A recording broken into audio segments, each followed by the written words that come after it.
With half a month to go before the new year, a gloomy cloud covered Luding. The survivors living on the deck of Bohai aircraft carrier felt a great deal of unease from the wandering destroyer. They'd maintained a certain degree of superiority over the land survivors because there were no zombies, mutants, predators or mutated humans on the aircraft carrier. They didn't have to struggle to survive on land. However, the situation seemed to be reversed now. The threat from the sea made them feel a fear they'd never experienced. Fortunately, Jiang Chen honored the defense pact and NAC sent troops. Construction of the Hengsha Island fortifications had been completed.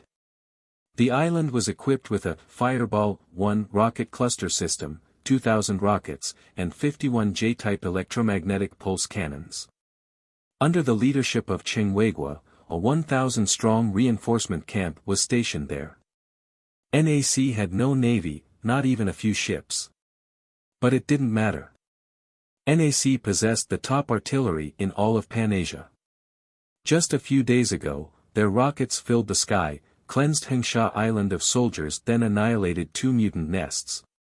The whole process was easier than sweeping the floor.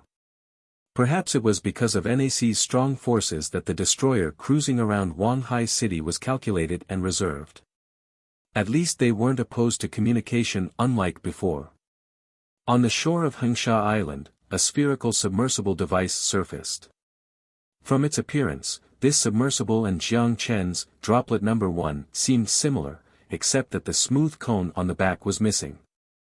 After a visual exchange, the 5 soldiers inside the bunker stood up and carefully surrounded it. The door at the top of the submersible opened and a man in a light blue jumpsuit walked out. Faced with 5 black weapons, he raised his hands calmly. "I'm not a threat. I'm hoping to meet your leader. You're the ambassador from the destroyer." The leader of the 5 soldiers stared into the man's eyes. "Yes." The man nodded. The captain turned his head and ordered the soldier beside him. "Make a request to the higher-ups." "Yes." When news of the arrival of the destroyer's ambassador reached Jiang Chen's desk, he immediately sent someone to bring him to Fishbone Base and meet the messenger. Upon seeing his blue costume, Jiang Chen initially thought the clothing belonged to an underwater fallout shelter. After a closer look at the work unit's ID, he realized this wasn't the case. The Beluga Whale Submarine Observation Station appeared to be a harmless organization. He just didn't explain why they had a destroyer. When Wu Yu met Jiang Chen, he demonstrated respect, then reached out his right hand and shook Jiang Chen's hand. "I'm Wu Yu, the vice-captain of the Seagull." Jiang Chen, the general of the NAC military government. Jiang Chen released his hand and looked into his eyes, then he asked, "I don't think anyone would feel good about a warship at their front door. To avoid unnecessary misunderstandings, please explain your intentions." "We absolutely have peace in mind. You can rest assured," Wu Yu said sincerely. "Is that so? Why did you not come to greet us until now?" Jiang Chen said with a smile. It wasn't until NAC made a big move on Hengsha Island that the Seagull finally sent an ambassador. Jiang Chen didn't believe they intended to communicate from the very beginning. Wu Yu sighed when he heard Jiang Chen's question. "To be completely honest, even if I personally oppose the war, not everyone is peace-loving. There will be no real peace between the giants and dwarves. Only 2 giants on equal footing can truly negotiate. Do you understand what I mean?" "Yes." Jiang Chen nodded, giving him an interested glance. "But what you said surprised me.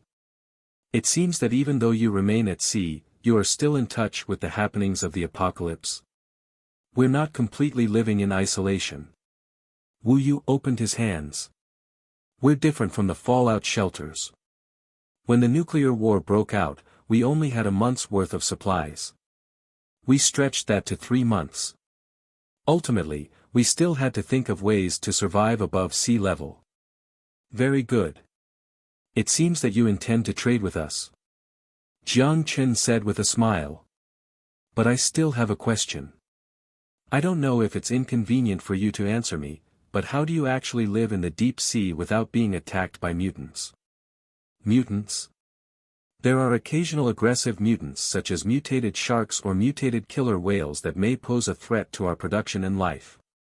However, we developed a sonar 10 years ago that drove away a school of mutated fish. Although the mutants are scary, they are no longer a threat to us. Wu Yu paused for a moment and looked at Jiang Chen. What about you? Are you interested in trading with us? What do you need? Jiang Chen asked. We need any resources. Food, steel, ores, and energy, said Wu Yu. Food wasn't so urgent as seaweed was the best source of nutrients, and some fish that weren't highly mutated were also edible. However, energy was the basis for submarine observation stations. Without energy, they couldn't even get the oxygen they needed to survive. Unfortunately, although many marine behemoths were huge in size, they didn't have enough crystals for their size. Considering the ammunition required for killing, it clearly wasn't worth wasting the number of crystals needed, so they only had two methods of obtaining energy. One was to plunder, and the other was to trade. Jiang Chen smiled when he heard what Wu Yu said. Well, what can you give me? It depends what you need. We're good at underwater construction, deep water maintenance, and we can also escort your trade fleet, Wu Yu said. Jiang Chen nodded. The first two were useless. There were so many resources on land. He currently had no plans to expand to the bottom of the sea. Providing escorts for the trade fleet would certainly interest the merchants on the 6th Street, however. Without the threat of major mutant species in the deep sea, ocean trade was far more secure than traversing on-land routes. Your proposal is acceptable. Regarding the trade fleet escorts, I can arrange for you to talk to the council on the 6th Street. The merchants there should be very interested. If the Beluga Whale Submarine Observation Station could really freely navigate the deep sea, NAC's trade fleets would be able to spread through the land and sea to Southeast Asia, Japan and other regions, and even farther away. As long as the price was reasonable, working with them was definitely an option that outweighed any disadvantages. However, when it came to the deep sea, Jiang Chen suddenly remembered one thing. After signing the trade agreement, Jiang Chen asked Wu Yu. Since you traversed the deep sea, can you tell me about the circumstances surrounding the Pan-Asia Corporation's space elevators? Kuai returned home without her soul.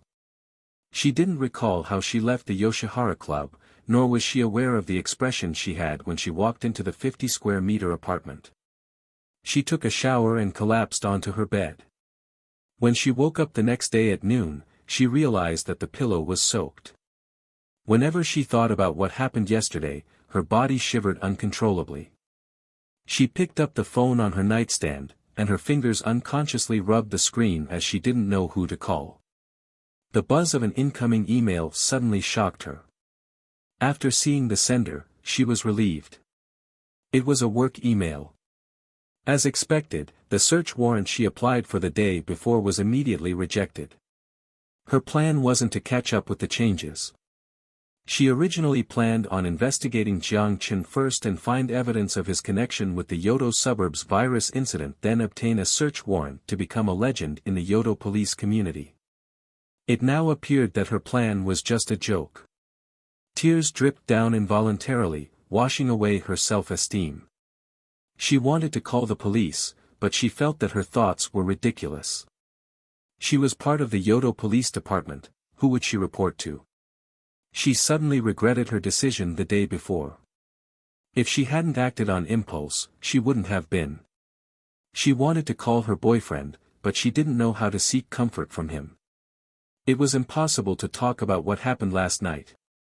The most ridiculous thing, however, was that the figure who scared her lingered in her mind like a devil. Space elevator. You're asking the right person, no one is more familiar with that thing than us. Wu Yu suddenly laughed. Before the war, one of White Beluga Submarine Observation Station's tasks was to investigate the geological environment near the Space Elevator Base No. 3 to detect geological disasters and assist with maintenance. What's the situation like there? Jiang Chen asked immediately. Destroyed thoroughly. Wu Yu reluctantly shrugged.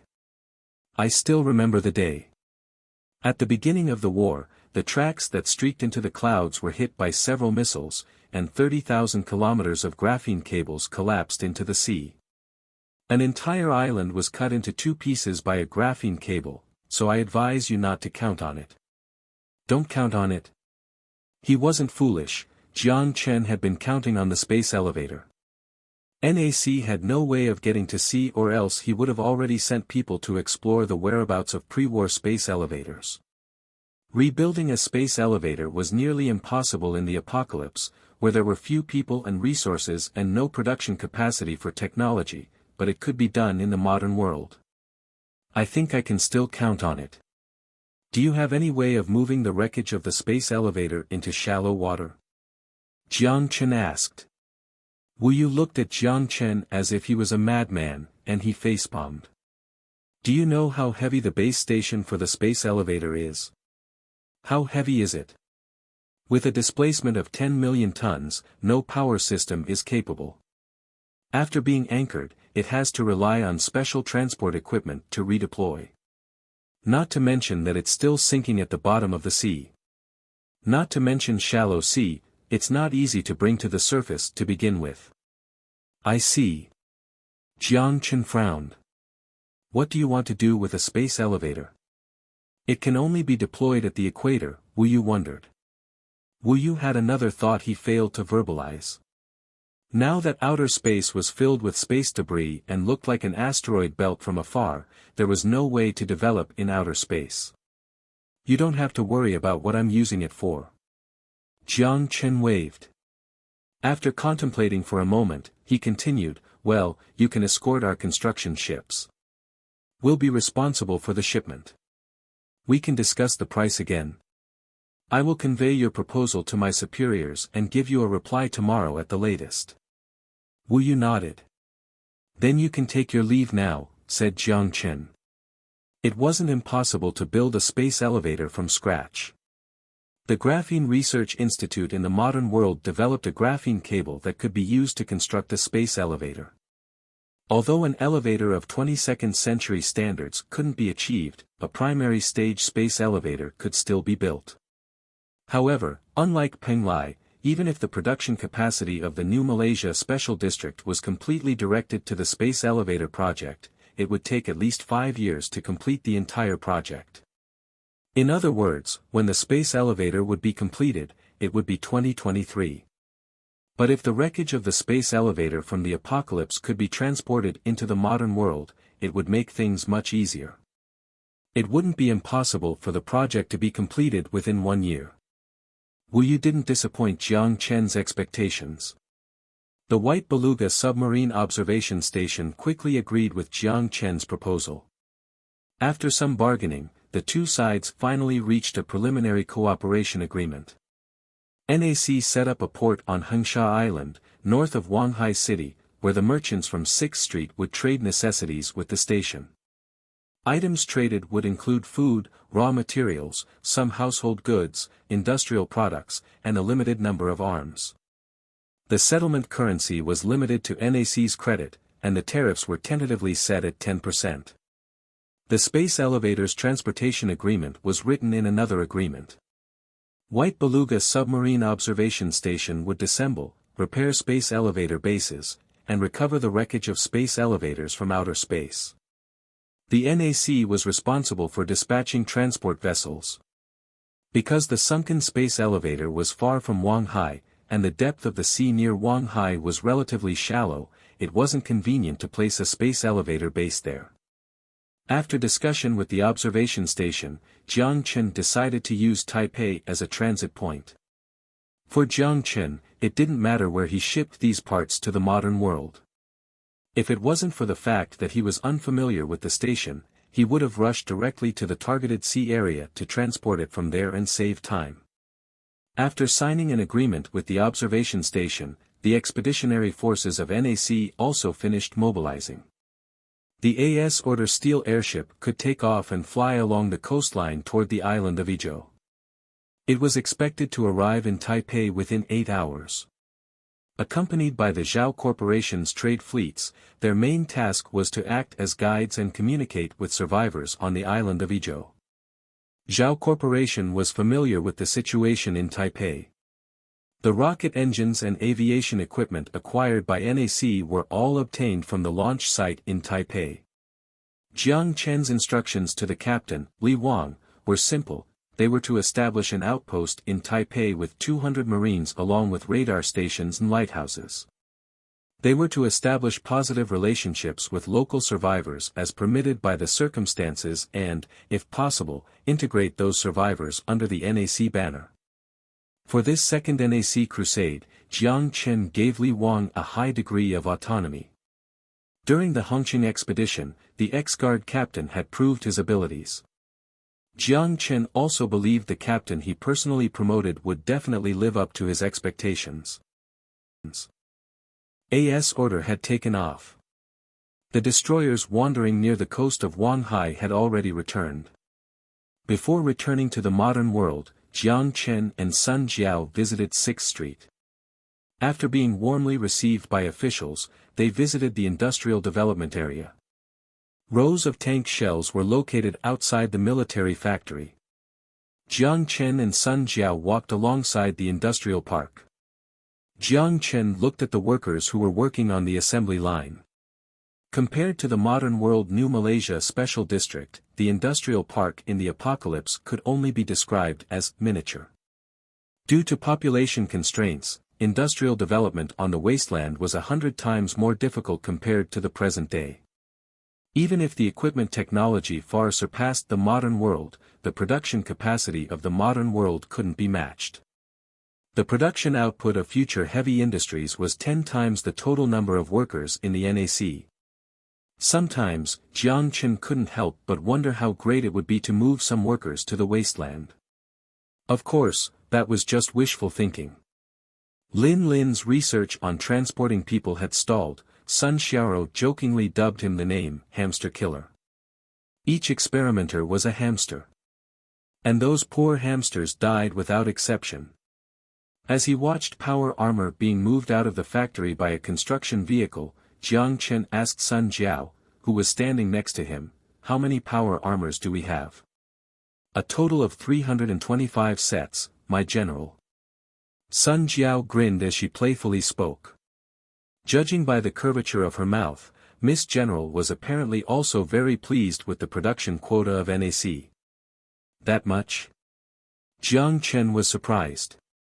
According to Han Junhua's teaching of military knowledge from before the war, 300 power armors were sufficient to arm 3 mechanized infantry battalions. He still remembered Zhao Qinwu told him a year ago that the monthly output of power armor was as high as 10 units, which was the case when the capacity of the military factory was operating at its maximum. What exactly happened to make the output of power armor increase by so much? Sun Jiao read the confusion in his eyes and answered his question. "It seems that your memory isn't very good. Did you forget that during the last expedition, we brought Hongqing area under our sphere of influence? With the opening of the airship shipping route, many downstream processes have been outsourced. Many survivors from Hongqing migrated to Wanhai. The production capacity of 6th Street long surpassed that a few months ago." "I see." Jiang Chen grinned joyfully and nodded. The two continued to walk along the street filled with factories and workshops. "Speaking of which, it'll be New Year's soon." "Yes, the 2018 New Year. The days have gone by quickly," Jiang Chen said emotionally. "Then, will you spend New Year's here?" Looking at Sun Jiao's hopeful eyes, Jiang Chen couldn't refuse. Last year, he spent New Year's in the modern world. It looked like this year, he would spend it here. "Aha!" Jiang Chen nodded. "Great, Yao Yao will definitely look forward to it." "Aren't you the one who's looking forward to it most?" Jiang Chen teased. I'm also very much looking forward to it." Her crescent-like eyebrows and the curvature of her lips revealed Sun Jiao's mood. Looking at her joyous face, Jiang Chen also smiled and caught up with her quick steps. The inspections ended before dark and the two returned to the mansion via helicopter. On the helicopter, Jiang Chen suddenly sighed and said, "I feel regretful today." "Regretful?" "I feel happy." Sun Jiao moaned with dissatisfaction and couldn't understand why Jiang Chen suddenly said that. "We spent all day at the factory and I didn't take you to the shopping street." Sun Jiao's cheeks blushed and she rolled her eyes. "Can you finish your sentence next time?" Back at Fishbone Base, Jiang Chen went to the general's office in the community center. When he arrived at the office, Han Junhua was standing next to the holographic map. The map was locked onto Ezhou Island, and there was a small green area marked in the northern part of the island. "Is the expeditionary army there?" Han Junhua nodded. "The order is anchored in the northern part of the island and 200 expeditionary forces have landed in Taipei. According to feedback from Li Wang, the supply station is under construction. He's currently leading 200 expeditionary forces to search nearby areas." Jiang Chen nodded and asked, "What's the attitude of the local survivors?" "They're very vigilant against outsiders, but they haven't made any hostile moves for the time being." "Very good. It looks like Li Wang is doing well." Jiang Chen's lips revealed a smile. After the supply station was established, the second supply boat could deliver supplies and reinforcements to this group of pioneer troops. By taking Ezhou Island under their control, it could be used as a springboard to spread NAC's influence to southern and southeastern Asia, extending the trade route to more distant areas. After all, it wasn't as convenient to get to Yodo as Xian. Jiang Qing didn't want to disappear long-term, so this time, he didn't stay in the apocalypse for long. After he dealt with trivial affairs, he returned to the modern world. With the virus crisis coming to an end, Yodo's colleges and universities had also resumed classes. Qian Xia, who was still studying at Waseda University, naturally received an email from the school about the resumption of classes. When the mansion was empty, she just went there regularly to clean the rooms. But now that the master was living at the mansion, she naturally couldn't run between both places like before. After some consideration, she spoke with Jiang Chen and asked for his advice. If Jiang Chen needed her to stay at the mansion to take care of his daily life, she could drop out of school and be his full-time maid. However, Jiang Chen rejected her proposal and asked her to study hard. Her full-time maid position could wait until she completed her education. He would have to return to Xian soon afterward. If there weren't any special requirements to do so, he wouldn't return to Yodo often. In order to make it easier for her to travel, Jiang Chen gave her a car. The happy maid kissed his face. Jiang Chen didn't have any particular reaction, but because of her own out-of-line behavior, the maid, holding her skirt, felt her heart pounding hard. Unlike most businessmen who had potbellies and bald heads, Jiang Chen's body, although it wasn't completely muscular, was definitely symmetrical. He was strong and was a little handsome. Qian Xia enjoyed his presence. Looking at Qian Xia's blushing face, Jiang Chen's thoughts turned to when he would eat this rabbit. Her shyness mixed with curiosity and passion always tested his limits. However, as he was planning to slowly savor her, news came from future technology. The development of the virtual reality shopping mall finally ended. It seemed that there was no opportunity to slowly savor her. He could only devour. Chapter 724 Veer Store Online. After half a month of military operations in the Belem Devon region of Somalia, NATO successfully captured the warlord-controlled area. At the same time, the United Nations was pressured by various parties to eventually issue a controversial document. The zombies were defined as unnatural deaths, allowing the army to kill zombies. Interestingly, when discussing this issue, many countries stubbornly voted against it for strange reasons. For example, the reason why France voted against it was because there was no death penalty in the country. Therefore, it wouldn't vote on this solution involving the death penalty. But India was even odder, their reasoning behind their vote was because they thought the living dead were servants of Shiva. In any case, even if it was controversial, this long overdue document was passed through the efforts of all parties. NATO sent 2 tank companies and cleared out the zombies from the infected area on the border between Somalia and Ethiopia with the help of drones. At the same time, far on the other side of the world, the self-defense forces and UA troops stationed in Nepal began to enter the quarantined Shinagawa area of Yodo and cleared out zombies there. The vaccines launched by 11 global pharmaceutical companies in cooperation with Future Biology had fully entered the market. It was expected that in the next 4 months, it would be sufficient to popularize in the world's major countries. Based on the patent fee of $1.50 per vaccine, it was expected that in the next 4 months, Future Biology would receive $5.7 billion in revenue. The figure was almost equivalent to 4 years of Future Biology's net profits. However, as a cost, granting the licensing of the technology meant overdrawing the potential profits of the T-virus vaccine.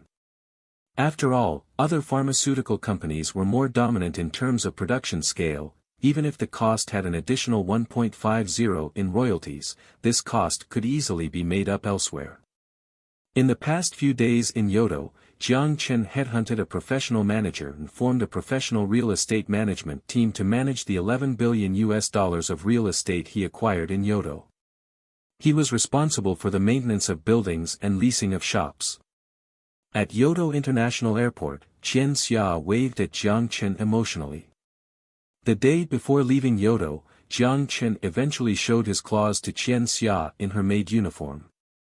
At first, she resisted somewhat, but it didn't take long before she obeyed while incoherently murmuring some words.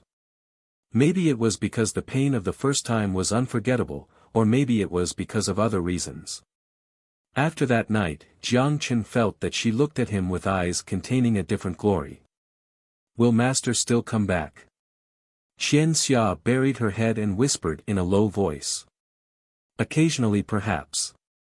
Then, when I graduate, could I go to Xian to find you? Of course. Jiang Chen tousled her head and didn't say much in terms of a farewell. He then turned and boarded the Gulfstream G650 private jet at the airport. Under her watchful gaze, the plane disappeared into the distant horizon. Soon after Jiang Chen returned to Xian, Future Technology and Amazon, eBay, Taobao, Jingdong and many other e-commerce giants published announcements on their official websites simultaneously. The arrival of an incredible technology. Veer Store is now online and you can shop without leaving the comfort of your home. At the same time, the Phantom helmet also welcomed its second system update.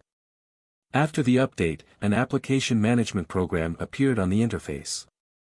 Just like Apple's App Store and Android's Android Market, Phantom's helmets also allowed users to download apps freely. However, at present, although Future Group announced VR program development tools and provided server rental services, no company could demonstrate the advantages of the VR platform. They had been investigating how to transfer existing applications to the VR platform. So, for now, aside from the web browser, only 2 applications existed in the application management program. One was the Godly Land, and the other was the newly launched virtual reality online shopping platform, Veer Store. The newly launched Veer Store currently had 2 modes. One was a simple mode combining plain images and VR images. Users could search for items just like on traditional e-commerce stores and find what they wanted in the shortest amount of time. The only difference was that the searched items could be held directly in hand, and the searched clothes could be directly worn. The other mode was the virtual mall mode. After entering this mode, the user would appear on a virtual street designed by Future Technology, which referenced New York's Times Square and other famous commercial streets. According to a certain algorithm, the goods and decorations in the shops were randomly processed, so that the user could experience and enjoy randomized products with their friends. According to the news released by Future Technology, there were 7 e-commerce giants that joined the Veer Store. On the first day of the Veer Store launch, all the top shops of the 7 giants were made available with a grand total of 800,000 products available.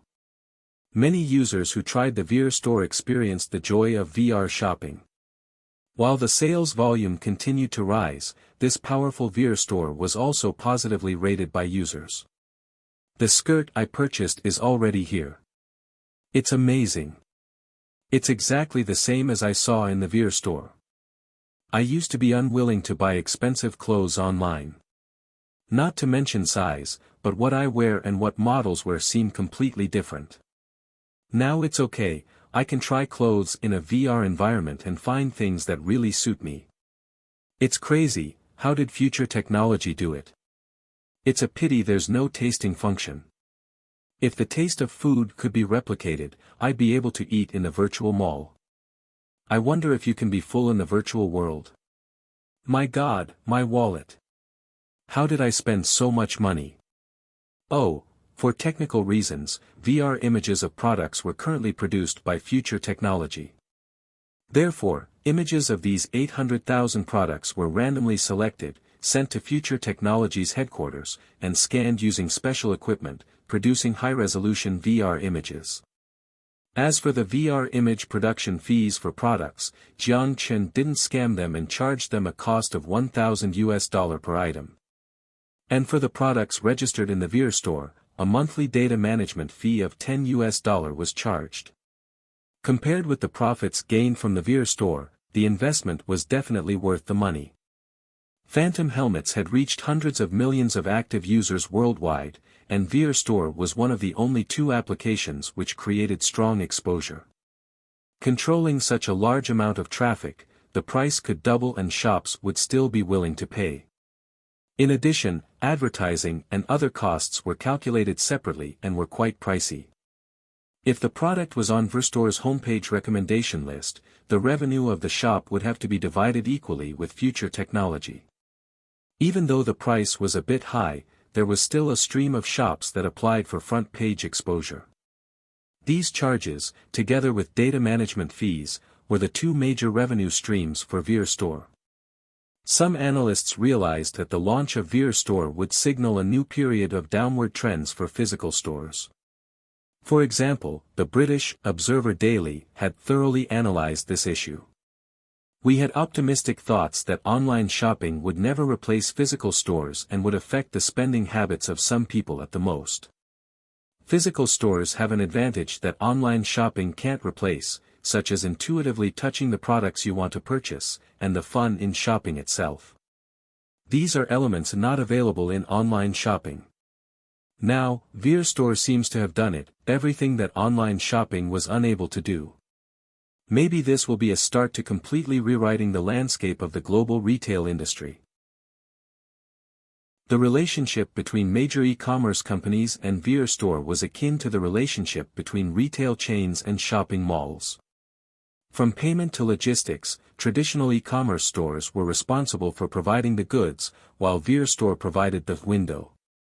The relationship between the 2 parties more closely resembled a symbiotic relationship.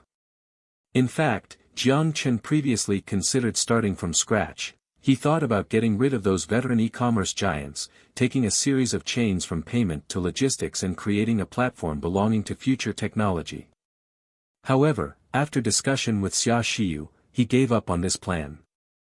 It was like future technology was building a rocket, but there was no need to carefully polish each screw. Inside future building on Coral Island, wearing a perfectly tailored business outfit, Xia Xiyu stood at Jiang Chen's desk and reported the stats of VR store. From the excitement flowing out of her solemn face, Jiang Chen could already sense the gratifying accomplishments of the VR plus e-commerce plan that had been in the works for half a year. According to feedback from the North American branch, Amazon's total revenue rose 18% in the first week, while the VR store platform accounted for 40% of this week's transaction volume. eBay's transaction revenue also rose by 13%. The 2 e-commerce giants immediately submitted an additional cooperation agreement to us. They're hoping we can relax the auditing process and speed up the process for additional shops to enter virtual reality. Jiang Chen comfortably leaned back in his seat. What about Hua? Xia Xiyu's lips formed a smile, then she said, Taobao revenue rose by 28% compared with last week, Jingdong 34%. This 28% increase wasn't to be underestimated. Although it was attributable to many factors such as natural growth and online marketing, the entire sales base was gigantic. Just looking at Taobao alone, Taobao's annual transaction volume in 2015 was 3 trillion. And since 2010, it had maintained a 60% increase over the years. Although the growth rate had slowed down, according to Taobao's 2017 data, the transaction volume still exceeded 4 trillion. Now, with the sudden emergence of Veer Store, Taobao's transaction value could break the 5 trillion milestone. It's almost like a money printing machine, Jiang Chen exclaimed. I think so too. Xia Xiyu nodded in agreement. Do you know how much money we made on Veer Store last week? How much? Jiang Chen was intrigued. 1.2 billion. Upon hearing this figure, he was stunned. However, Xia Xiyu seemed to think that the number wasn't shocking enough, so she added, $1.2 billion. After recovering from his shock, Jiang Chen smiled and touched his nose with embarrassment. If you didn't tell me, I would have thought it was Vietnamese dong.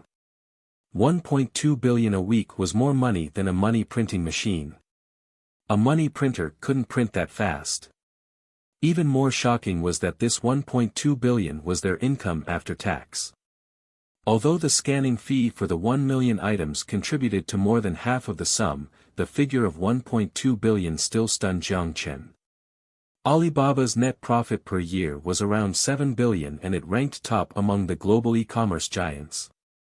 Future Group's Veer Store only took a week to earn the same amount Ali earned in a quarter. Once Veer Store matured, what would it become? In order to celebrate this victory, Jiang Chen gave a large red envelope to each of the 300 employees of the Veer Store project team and also hosted a party on the hot spring island. From the beginning, Veer Store had used programmers from the modern world and independently developed VR programs. For Future Group, it was undoubtedly a big step towards technological independence. For now, in all of Future Group, only Future Technology managed to achieve this feat. The first reaction of people with vested interests in emerging technology was repulsion. The second reaction was determining how to stop technology. The third reaction was thinking about how to respond to the trend and make changes. However, if they began to think about change 3 beats slower than the rhythm of the world, they would unfortunately be eliminated by the times. Bentonville, Arkansas, home to Walmart, the world's largest retailer. This legendary retail company had a near-mythical family history.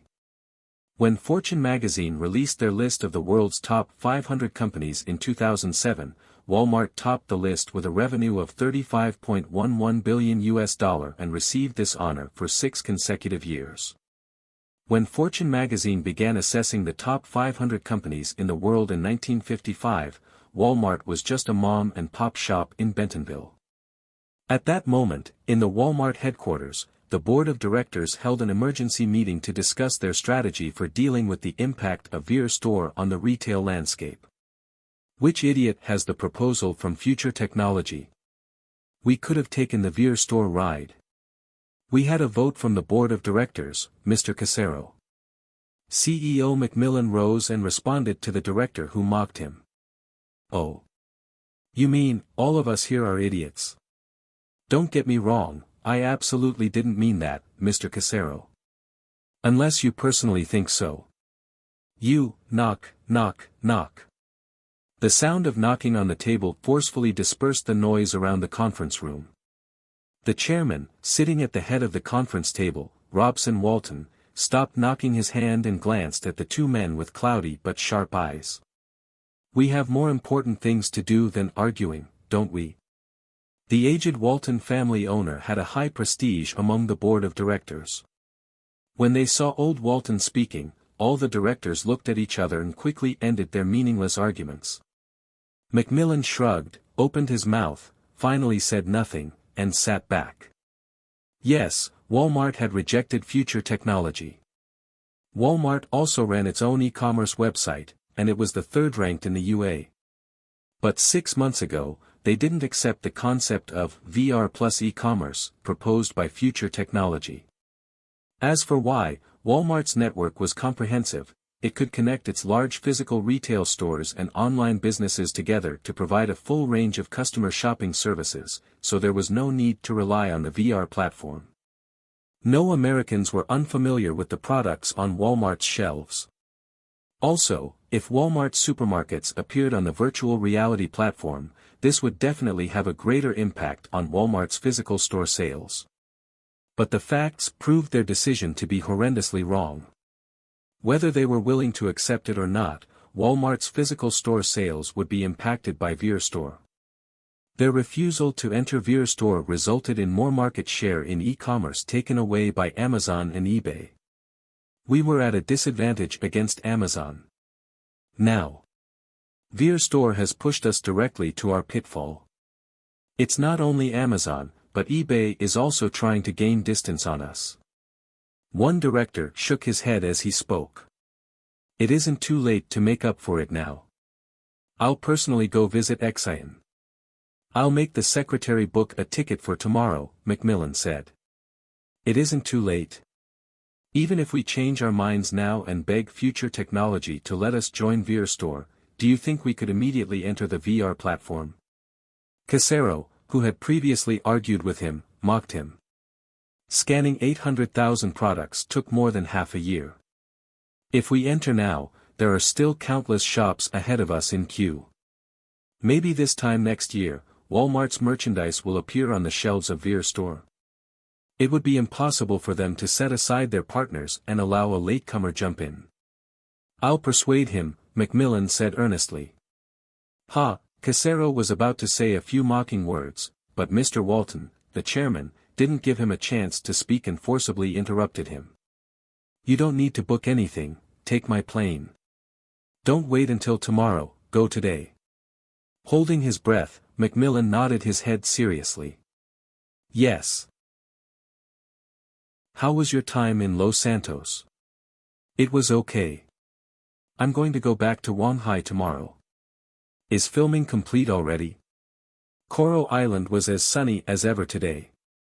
Leaning against a beach chair, Jiang Chen was sluggishly talking to Lu Yao on the other side of the globe.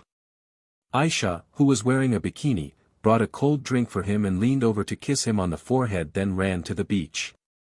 It's long been completed, it was just a 2-minute performance, and I ended up dying. Lu Yao stuck out her tongue and groaned. For a minor character, 2 minutes of screen time was quite enough.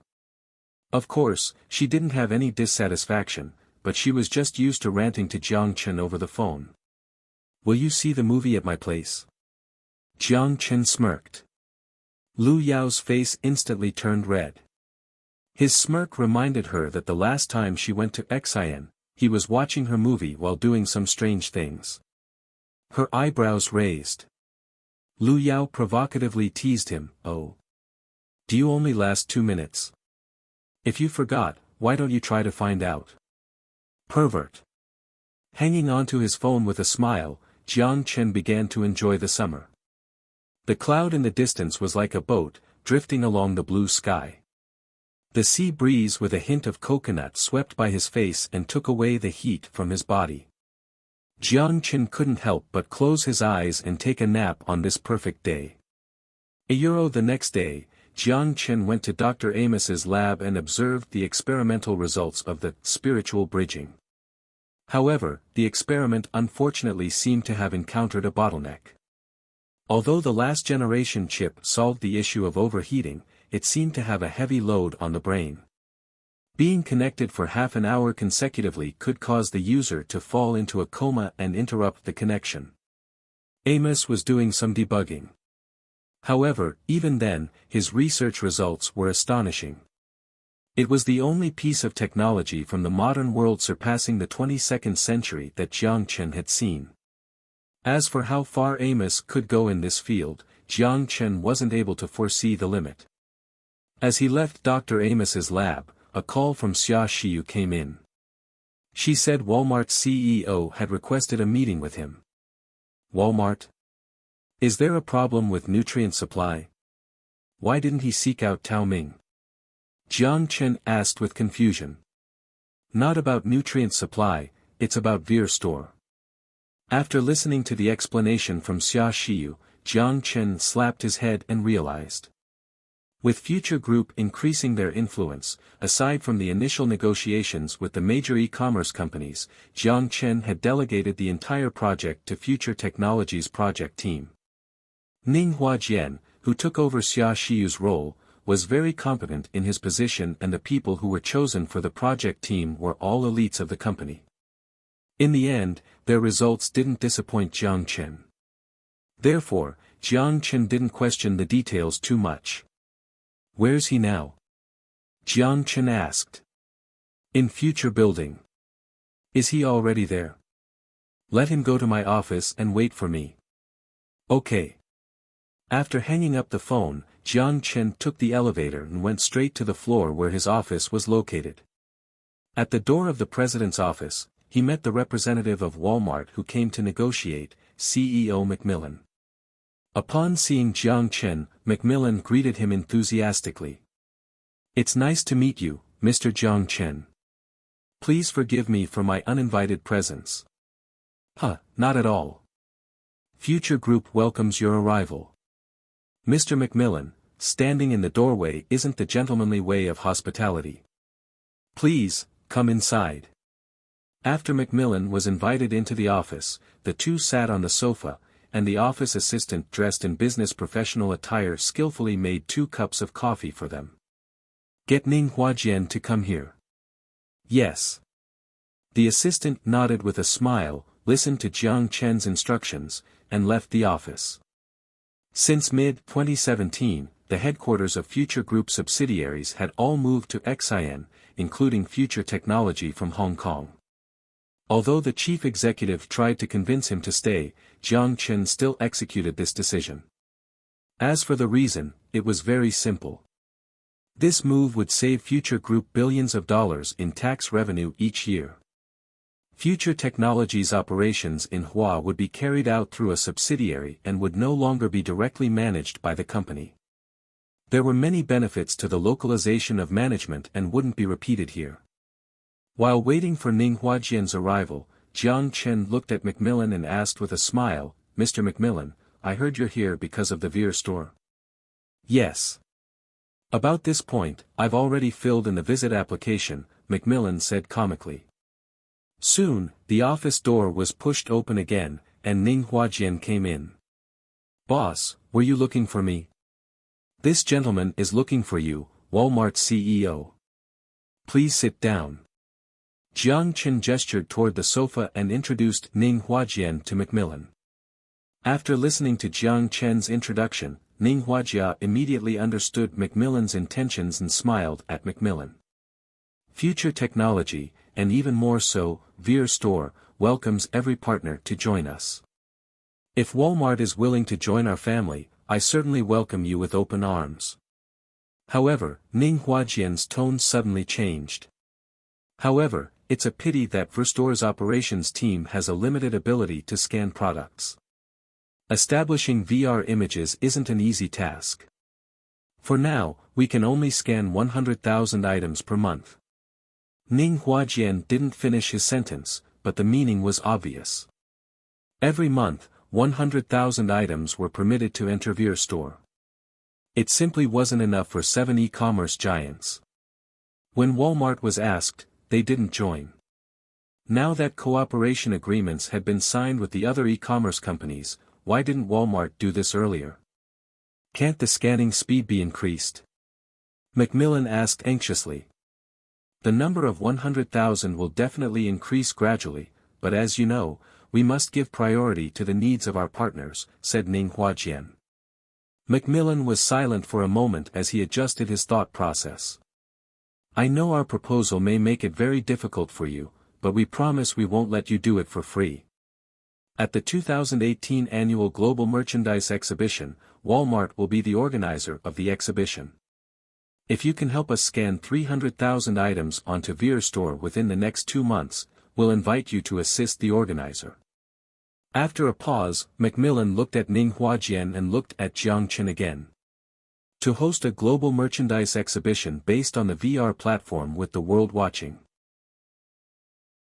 In a small villa with a wide backyard in Florida, a man was preparing to go to work when his wife suddenly ran to him with a tablet. "Honey, check this out." "What's the matter, my dear?" "Let me see." The man took the tablet from his wife's hands with a smile. He casually glanced at the news. However, 2 seconds later, he suddenly opened his eyes and couldn't believe it. He mumbled, "God, the world's first VR merchandise exhibition, hundreds of millions of people participating in the grand event on the same stage. It will no longer just be enterprises, consumers are also allowed to participate." The idea of hosting an exposition on the VR platform was undoubtedly a wild idea. However, no one doubted whether future technology had the capability. When this news was announced for the first time, almost all netizens felt their expectations lifting, and all the businessmen were keenly aware of the business opportunities. This would break the business-to-business limitations in previous expositions, connecting businesses and business through B2B while connecting businesses and consumers through B2C. The expo would no longer just be a procurement conference for companies but would also be a promotional event for the products themselves. "I must go to the company quickly. The boss will definitely be interested in this news." The man kissed his wife on her forehead. He put the tablet in his briefcase and immediately rushed to the garage.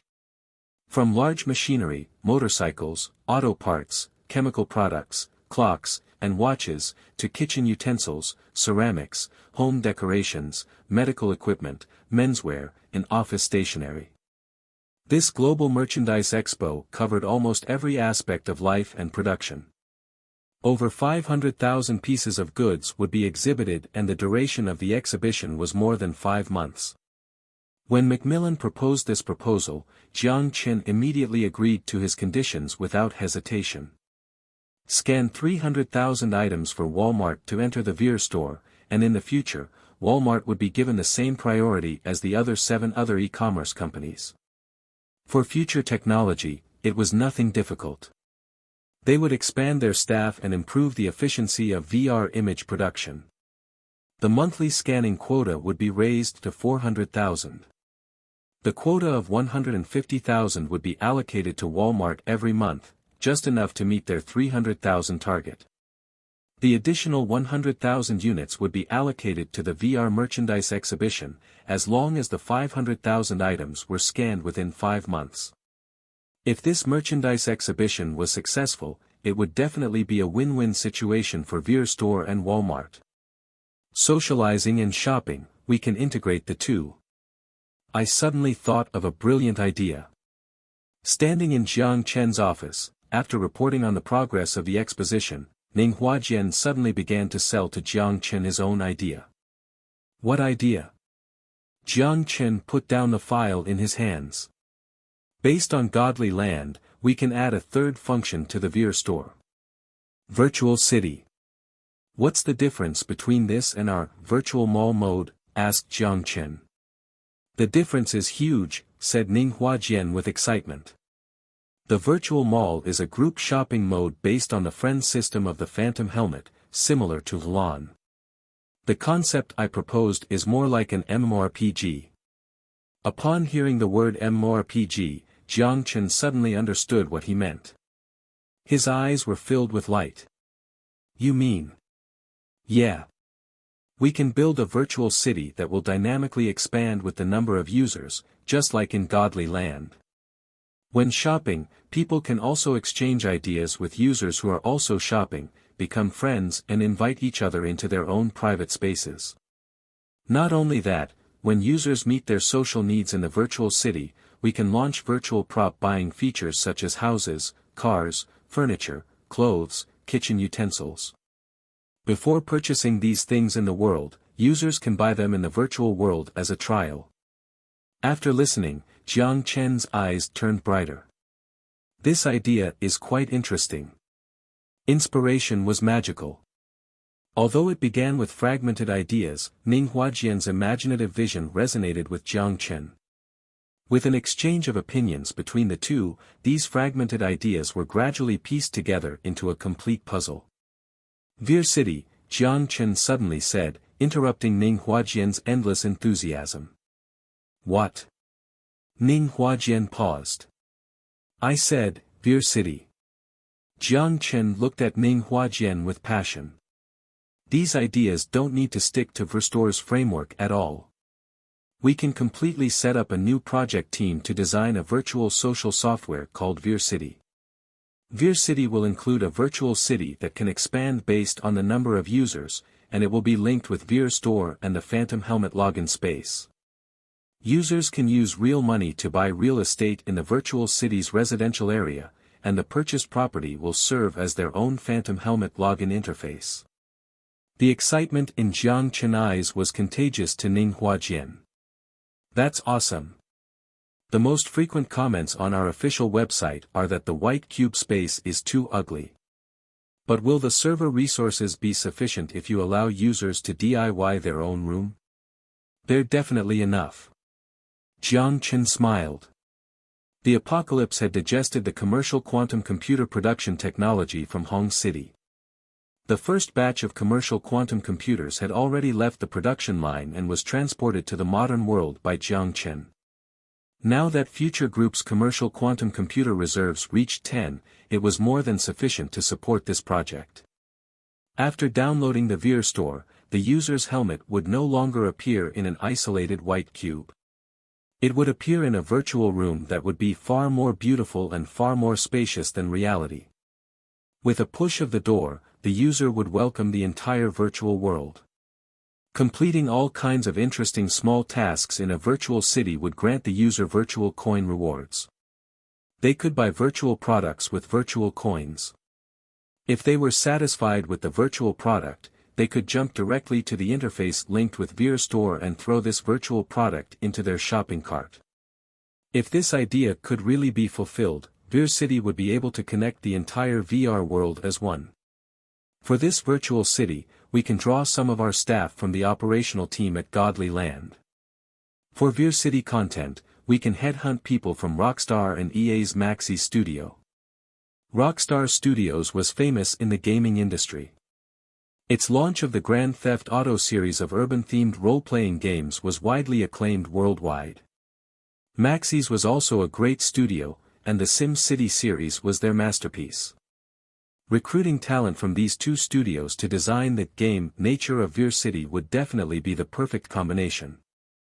Digging up people from these two studios wasn't difficult with the financial resources of Future Technology. Boss, I feel like my inspiration is flowing like magma. I can't stay here. I have to go back to the office and put everything on paper. Jiang Chen waved his hand. Then don't talk nonsense. Go. Yes. Ning Huajian rushed out the door and ran to his office. Jiang Chen originally intended to directly buy the two studios, but there was a minor incident during the acquisition process. There was no problem with Maxi's since EA was only second to Microsoft, the studio killer. The giant Maxi series studios were cut countless times, and Future Technology was more than willing to acquire the studios just as they were ready to swing their knives. They were happy with the deal and sold Maxi's studio at a premium of $20 million. Rockstar was a bit more difficult. The parent company of Rockstar was Take-Two, and its operation was in good condition. GTA 6, Return to Liberty City, which launched in June 2017, continued the glory of GTA 5 and expanded the map from California to New York and included one European city. The map more than doubled in size compared to the previous game. GTA 6 easily reached sales volumes of 40 million copies across all platforms. Take-Two, of course, wouldn't be that foolish to sell their cash cow. That being the case, Future Technology had to take a step back and start headhunting people. The international headhunting company hired by Jiang Chen provided him with a list of 27 names with skills in planning, scriptwriting, which included the chief designer of Rockstar Studio, in addition to their personal information, incomes, and debts. After obtaining the list, Jiang Chen took out his checkbook and gave their monthly salary a 50% boost. Then the headhunters took the list back and headhunted using this standard. Jiang Chen gave Ning Huajian the responsibility of establishing the Vir City project team. He was an expert in this regard. Although Jiang Chen was a frontrunner in virtual reality technology, he definitely wasn't as knowledgeable of the market as the CEO who had worked from the ground up. After handling those tasks, Jiang Chen noticed it was still early, so he took a trip to the materials science laboratory and examined their progress. After resolving the graphene-related challenges, the materials science laboratory recently recruited a group of scientists and set up 2 new project departments to study the application of graphene cables and graphene chips. The former was aimed at space elevators, while the latter was aimed at the electronics industry of future heavy industrial. Some time ago, the new top 500 list of supercomputers was revealed at the International Supercomputing Conference, ISC, in Frankfurt, Germany. Tianhe No. 3, developed as part of the National Key Project in the National Parallel Computer Engineering Technology Research Center, claimed the top of the top 500 list once again after Sunway Taihulite. Unlike previous years, using the Dragon Cavalry X1 type supercomputer chip, Hua not only won but also cleared out the top 5. The news made Hua Computer Engineering Technology Research Center ecstatic, and they quickly added 100,000 to their monthly order to increase monthly imports to 200,000 chips. Based on this trend, it wouldn't be long until they eclipsed the rest of the world. Hua's dominance of the supercomputer market also terrified UA. Although Intel also introduced new super chips based on graphene materials, the gap was still more than just a minor difference compared to the Dragon Cavalry X1.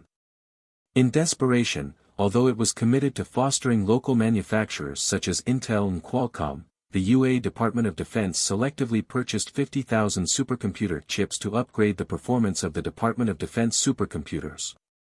However, the deal didn't go through in the end because Future Group refused to fully disclose the technical details of the LIX architecture. This was an unacceptable security risk to the capital. Unless Future Heavy Industries was a domestic company, they would feel reassured. However, those private supercomputing centers didn't have so many concerns. In the market, the survival of the fittest was reflected to the extreme. For example, after seeing the powerful features of the Dragon Cavalry X1 chip, Google immediately sent out an order of 60,000 chips per month to upgrade its servers. After seeing the strength of Future Heavy Industrial in the field of chip manufacturing, Google simply gave up its plan to enter the chip manufacturing industry. Businessmen strove for profitability. Google used more than 300,000 chips per quarter. If the Dragon Cavalry X1 was used, the company would be able to reduce the number of servers by at least 10% while meeting current business demands. While Future Heavy Industrial quoted a wholesale price of $347 per chip, this equated to $60.82 million per month for 60,000 chips. However, from an overall cost perspective, the choice of the Dragon Cavalry X1 could save them at least $200 million annually. They lost the motivation to develop their own chips. Not only Google, but Hewlett-Packard and Dell, which accounted for the nation's top server chip purchase customers in the UA, also had a strong interest in the Dragon Cavalry X1. At present, the monthly shipments of the Dragon Cavalry X1 supercomputing chip reached the incredible figure of 500,000, 200,000 of which flowed into Hua and 100,000 flowed to supercomputers in small countries such as Switzerland and in Europe. The remaining 200,000 were destined for UA. In the foreseeable future, the battle to get onto the top 500 list of the Frankfurt International Supercomputing Conference would be extremely tragic. Whoever used the Dragon Cavalry would be able to dominate the list. If the top 10 computers on the list were all equipped with the chip, there would be a competition between who possessed more chips and who used them more skillfully. Unless Celestial Trade's quantum computer was made public, it would be difficult to end this conflict. Based on the fact that the major supercomputing centers were extremely close, graphene development involved working on the development of the X2 chip and using it to bring in money. Do you want to become stronger?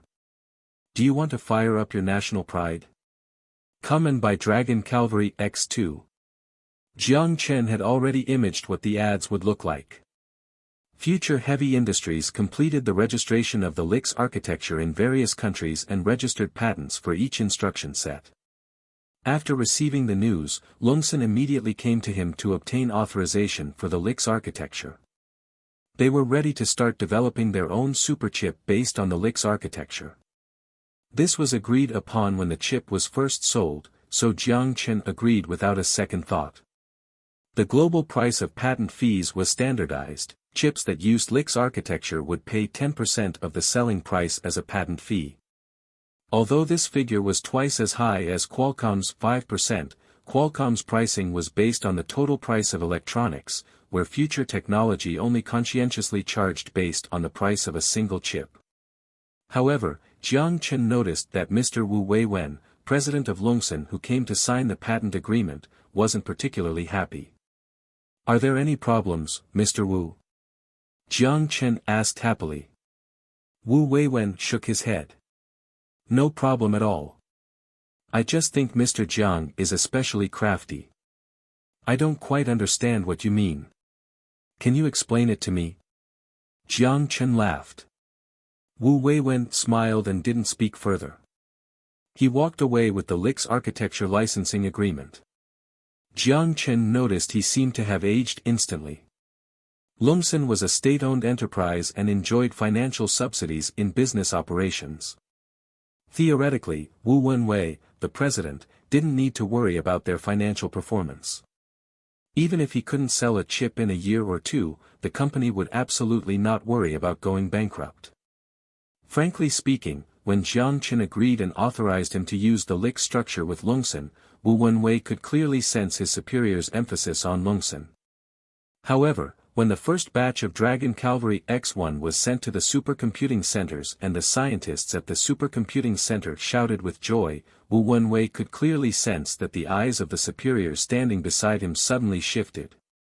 Especially after making the top 5 of the supercomputer list.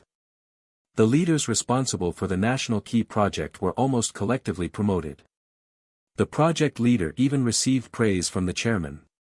This was a great achievement. Whether it was the individual, the country, or the ethnicity. Because of this achievement, they couldn't stop. Sure enough, just as Wu Weiwen expected, the leader responsible for the supercomputing project contacted Future Heavy Industrial immediately after receiving the award and increased the number of purchasing orders. Technology was like a drug, once they started, they couldn't stop. Did you get on the top 5 this year and would you be willing to lose your place next year? Do you still want to have a career?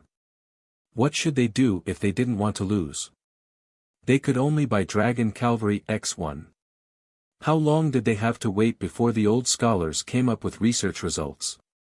On the dinner table, a sentence from the top leader made Wu Weiwen deeply distressed.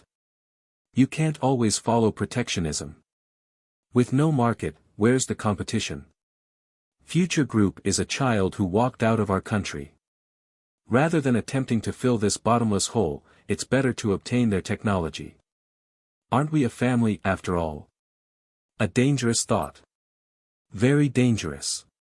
However, Wu Wenwei was also clear that as a president of a state-owned enterprise, he simply couldn't change this. Nothing could be done to solve the problem, but some things just couldn't be solved with money. Unless he could beat the Dragon Cavalry X1 and come up with the world's most powerful superchip. But was this possible? Future Heavy Industrial already occupied the high ground of the market and had become the standard chip maker. With its technical advantages, it would take over most of the orders. With the proceeds from these orders, they would continue to invest in these R&D projects, and their technology would only become more powerful and unreachable. By that time, even Intel and ARM would have to learn from the instruction set of LIX architecture to enrich their x86 architecture and ARM architecture and pay royalties to Future Technology, who owned the intellectual property rights. The powerful would become more powerful. That was the market. Before the existence of disruptive products, the giants who already occupied the high points would never stumble. It was foreseeable that even if he now obtained authorization of the LIC's architecture, they would absolutely depend on the chips from Future Group for the next 10 years at least. In the suburbs of Koro City, a 2,000-acre, European-style manor stood tall. The majestic main building revealed the atmosphere of the academy with its green lawn and campus full of vitality. At the moment, in front of this luxury building, a crowd stood together. It was full of young people with faces full of energy. The person standing on the high stage in the doorway was our protagonist, Jiang Chen. First of all, this wasn't Jiang Chen's manor but a newly built university. Well, in fact, there was essentially no difference between the two. When Jiang Chen stood on the podium, people burst into cheers. People below the stage waved the Xian flag and the flag with Future Group's logo. They offered their highest respects to the leader of science and technology that led Xian to prosperity. In the minds of the young people, he undoubtedly had an unwavering influence. Wearing jeans and a white t-shirt, Jiang Chen stood on the podium, waved at the crowd, and picked up the microphone. "Your enthusiasm really surprised me. This is probably the most energetic crowd I've made a speech to." Seeing Jiang Chen waving at them, the cheers of the people below the podium erupted like a flood. "Look! He's waving at me." A tall, beautiful woman pulled her best friend and shouted in excitement. "Ah! He looked over here." "Long live Jiang Chen! Long live Xian! Long live Future Group!" Looking at the pairs of eager eyes below the stage, Jiang Chen was smiling. Although it wasn't the first time he stood in front of tens of thousands of people, no matter how many times he stood in place, he still felt an endless wave of emotions. The young people below the stage were the future elites of Xian. They came from Xian and the whole world. Earning the praise of these proud intellectuals brought him a great sense of accomplishment. With the atmosphere almost at its climax, he cleared his throat and spoke his opening remarks. "I'm extremely honored to be here. As the first principal of Koro University, I will give an opening speech to our first freshman." Applause resounded then gradually stopped. The noise gradually subsided, and the audience's eyes focused on him. In response to their eager gazes, Jiang Chen continued. "I don't have much to say. I assume you don't want to hear me read a list of school regulations. Here, I'll talk about why Koro University was founded. I've always stressed the importance of science and technology. Technology is changing our lives, changing the earth under our feet, and will change the solar system and even the Milky Way. And it won't be banknotes, nor sophisticated experimental equipment, nor a principal who brags in front of you, that achieves all of this." After a pause, Jiang Chen's eyes glanced over every student below the stage. "It is you who will make the change. I believe this is also the reason why you have entrusted us with your futures." Thunderous applause resounded. There were faces full of passion and ambition. Jiang Chen recalled himself from 7 years ago. At that time, he was also in a similar mentality and entered the big melting pot known as society. He was prepared to demonstrate some ambition in the field of mechanical automation. In the end, he became a salesman and was let go. He never thought it was due to his own abilities. At most, he chose the wrong road or chose a road that wasn't suitable for him. He always believed that no one was a genius, and mediocrity was simply a result of a person not being on the right path. Under the flashes of the media and thunderous applause, Jiang Chen strode forward and pulled off the red silk covering the school monument, exposing the 2 gold-encrusted words, Koro University, before the eyes of the world. There was also the school motto engraved on the monument.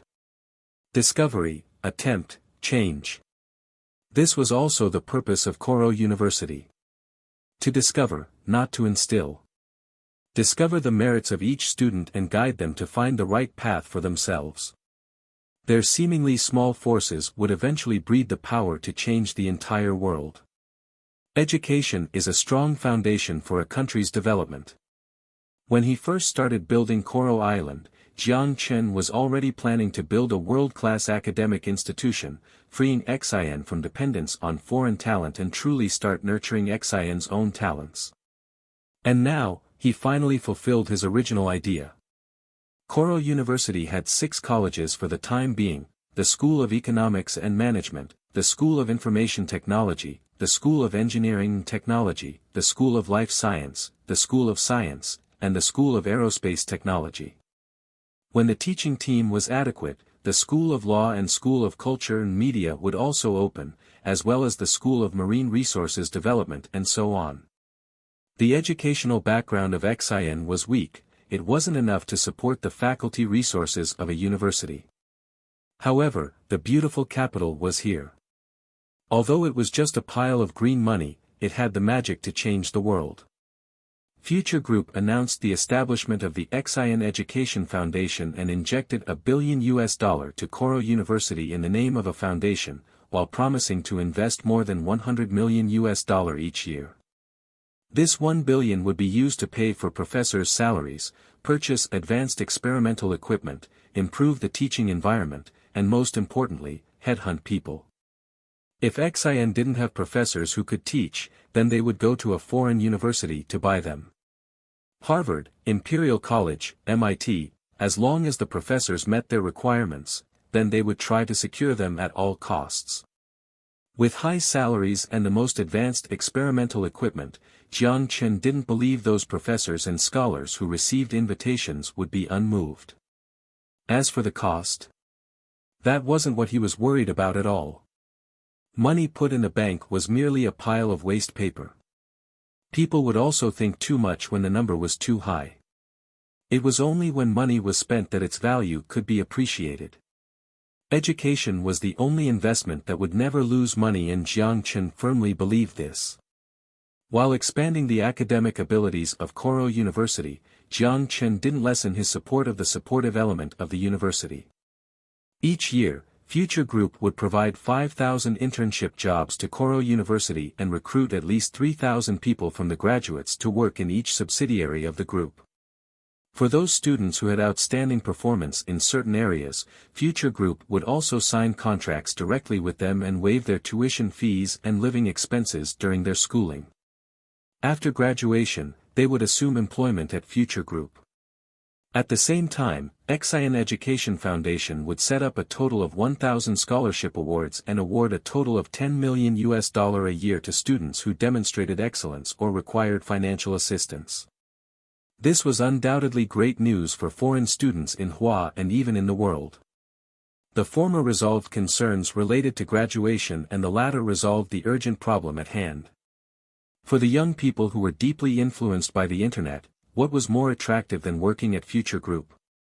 As for tuition and living expenses, as long as students could get a scholarship, they didn't even need to spend a single penny for 4 years.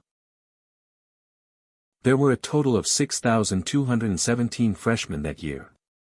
After half a year of prep courses, they would begin their first school year in early September that year. Raphael Leaf was the 17th dean of the Massachusetts Institute of Technology, who started in 2012. After his retirement, he was recruited by the headhunting company hired by Jiang Chen, paying $4 million in annual salary. This was almost twice his previous annual salary. Even compared to the University of Chicago, which gave the highest salary, Jiang Chen's offer was higher by $1 million. In fact, the proportion of Han in Koro University was 65%. The school board recommended that Jiang Chen headhunt professors from Hua universities. However, after some thoughtful consideration, Jiang Chen vetoed this proposal. Not accounting for identity and ability, the bureaucratized management model of Hua universities wasn't something he wanted to replicate in Xian. As the first university in Xian, Koro University would serve as a model for future education in Xian. Academic bureaucratization was, by no means, a good phenomenon. After exchanging opinions with scientists such as Lu Yuan and Amos, Jiang Chen ultimately made this decision. Compared to training a group of highly skilled technicians, Jiang Chen hoped to foster a group of highly innovative scientists. After Raphael Leaf arrived in Xian, Jiang Chen personally greeted him at the airport. Mr. Leaf was also flattered by Jiang Chen's attentiveness. Although he had a strong influence in academia, his experience was no way as fabled as the president of Future Group. The gray-haired old man, dressed in a suit, looked healthier than Jiang Chen imagined. "I watched your speech at the University of Mun. Did you laugh?" Jiang Chen asked with a smile. "Please don't be so humble. No one in the field of artificial intelligence has more to say than you. Now there's graphene too. I think the guys at University of Mun were very grateful." Mr. Leaf smiled and shook hands with Jiang Chen. He paused, then continued. "To be honest, I was ready to retire, but after hearing about potentially leading Koro University, I suddenly felt I could still do it for a few more years. But before I start working, I have one condition: I don't want the school board to interfere too much with my concept of education." "Rest reassured. The school board won't interfere with your teaching principles. After you take the position, I'll give you the dean position, and I'll only take the name of the honorary dean. We're only responsible for providing funds, and you're responsible for helping us build an MIT on the Pacific Ocean," Jiang Chen said with a smile. Mr. Leaf nodded, reassured. Operating a university was different from operating a business. Historical heritage and cultural accumulation couldn't be accomplished overnight. It would be a while before Koro University really became a famous university known throughout the world. It would be at least 4 years until the first graduates left the campus. The two talked for a long time, discussing the model of Koro University. Before they bid farewell, Leaf half-jokingly said, "Oh right, are you interested in teaching at Koro University? I can only give you $100,000 in annual salary." "Me? I'm afraid I don't have much to teach." Jiang Chen laughed. His academic credentials were only completing an undergraduate degree. He knew himself well. He could talk nonsense, but you could forget about asking him to teach lectures. It would be like running the next generation of students. "No, I think you have a lot of qualities that students can learn from, but you haven't even realized it yourself." Leaf looked at Jiang Chen with a smile. Koro University's motto: discover, attempt, change. After a brief silence, Jiang Chen said, "I'll consider your opinion. But just to be clear, I'll only teach one elective course at most." "I bet it'll be the most popular elective," Leaf said in a joking tone. As Koro University gradually got on track, Jiang Chen shifted his focus to Future Group. The completion of the city of Penglai, the Global Merchandise Exposition, Beer City, and the forthcoming mobile phone launched by Future Technology. When Jiang Chen personally got involved in these tasks, he truly realized how humongous his own company was. He also realized how tired Xia Xiyu, who picked up the weight of the entire group, must be. According to Jean's statistics, she always maintained an average of 2 meetings per day and had a 30-document approval rate. Fortunately, Jean could help now. Before, Xia Xiyu had to manually review these documents. In the evening, Jiang Chen sat in the office of the president, held the coffee his assistant made, looked at the night view of the city from the windows, and thought about the future. Tanaka had been sealed in the basement of New Moon Island. The Kurofune only existed in name. With Mitsui's list, the ghost agents arrested half the members of the Kurofune's Asia division, leaving only scattered sporadic parties to flee. In the capture and assassination of these people, the ghost agents sent by Jiang Chen discovered some strange phenomena. Many of Kurofune's members showed incredible ability in dealing with the ghost agents, almost like they had superpowers. According to the intelligence gathered by the agents, Aisha summarized their capabilities. Among them, there were relatively normal skills such as strengthening of the 5 senses, enhancement of resilience, improvements in athletic ability, and so on. Unscientific ones were manipulative magnetization, discharge, mental oscillation, etc. Jiang Chen's intuition told him that these abilities were likely related to the hidden genetic code. And these people, how could they unlock the power of genetic code without a genetic vaccine? Was the Kurofune transforming them, or was it because they possessed these special abilities that they could become part of the Kurofune? How could Tanaka gather these people together? With a long sigh, Jiang Chen drank the remaining coffee in the cup. Originally, he was thinking about future development. However, he didn't know why his mind drifted elsewhere. Forget it, these little pawns will be handled by the ghost agents. As for their superpowers, capture some and study them slowly. As he put his coffee cup on the table, Jiang Chen was about to call his assistant to make another cup, but he heard knocking on his door. Please come in. Xia Shiyu pushed the door open and entered with documents. Looking at her working so late, Jiang Chen's face looked apologetic. Thank you for working so hard. Not at all, this is my job. She combed her hair behind her ears and said lightly, this is a plan for a merchandise exhibition. Here is a project overview for Veer City. Although I've already reviewed it, it's better for you to read it before signing. After receiving the documents, Jiang Chen started to review them under her guidance. A touch of her fragrance lingered over the tip of his nose. Perhaps he was too close, but he could even feel her breath and her nervous heartbeat. It took an incredible amount of effort for Jiang Chen to suppress his pounding heartbeat and put all his attention back on the document on the table. By that time, he was surprised to find that the documents were all reviewed without his notice. Putting the stack of papers aside, he suddenly felt relieved. As if the huge pile of work had finally been completed, it seemed to have made up for some of his unfulfilled promises. Looking at Xia Shiyu, who was collecting the documents, Jiang Chen suddenly said with a grin. Are you free? Xia Shiyu stopped moving her hand and looked up with confusion. If you are free after work, let's go for a drink together. I heard that there is a good bar nearby. Perhaps she was surprised by why Jiang Chen suddenly made such an invitation. Xia Shiyu took several seconds to think. When Jiang Chen hesitated whether he should add, if you are too busy, then it is fine, she unexpectedly nodded her head and quietly responded. Okay. It was already 10 o'clock in the evening. Natasha raised her left hand to check her watch, and then she looked at the dark mansion. All the lights were off, and it looked like the people inside were all sleeping. With that in mind, she hesitated for a moment, but in the end she made a decision and reached for the bell. But before her finger reached the bell, the door opened itself. When she was puzzled at what happened, she looked in the direction of the mansion and saw an open window. A young girl stood there watching her quietly. Without the need to think, it was obviously Natasha. Only she would stand at the window every day like a rock, waiting for that guy to come back. Inside the yard, through the path on the lawn, Natasha walked to the front and opened the door.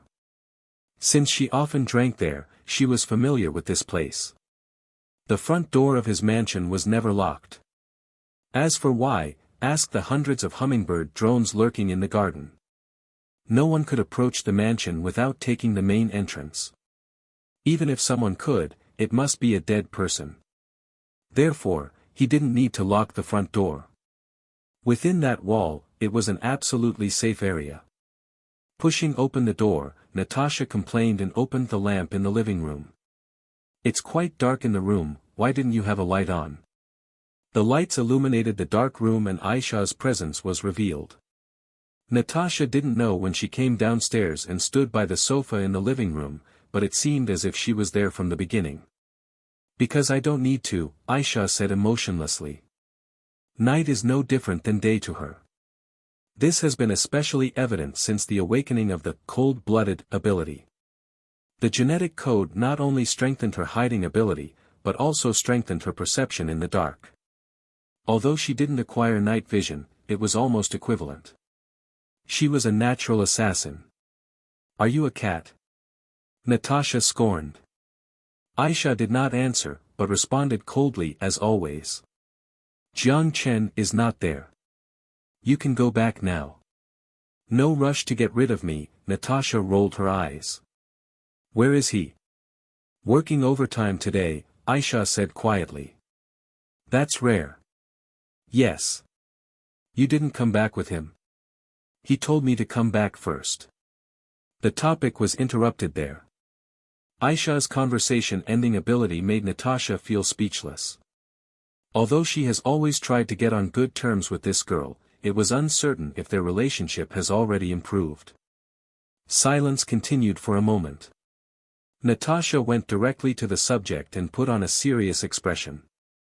Based on KGB's intelligence, some people are plotting an assassination against him. Aisha blinked and did not speak. Seeing her unresponsiveness, Natasha looked at her in disbelief. You don't seem worried. As long as I'm still alive, no one can hurt him, Aisha said softly. Aren't you too confident? Natasha rolled her eyes again. Aisha shook her head. Not because of self-confidence, but because the security work in place was perfectly safe. Even if she wasn't there, there were other sisters of ghost agents accompanying him. And the most crucial thing was that, even if one set aside all these failsafes, Jiang Chen's own strength was no match for the average person. What's more, this was his new world. The flickering lights swayed with the rhythm of the drums, youthful bodies filled the dance floor, wriggling and dancing with the beat of the music. Crisp clinking sounds of cups continued throughout the night, accompanied by laughter and ridicules. The clock just struck 10. Nightlife had only just begun for Koro City. It's funny to say that this was Jiang Chen's first time coming to the club, if the time in the 6th Street doesn't count. Looking at the figures dancing, Jiang Chen felt a sense of distance where he couldn't fuse into it. Looking at Xia Xiyu, her expression seems to be uncomfortable too. But disregarding the gap for now, just as Natasha said, the cocktails there were really good. The titled bangs covered the feminine face and the bartender with unidentifiable sex shook the shaker in hands, skillfully mixing a glass of blue marguerite for Jiang Chen. It was already his 5th cup. The alcohol concentration of the cocktail was not high, it was more like juice than alcohol. With the urge to pee, Jiang Chen put down the glass and told Xia Xiyu. I'm going to the bathroom. Aha. After Jiang Chen walked away, the restrained Xia Xiyu finally felt relieved. Somehow, she accepted Jiang Chen's invitation. There was still work to be done and she was not good at drinking. However, it is also true that it is time to relax after working so hard for so long. Xia Xiyu shook her head and tried to convince herself. At this moment, a man dressed in a plaid shirt came to sit beside her and whistled disrespectfully. Beauty, what's your name? Looking at him with a blank expression, Xia Xiyu ignored him, but took a sip of her wine. That cold attitude made Wang Biao feel embarrassed as he slightly narrowed his eyes. In front of his boss, he patted his chest and promised that he could bring back any woman his boss is interested in. Our boss wants to invite you for a drink. Can you give him the opportunity? Following Wang Biao's sight, Xiao Xiyu saw the man sitting on the sofa in the corner. The man, who had girls on his left and right, raised his glass to her in what he thought was a cool move. That unconcealed smile made Xia Xiyu feel nauseous. Xia Xiyu felt comical at this point. Why are there so many people who feel so good about themselves? It's not necessary. I advise you to think carefully, Wang Biao said with a grin. There was a glimmer of mischief in his narrowed eyes. Do you know who our boss is? The bright red liquor reflected an impatient face, and Xia Xiyu gently shook the wine glass, and coldly responded, Who is he? Have you heard of the Green Dragon clan?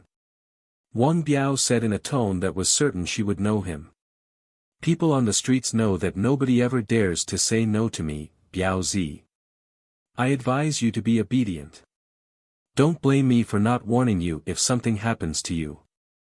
Is that true? But I haven't heard of you before. The voice of dissonance came from his back. Wang Biao frowned and turned his head. The dimmed lights made the man's face undistinguishable. But from the outline, he seemed familiar, but he couldn't remember where he had seen him before. Who are you? Is this the after effect of the proliferation of immigrants? Looking at the little pawn in front of him, Jiang Chen sighed. Xian was just like the United States in the 19th century. It was not just immigrants who longed for a good life, but also criminals who have crossed the ocean. If this hidden danger was not solved as soon as possible, it would surely ferment into serious public security problems in the future. It seemed imminent to do something. Seeing that the person in front of him did not answer, Wang Biao, who was ignored twice, was completely irritated. It was the first him being so humiliated and insulted since gaining his reputation.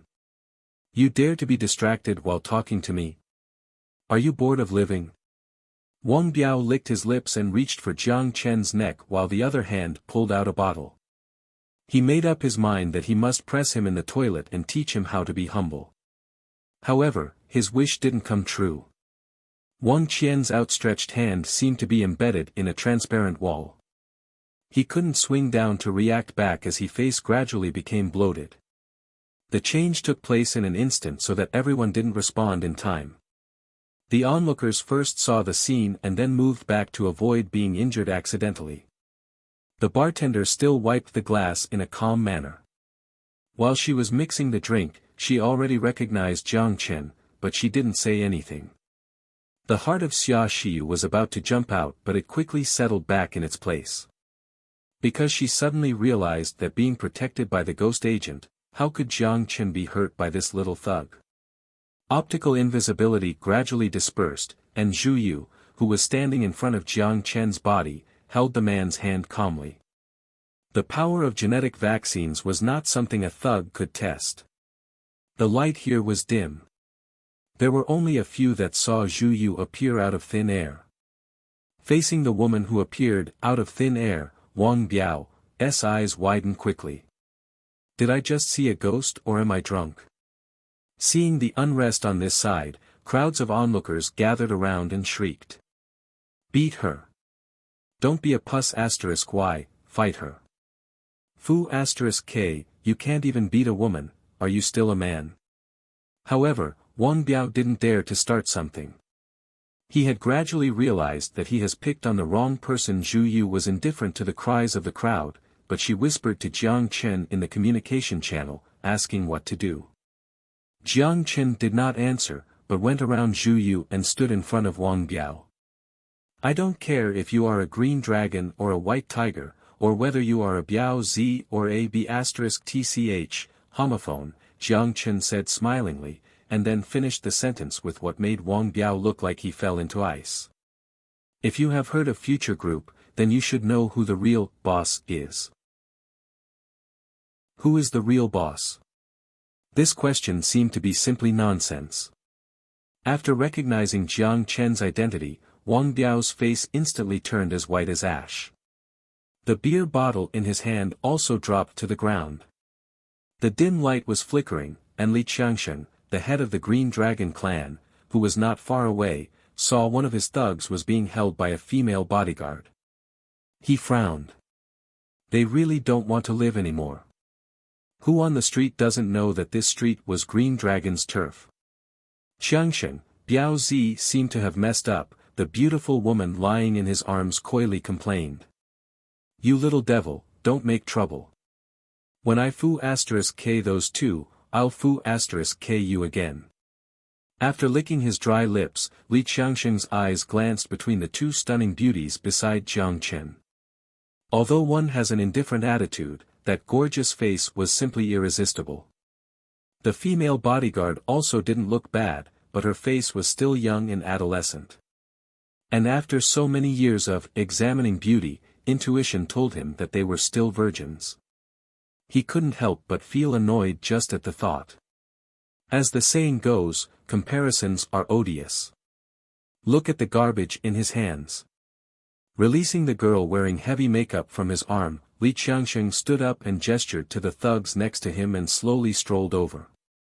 People wearing Green Dragon black t-shirts came out of the crowd and a group of young people with buzz cuts approached Jiang Chen. From the posture of these people and the items in their hands, they were obviously part of a gang, a professional organized crime. A few steps behind Jiang Chen, Li Qiangsheng twisted his neck and grinned.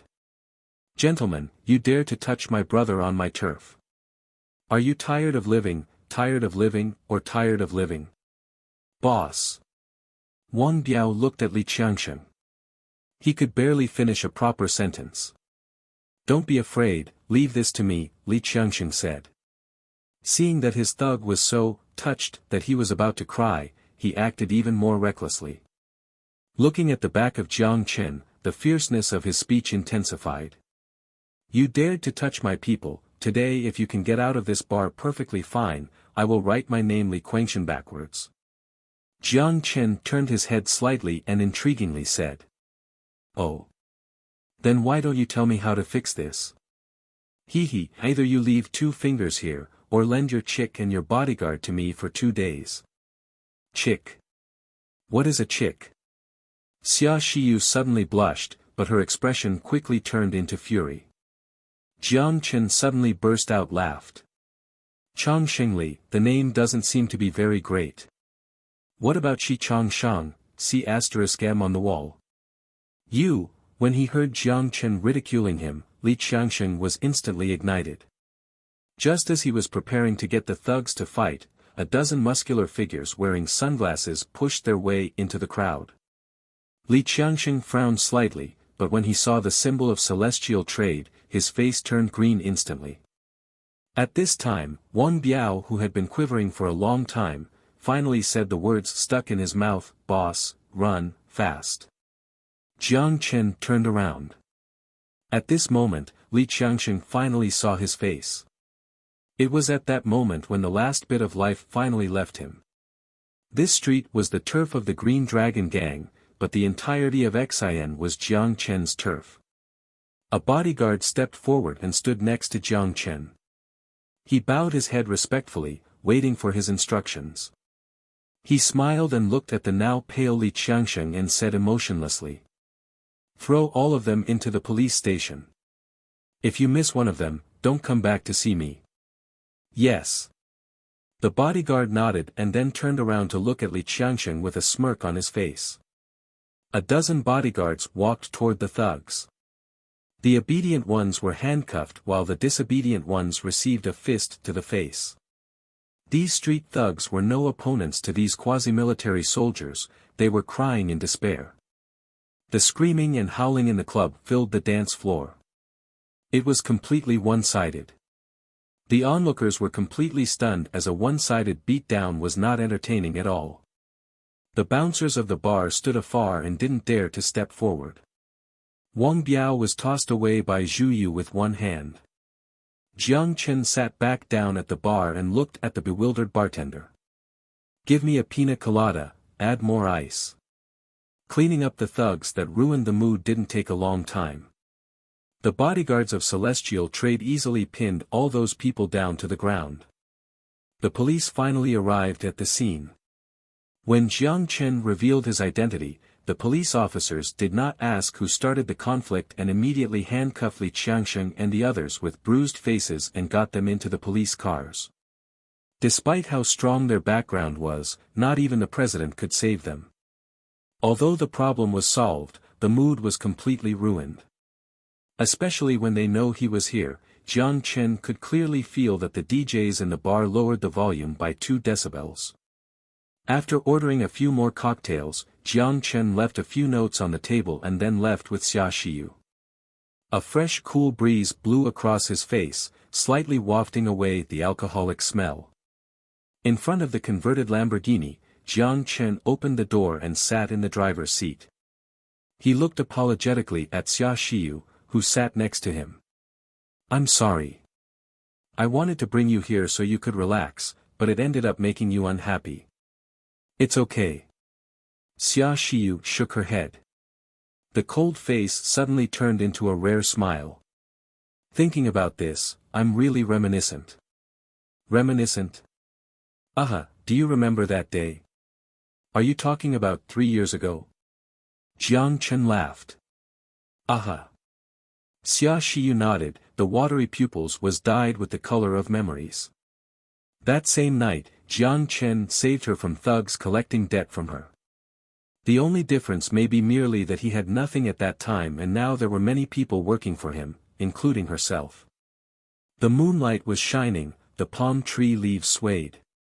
It wasn't just the tree's shadows that swayed, but the hearts of the two people in the car. Perhaps because of the alcohol, she had a faint red blush on her face. The fragrance of her body's scent was mixed with a hint of intoxicating red wine. Her soft hair rested against her cheek and was extremely attractive under the pristine moonlight. Jiang Chen was intoxicated. The narrow space was always the catalyst for intimacy. Feeling the temperature in his eyes, the red blush seemed to have climbed up from her white neck to her earlobes. Their heartbeats gradually amplified, and it gradually became unclear who it belonged to.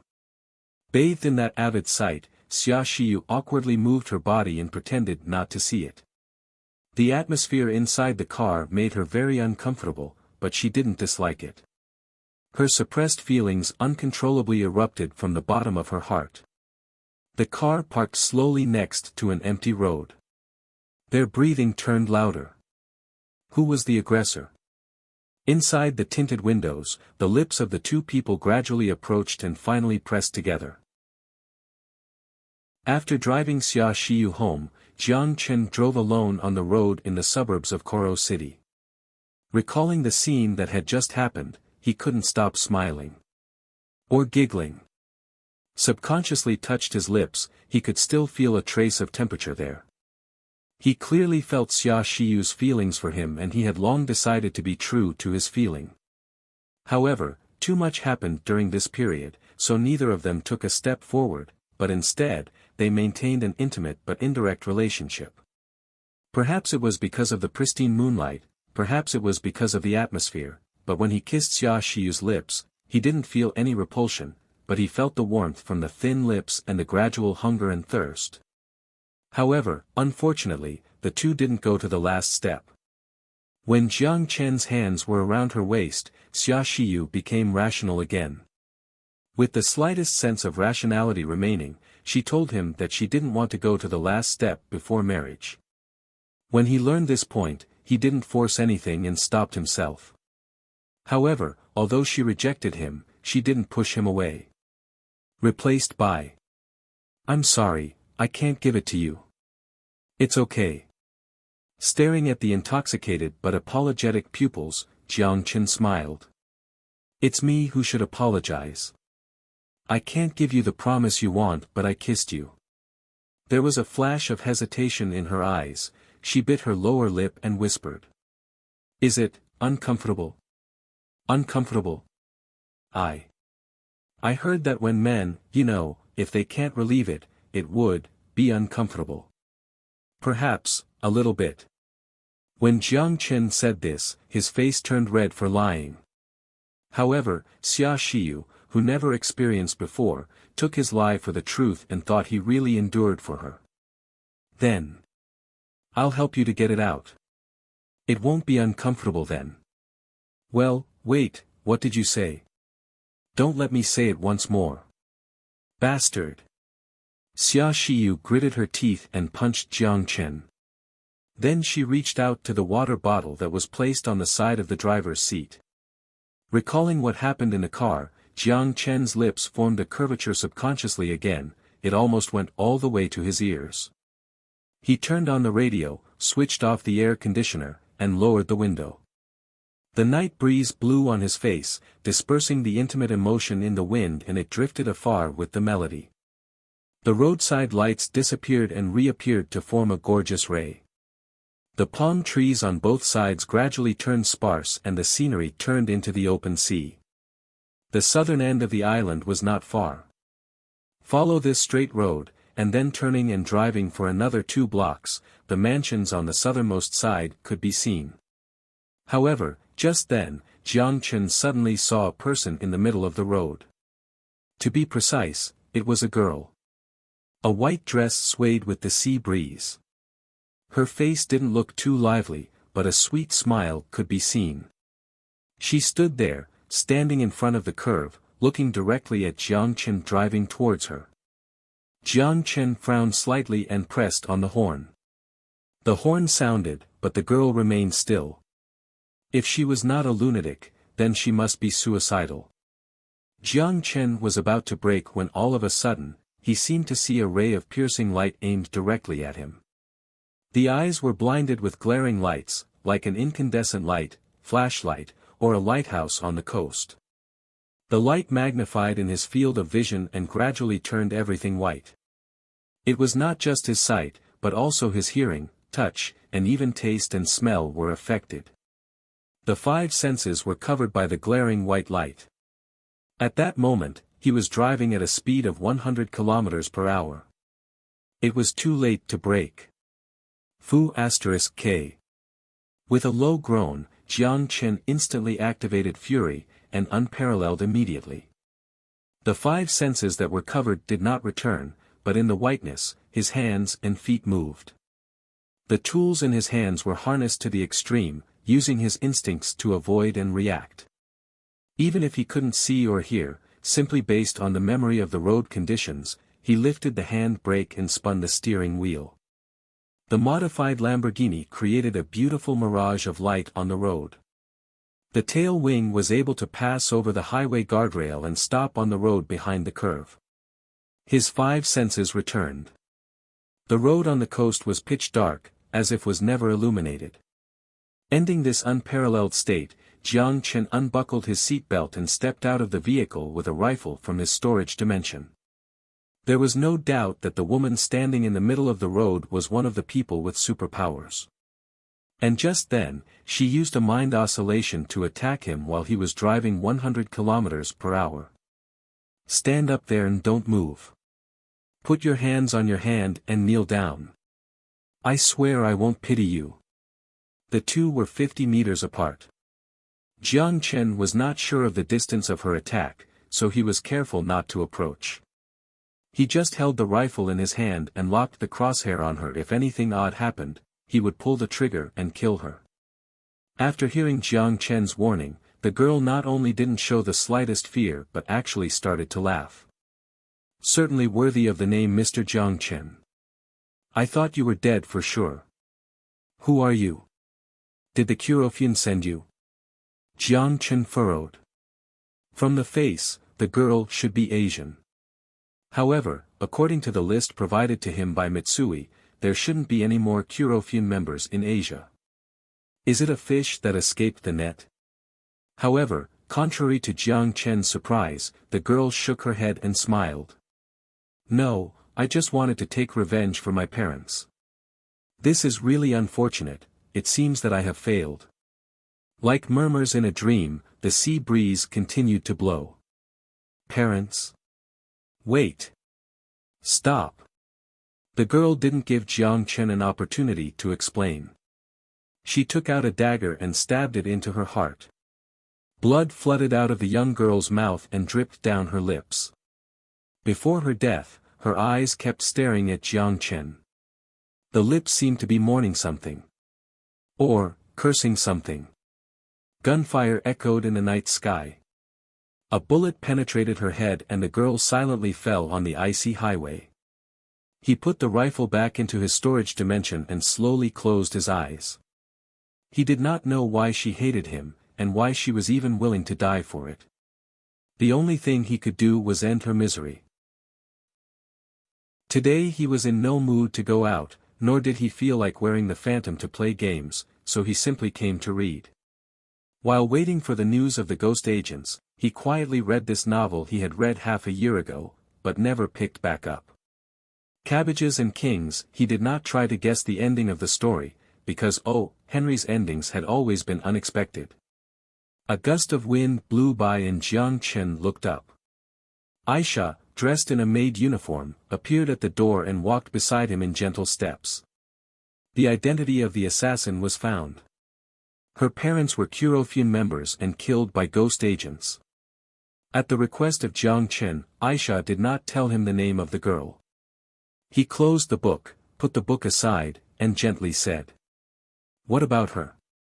She had nothing to do with the Kurofun, but we do not rule out that Kurofun members later found her and simply trained and instilled in her the concept of hatred." Aisha adjusted the wording to be as brief as possible. "Is that so?" Jiang Chen was in deep thought. Hatred fueled by hatred, this was what he had expected. However, he didn't intend to change his mind. The Kurofian must be wiped out, and any excuse was not sufficient to argue against their crime against society. What's more, they were on their last breaths.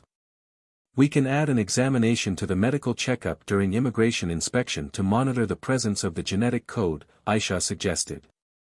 There are too many people who carry hidden genetic codes, even more than those who do not carry them.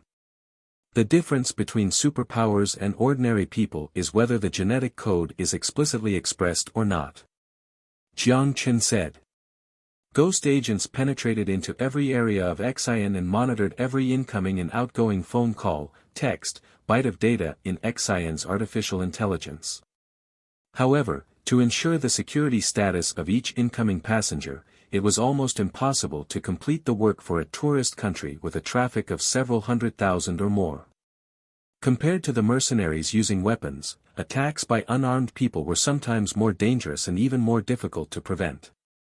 For example, the girl last night used a mental oscillation at a crucial moment. Fortunately, although these so-called superpowers were inconceivable, they are all within the realm of nature. For example, the superheroes that could destroy everything would only exist in Marvel. Biting her lower lip, Aisha lowered her beautiful face. I'm very sorry. It was my dereliction of duty that you were almost assassinated last night, no need to apologize. Raise your head. Jiang Chen smiled. Nobody can predict what will happen. All we can do is prevent it before it happens. Although Jiang Chen's words gave Aisha some comfort, the young girl still did not completely forgive her dereliction of duty. If there weren't any of them, there would at least be a ghost agent that would accompany Jiang Chen. However, unfortunately, the atmosphere with Xia Xiyu was too great last night. Zhu Yu, who was standing next to him, protecting him, did not dare to look at the live show of the two, and quietly left. No one thought it would be such a coincidence. If Zhu Yu was nearby, she would certainly not hesitate to execute the girl immediately. The person with superpowers was still a person, no matter what kind of superpower, as long as the person was dead, there would be no problems. For this matter, Aisha lectured Zhu Yu for a long time. If it were her instead, she would certainly not shy away from watching Jiang Chen and Xia Xiyu doing naughty things, perhaps she would have joined them. Ahem. Since Aisha didn't respond, Jiang Chen paused for a moment but then continued. What happened last night was nothing.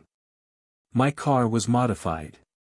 Even if I didn't stop the car and drove into the sea, I would at most suffer some small injuries. So, don't feel too guilty. In that world, I have seen people with even more terrifying superpowers. More terrifying? Jiang Chen nodded with a smile. His superpower had been unlocked to the 3rd level, and he could wipe a whole province from the map, but in the end, he still died under my light sword. Also, he had to thank those crystals detonated by the guy named Bo Yu. Otherwise, his storage dimension would not have changed to the real universe.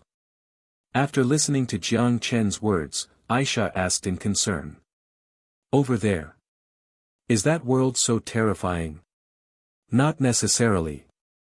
Although in every sense the situation there is very confusing and chaotic, but fortunately, there is a group of people who are still pretty good, and now slowly establishing order.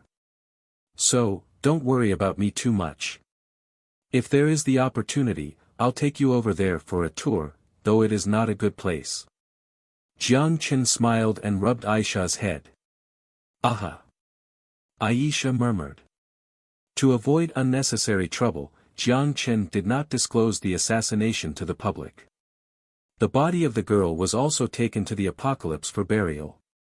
The traces of her existence were erased from the world forever. After a day of rest at home, he arrived at the future group building the next day. With some contrast to what he had imagined, he originally thought that with Xia Shiyu's thin skin, after experiencing such an embarrassing thing, she would surely avoid him for several days. However, the reality was out of his expectations. Not only did Xia Xiyu not hide from him, she also sat across from him at lunchtime. Perhaps it was Jiang Chen's illusion, but the relationship between them got a lot closer. However, when the two people were eating, they mostly talked about work. Is future technology prepared? What are you referring to? Xia Xiyu mixed the salad dressing with the vegetables and fruits, and then picked up a tomato with her fork before sending it into her cherry mouth. However, for some reason, Jiang Chen felt the moment when the red lips bit onto the tomato, it was extremely sensual. Maybe because the salad dressing was white. The phone. He cut off a piece of steak and chewed to hide his embarrassment. Future Heavy Industries already delivered the sample. From product quality, it is absolutely worthy of the concept next generation. In addition, I have seen Ning Huajian's plan, and the promotion and sales channels of future technology are ready to go. All the work is ready and only one last thing remains. What? Xia Xiyu smiled and used a joking tone she rarely used. Mr. President, please give the phone a name. Downstairs of the Future Group building, major newspapers and media reporters clashed around. The security personnel gestured to each other, pulled up the yellow line, and guided these excited people to the right positions to prevent accidents from pushing and shoving. Future Technology was holding a product launch conference and Jiang Chen would be present in person. Outside the venue, one could see heavily armed Star Ring trade soldiers, helicopters hovering in the air, and snipers deployed on distant buildings. Hummingbird drones were also hidden in unseen places. As far as the security level, the specification of this conference was absolutely above that of the president's speech. They had started to plan the conference since the beginning of the year. From the earliest announcement that the company would enter the mobile device manufacturing industry, then to the breakthrough of graphene technology and the subsequent acquisition of the Nippon technology companies. For this day, Future Technology was long prepared. The media and the public were having unprecedented high hope for the reveal. What kind of groundbreaking product would they come up with? As early as the first 3 days before the conference began, major social media platforms and forums had already started to debate. At the same time, to really stir things up, Future Technology revealed the frame of a black cell phone on their official website. On the face of the phone were welcoming words and under that was a clock, counting down the time till the conference.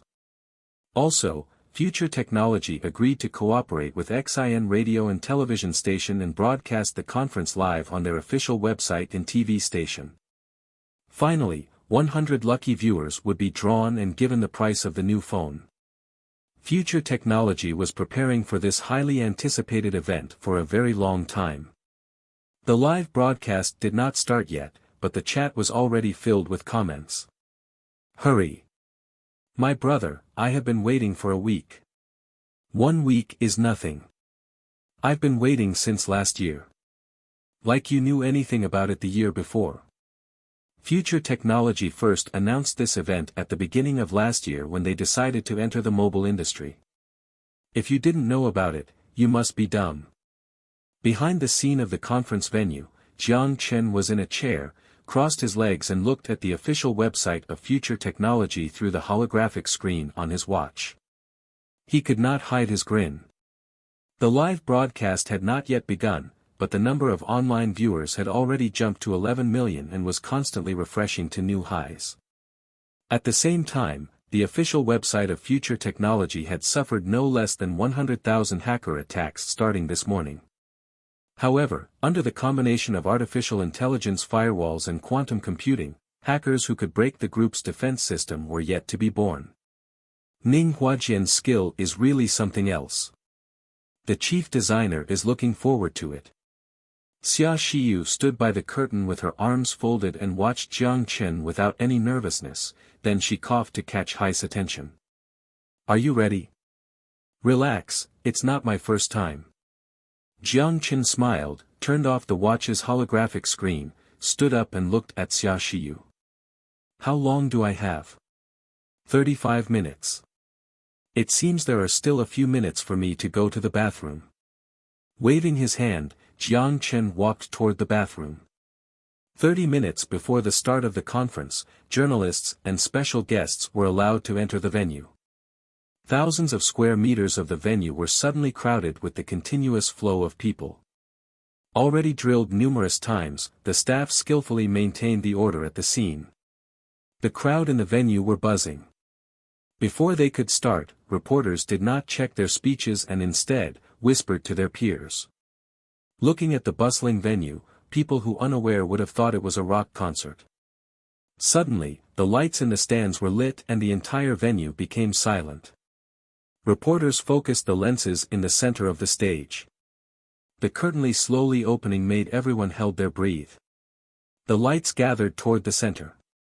Jiang Chen stepped out from behind the curtains and stood in front of the stage with thunderous applause and cheers. Behind, Future Technologies' giant logo flashed on the screen. With his opening speech, numerous light particles spread out on the screen and staggered into the 12 languages. Real-time translation. One of the Future Technologies' hidden technology. I would like to extend my gratitude for all the reporters and special guests making the visit, and for the viewers watching the live broadcast on through the live stream and on TV. Thank you for your continued support and expectations for Future Technology. Please believe me, I will live up to your expectations. Jiang Chen said the opening remarks with a smile. Standing in the background, Xia Xiyu was holding her breath. Just a short span of 2 minutes, the number of online viewers on the official website exceeded 100 million. Looking at the pairs of eager eyes below the stage, and their gazes full of anticipation, Jiang Chen intentionally paused for 2 seconds and immediately extended his hand. With a bright smile, he said, "Future." When Jiang Chen said this word, the reporters were obviously surprised. He did not understand what he meant. It wasn't until the beam of light gathered in Jiang Chen's hands did they see the piece of paper. Yes, it was like a piece of paper. When Jiang Chen said the word, the phone named Future also revealed on the screen.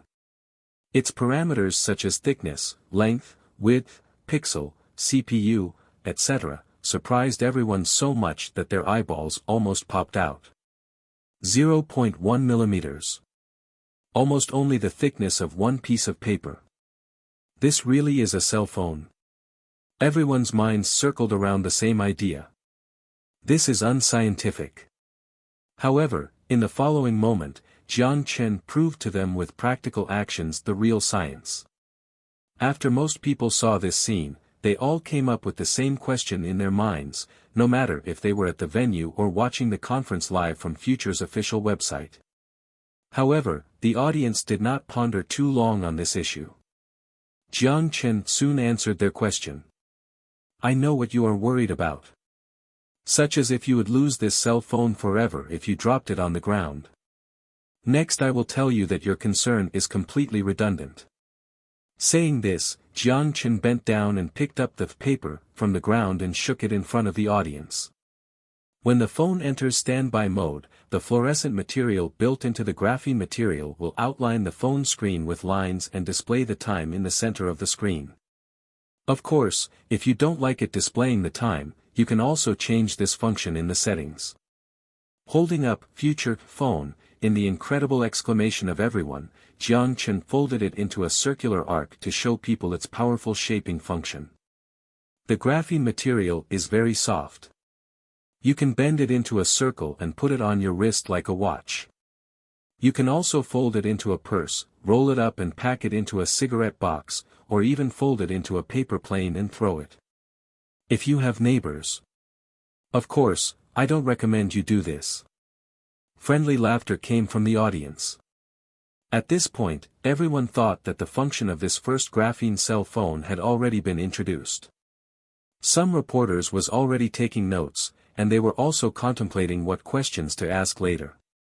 Based on the arbitrary folding function, this mobile phone could already be worthy of the title of Future, and was also worthy of the expectations of countless people that waited for almost a year. However, when everyone thought that was it, Jiang Chen smiled and opened his mouth again. However, these functions are not the focus I intend to introduce today. Jiang Chen mysteriously smiled, then rolled the Future phone onto his wrist like a bracelet. His demeanor was like that of a magician. Next, We will witness miracles. Catherine couldn't believe her eyes. She has been a reporter for many years and attended countless Silicon Valley's product launch conferences, but it was the first time she had been genuinely amazed by a product. When Jiang Chen on the stage rolled the phone into a watch and put it around his wrist, a spectrum of light formed an entity on his palm. Everyone held their breath. Hologram. No, not just holograms. She personally watched Jiang Chen touch the hologram and operate the phone by touching the holographic screen. The screen suspending in the air was like a physical screen, and the transparent operating interface was simple but aesthetic. Holographic interaction technology. And it was a holographic interaction that had completely separated from the physical interface. She didn't know what words she could use to describe the shock in her heart at the moment. She peeked at her peers' notes and saw the chief reporter of the Daily Mail's pen tremble before he jot down one word. Incredible. Yeah, maybe only the word incredible could depict the shock of the audience. As it was too shocking to see, Catherine's chin was in a jaw-dropping state during the rest of the conference. Fully charged, the phone could operate for 24 hours. It adopted the Deep Blue M1 processor chip designed by Future Technology with a performance equivalent to twice to the phone with the same price. Because the mobile phone itself was already thinner than the USB interface, for this purpose, Future Heavy Industrial had specially designed a wireless charger for charging. In addition, Future Technology completely abandoned wired headsets and directly configured a Bluetooth headset. The headset or the phone could be used to change into speaker or headset mode. Abandoning the original SIM card design, Future Phone adopted a similar concept proposed by Apple and Samsung as early as 2015. However, due to the impact on the wireless carriers, this feature was temporarily unavailable in some countries. Instead, Future Technology had added a SIM card scanning function. In addition to these unbelievable functions, Future was also introducing different colors, such as deep space gray, snowflake silver, rose gold, and gay violet to provide the most distinguished services to the most distinguished customers. Well, in fact, there was no difference between the different colors. Graphene was transparent, and the only difference between these different colors was the fluorescent material that was incorporated into them, that is, the color of the screen frame and the clock, and the price. Among them, the basic colors such as orange and blue were the cheapest. The direct selling price was $950 before tax, and the selling price of rich gold was as high as $1,100, which was more than $150 higher. By the way, these tricks of making money were learned from Apple. Jiang Chen, named chief designer, was unclear about the difference between light pink and rose gold. However, the comments on the official website broadcast had already exploded. According to Gene's data analysis and statistics, 70% of users had a strong preference for rose gold. Future, let us welcome the future together. As Jiang Chen concluded the presentation with a pun, the presentation of this product launch came to an end. The reporters stepped forward and directed the cameras and microphones at Jiang Chen. Mr. Jiang, will Future be positioned as a high-end phone? Did your designer consider that the $950 price, for most middle-income people, especially those in developing countries, is difficult to accept? Future is positioned as a high-tech product. We don't want to label it with a low-end or high-end label. Buying an iPhone 8 for $950 may pain you for a while, but I promise you, if you buy a Future, you will only feel that it is a great purchase, Jiang Chen said. The reporters' eyes lit up, and their pens furiously jotted notes down. Future Group Chairman Jiang Chen at the press conference criticized Apple's iPhone 8 price for being too expensive to match its poor functionality. Controversy and gossip were always easier to sell than the product itself. Jiang Chen didn't care about his exaggerated facts. After all, it was hype. Mr. Jiang, when will Future be on sale? Mr. Jiang, there is rumor online about you and Emma Watson. The 2-hour questioning session quickly passed, but the enthusiasm of the journalists at the venue did not diminish at all. When Jiang Chen walked out from the siege of reporters, the body injected with genetic vaccine even felt a little weariness. Pushing the door into the backstage room, Jiang Chen sunk into a chair while letting out a long breath. Xia Xiyu walked over with a glass of water. Jiang Chen took the water and chugged it clean. It's exhausting. I don't know how the reporters have so many questions. Although he was complaining, a smile hanged on his mouth. The explosion of Future had, to some extent, reflected the market's expectations for the product. It is foreseeable that on the day of the release, being out of stock would be the inevitable. Did you know? The peak number of live viewers just exceeded 1 billion. Standing next to him with her arms folded, Xia Xiyu smiled. 1 billion. After hearing this figure, Jiang Chen was astonished. Even though he was full of confidence in the Future's popularity, he was startled by this figure. 1 billion online viewers. Fortunately, the official website server is a quantum computer, or just this ridiculous traffic would blow up the official website of Future Technology. According to the online user's IP, we have identified a list of 200 lucky users and have now issued prizes based on the address they filled in. In addition, the official website sales link has been open for 10 minutes, and the 200,000 phones on hand were sold out within a minute. With the current production efficiency of the new Malaysia Special District, the average profit of a Future phone was $600 and 200,000 mobile phones were all sold. In other words, in just 1 minute, the Future Group made 120 million. This is ridiculous. The Fed's printer cannot match this speed. Let Future Heavy Industrial readjust their production capacity, and increase monthly production to 4 million pieces within 2 months, and increase it to 9 million before the end of this year. I have already delegated people to do that. Xia Xiyu nodded and pushed her glasses up. Then she added, in addition, 5 companies including Samsung and Foxconn submitted a letter of intent to us and expressed their willingness to negotiate with us on Future to help us increase our production capacity. What's their proposal? They are willing to be our OEM for the dark blue M1 chip, graphene screen, and battery for a total of 13 parts. It is estimated that this move can save costs of $79. And it will be able to increase our production capacity to 5 million per month in a short period of time, Xia Xiyu said. Jiang Chen pondered this for half a minute, his index finger tapped gently on the table. Then he said, "The Future Group does not have the plan of OEM for the time being. You can just tell them that." "Okay, I'll draft the email later." Xia Xiyu nodded. For outsourcing, Xia Xiyu also held opposing views. However, she still needed to consult Jiang Chen. In order to build a complete set of electronic production lines in New Malaysia Special District, Future had already invested $2 billion. Although OEMs could allow for large-scale production, minimize product costs in a short period of time, and increase production, the side effects were also obvious. It'd lead to an outflow of technology.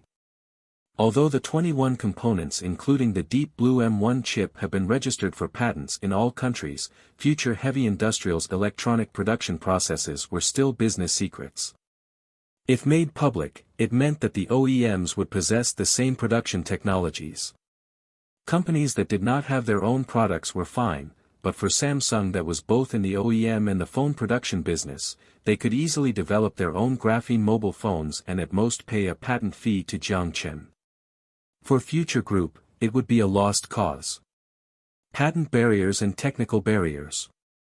Under the protection of these two strongholds, could Future Group maintain their monopoly in the market and ensure its hegemony?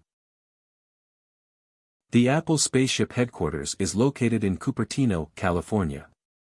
This 2.8 million square foot building is like a castle that signified the Apple empire. In the words of Steve Jobs, this new building is like a spacecraft that landed, and the UA media likened it to a giant glass donut. At this moment, 48 hours has passed since the Future Technology product launch. Apple CEO Tim Cook sat in his office and leaned back against the office chair. After Steve Jobs' death, he was worried about the company's prospects for the first time. By the way, in the 2 days' time, Apple's market value evaporated by $20 billion.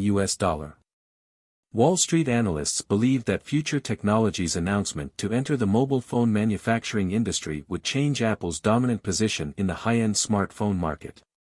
Against Future, Cook pessimistically discovered that the Apple 8 did not have any advantage beyond price. For the Apple 8 positioned in the high-end market, it was undoubtedly very ironic. Looking at the future in his hand, Tim Cook sighed. Even as a competitor, he had to admit that the design of the future was perfect, especially the function of the holographic screen. It was addictive to play with.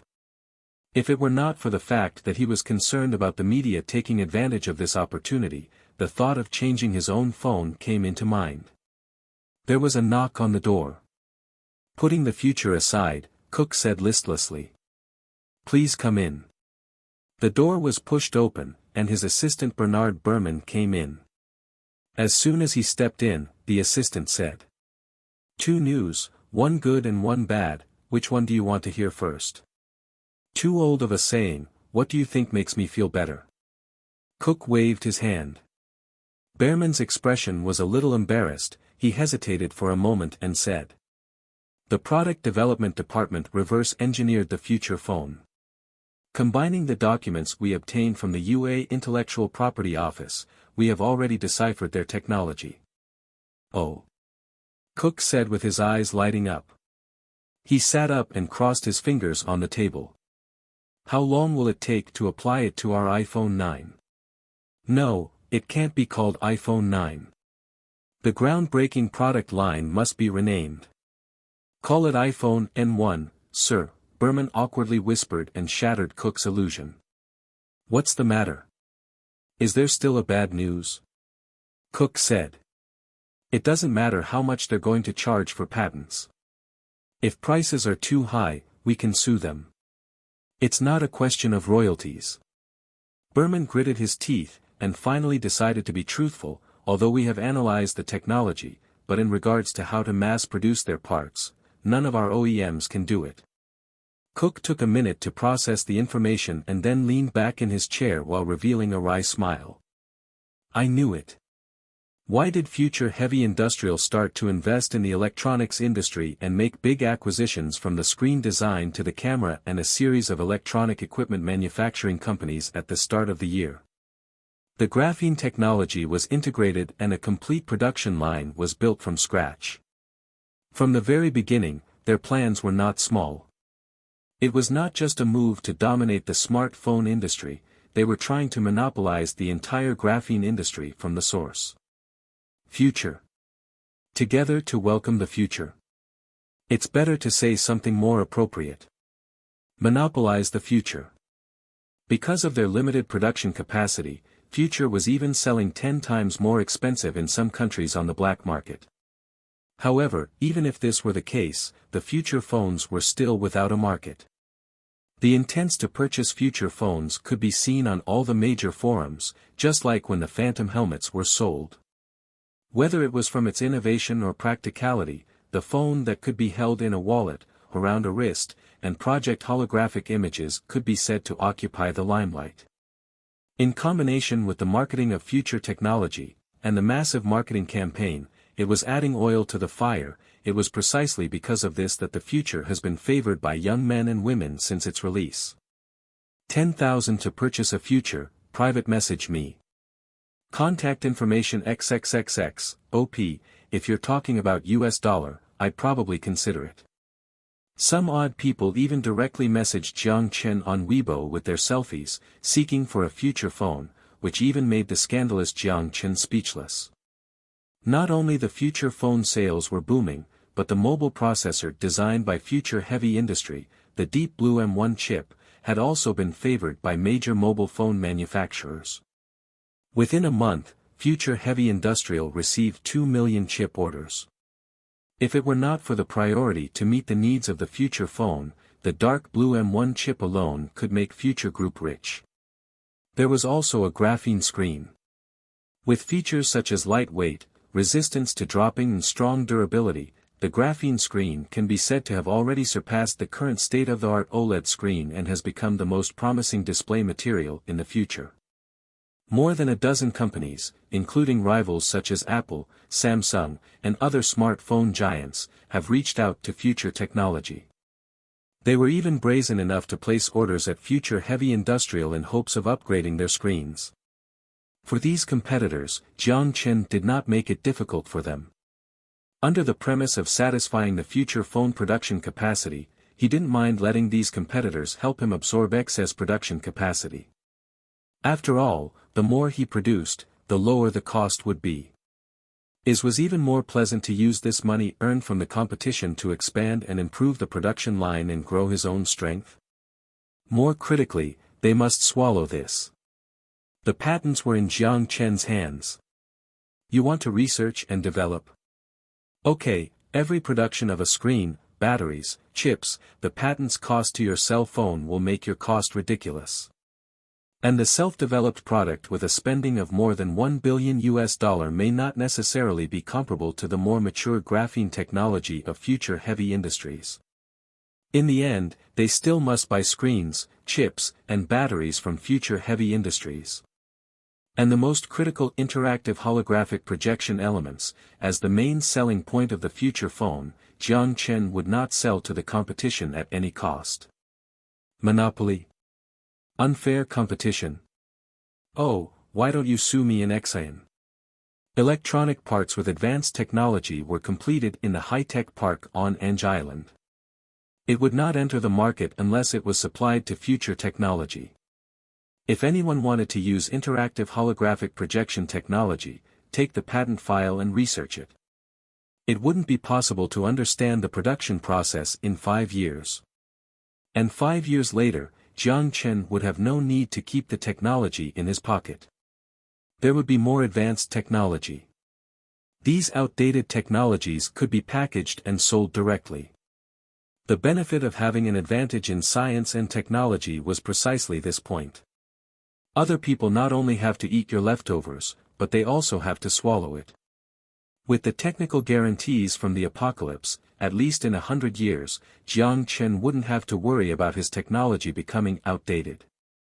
As for 100 years later, too far away. Jiang Chen didn't want to think about it now. If he couldn't defeat the crisis of 20.5 light-years away, the continuation of the Earth's civilization on this timeline would be in jeopardy, let alone his future group. On February 1, 2018, Walmart and Future Technology jointly organized the first VR product exhibition in the world.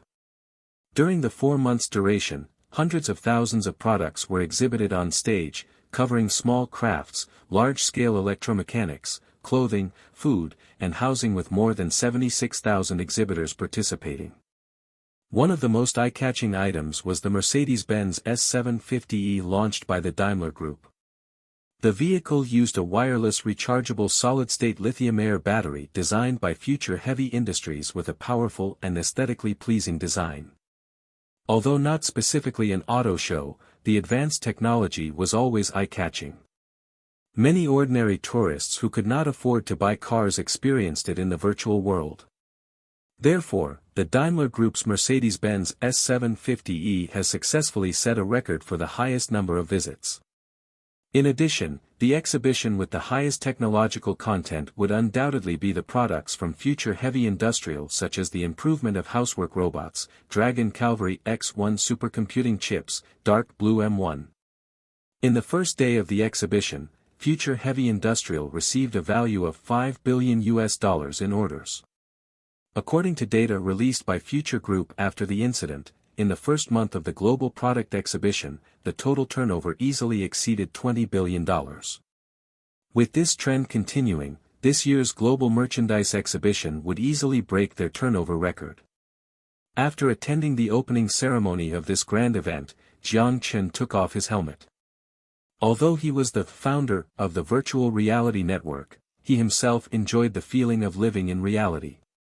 As the president of the group, he just needed to read the opening speech written by the secretary and shake hands with representatives of major companies at the opening ceremony. Aisha shaved for him and then Jiang Chen put on a casual outfit before heading out. Today was an important day, not only the opening ceremony of the VR Global Merchandise Exhibition, but also the completion ceremony of Penglai City.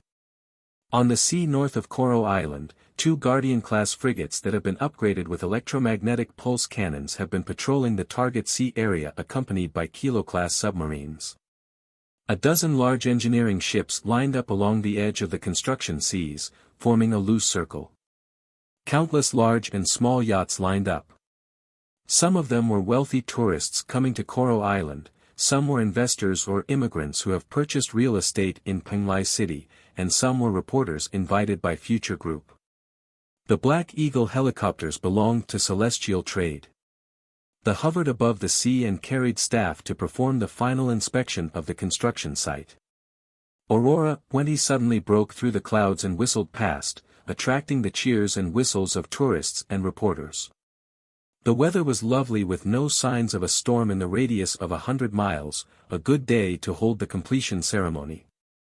On a cruise ship, tourists in beachwears and bikinis leaned against the railing and looked out at the calm sea. *T, that fighter is so cool. I heard it is called Aurora 20. I don't know, is it better than the F-35? I'm more concerned about Penglai City. If I haven't got the wrong date, it should be today. A city on the sea, Atlantis of the East sounds really romantic. Dear, can we live there later? Okay, baby, whatever you say, if Future Group doesn't bounce on us. Look! The sea is moving. With a loud exclamation, everyone stopped their chit-chatting and looked intently in the direction of the sea.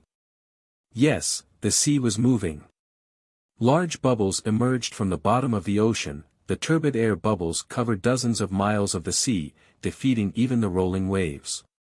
After 2 minutes, the tumbling air bubbles stopped. The sea level suddenly rose, and a hill that was hundreds of meters in radius emerged. Afterwards, the seawater spread around, and the ships and yachts in the outer ring were like leaves in a storm, pushed away by the sea waves that rose suddenly. Ships closer were even tilted at a 45 degrees angle. That boat. The boat is going to fall. A tourist shrank to the edge of the cabin and shouted. Why are you shouting? There is no leak and no rollover. Shut up. Look. Look over there. The city of Penglai is coming out. God, what do I see, dear Virgin Mary? Buddha. Fu *K. Like a sharp steel blade, a steep octave tower pierced through the sea. Then, a metal building with a radius of several hundred meters lifted up as the water rose. A block of high-rise buildings sprang up from the surface of the water like spring bamboo shoots. The seawater fell from the top of the building and formed countless natural waterfalls, covering the face of Penglai City like a veil. The seawater crashed down and white mist soon formed around the vicinity. The wind blew gently, and the white fog wave moved with the wind, dancing flirtatiously on the ocean surface. Steel broke the waves and layers of ripples scattered around. The waves clashed against the side of the ship and created muffled sounds that resembled the sound of a heavy hammer smashing onto steel. Standing on this unmoving guardian frigate, Jiang Chen narrowed his eyes and looked up at the rise of the city with his binocular. The main structure has risen. Unlock the stability lock. Initiate the rising of the second-level structure. Rising is complete, the graphene pipe is connected. Drainage gate. Like a gyro, the circular main building became stable on the surface. Then the ring of aluminium foam structure rose, the graphene pipe protruded from the hole, and accurately penetrated into the side of the center island, forming a giant, circular, artificial island. The sea water injected into the building flowed into the streets, flushing the shells, conch, and algae on the streets into the sea and formed a waterfall on the edge of the island. After completing the island floating operation, the crew immediately opened the pressure valve at the bottom of the island and discharged the seawater that was injected into the drainage and water supply system. Is this Penglai City? Although it is not as beautiful as it is in the virtual reality, it seems more astonishing than what I have seen in the virtual reality. Standing beside Jiang Chen, Xia Xiyu exclaimed. Aisha didn't speak, but from her sapphire eyes, Jiang Chen could still read her astonishment. As for Natasha, as a Russian diplomat, her head was lowered and no one knew what she was thinking. Rest assured, I bet it will be as beautiful as the one in the virtual reality. Looking farther into the city, Jiang Chen said with a smile. The most critical main structure floating work has been completed. Jiang Chen's clenched hands could finally relax. Drainage work will take 2 full days, followed by the filling of other structures between the outer ring and the center island. These structures were just like blocks, and they were all already built on the sea floor. They just need to be pieced together. That will take about 5 days. After all the work has been done, what was left was the cleanup. Workers wearing protective clothing would be the first to board the island and drive rubbish trucks to clean seaweeds, shells, and jellyfishes. In the process of floating, Penglai City brought a lot of specialties from the seabed. Now the entire artificial island was surrounded by a pungent smell. Without cleaning it up, no one would be willing to live on this island. This seemingly simple cleanup was the most time-consuming and laborious part of the entire flotation work. It was expected that the future group will use 1,000 Shaolin and 2,000 cleaning personnels, 6,000 sweeping drones, 50 garbage trucks and water tankers to complete the cleanup. It was expected to take 1 month. The footage of Penglai's completion was captured on video and went viral on sites like YouTube. People's initial reaction was to suspect that this was a special effect in a movie, and it was not until people watched other onlookers upload videos of themselves did people realize. It was not a movie, it was true. Back then, how many experts stated that it was impossible for this to be built? Even if it were built, it would not float to the surface of the sea. Even if it really did, several waves would have torn the island apart. Even on the day before the completion ceremony of Penglai City, a professor in ship science still commented to make this point known. I'm telling you, this thing won't float. How do we make islands? Although this is knowledge in the field of construction, as a professor, I still know some elements. In general, we have to surround an area first, then fill it with sand, build an island directly on the sea floor, and then float it. This is completely ridiculous. I'm willing to bet, if this island doesn't sink, I will eat a pound of sh*t. However, the next day, Penglai City successfully floated. So many experts' face was slapped hard. When everyone singled the professor out and asked him when he was going to eat, he suddenly stopped talking.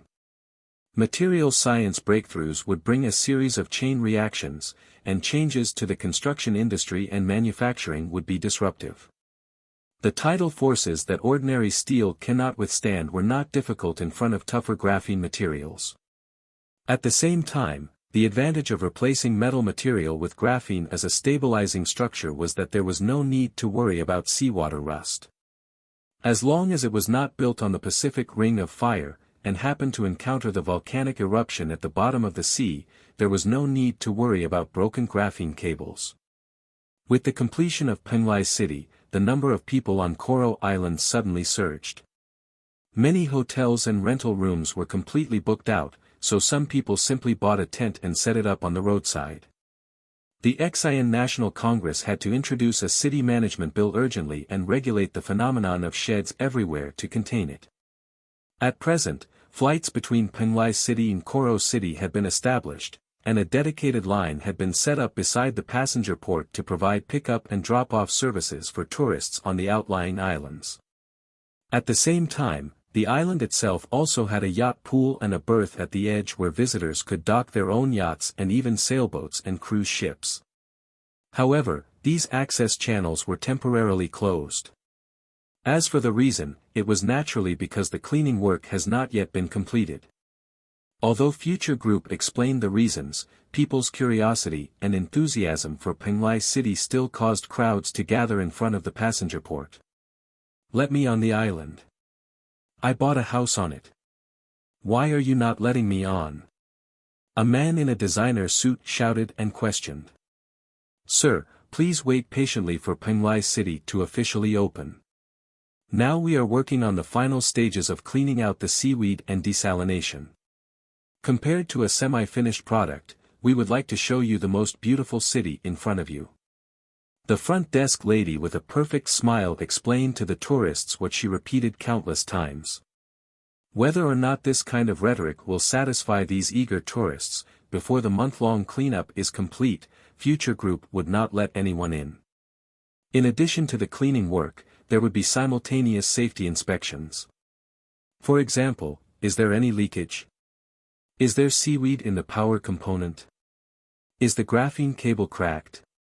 These were major events that could affect the lives and safety of millions of people, and thus they could not tolerate any sloppy behavior. If everyone boarded and the island sank, then Future Group would have completely played itself. According to the statistics provided by Xia Xiyu, in order to build this city, Future Group spent a total of $31.7 billion, which was almost equivalent to the total amount of funds invested by Hua real estate investors in 2015 internationally. From this figure alone, it was demonstrative of how much liquidity this century project occupied. If Penglai City was unsuccessful, it was possible that Jiang Chen must really seek help from the Rothschild Bank, or send more subsidiaries public to ease the financial pressure. High risk goes hand in hand with high reward. The return on investment from the completion of Penglai would also be shocking. As early as the end of last year, Wall Street analysts conducted a valuation on Penglai City, and the final valuation was as high as $400 billion. What was the concept of $400 billion? The world-famous investor, Buffett, known as the stock god, said directly, "I can't estimate the market value of Penglai, just like I can't set a price for Los Angeles or Chicago, because that's not what money can measure. It's a city, as long as it is always there, it will always be generating value. Compared to Penglai City, I would rather value the founder of this spectacle, Future Heavy Industrial. If the spectacle could not be replicated, there is no doubt that it will be the most profitable company in this century. The biggest regret of this century will be Jiang Chen's unwillingness to go public. It seems that he felt his statement was not powerful enough." Buffett paused and added a sentence. "Yes, I mean, it will make money faster than the Fed can print money." When everyone couldn't wait to step onto Penglai City and start exploring it, apart from the staff of the Future Group, only Jiang Chen and a few others have experienced the city. However, as Future Group explained to the public, there was nothing to see in Penglai at this time. Streets full of jellyfish and thickened salt blocks were everywhere on the pavement. The salts were not simply sodium chloride, but contain ionized elements such as potassium, magnesium, and calcium. When the sun shone on it, these elements crystallized out of the sea. In order to flush these aesthetically stricken residues, Jiang Chen had also drawn a desalination platform with a daily processing capacity of 4 million tons from Future Heavy Industrial. At the same time, the company deployed 2 tidal power generator sets on the seabed to power the desalination platform. It had now been a full 10 days since the island's rise. During the Lunar New Year, Jiang Chen intended to return to the apocalypse. The expeditionary force seemed to have encountered some problems on Izhou Island. He planned to go personally. After all, it had to do with the space elevator, and the trade routes south of the NAC. It could take as little as a few days or as many as 2 months. If he didn't take advantage of this time on the island to look around, once Penglai opened in March, he would not be the first to step onto the platform. Therefore, Jiang Chen took Aisha, Xia Xiyu, and Natasha, who forced her way there with her thick skin. They boarded a helicopter and landed in the square in front of the architecture in the middle of the island, the central of Penglai. I think if these things are sun-dried into salted fish, they must be another huge sum of money. Standing in the doorway of the central, Jiang Chen looked at the dead fish on the steps and sighed. He didn't know when these salted fish would be cleaned up. I heard that the World Environmental Protection Organization is preparing trouble for you. Standing beside Jiang Chen, Natasha mocked. From Blue Seagull, our troubles have not stopped. We can only say that they inadvertently started a trend, and now those defenders of the earth are looking for us. But do I care? Jiang Chen laughed and kicked the salted fish aside. Just like this salted fish. The central of Penglai stood at a height of 432 meters as the tallest building in the center of the island. It was similar to an obelisk in a steel forest. The surface of the building was covered with graphene material, and the steel skeleton was made out of graphene tubes, which ensured the strength of the building. At the same time, the opening of the building's surface rotated from the bottom to the top. This design could effectively reduce the lateral force of the airflow in all directions to the building. After all, the wind on the sea was quite strong, and these were all carefully considered by the designers. The building would serve as a comprehensive super high-rise building, with a focus on municipal offices, and would also include services such as convention and exhibition centers, hotels, sightseeing and entertainment, commerce and catering. The top room of the building, as the tallest building on the Pacific, could easily overlook the entire Penglai. Of course, as Jiang Chen's private property, this room was not accessible to ordinary people. With Aisha, Xia Xiyu, and Natasha, Jiang Chen took the sightseeing elevator to reach the highest floor, Jiang Chen's private room.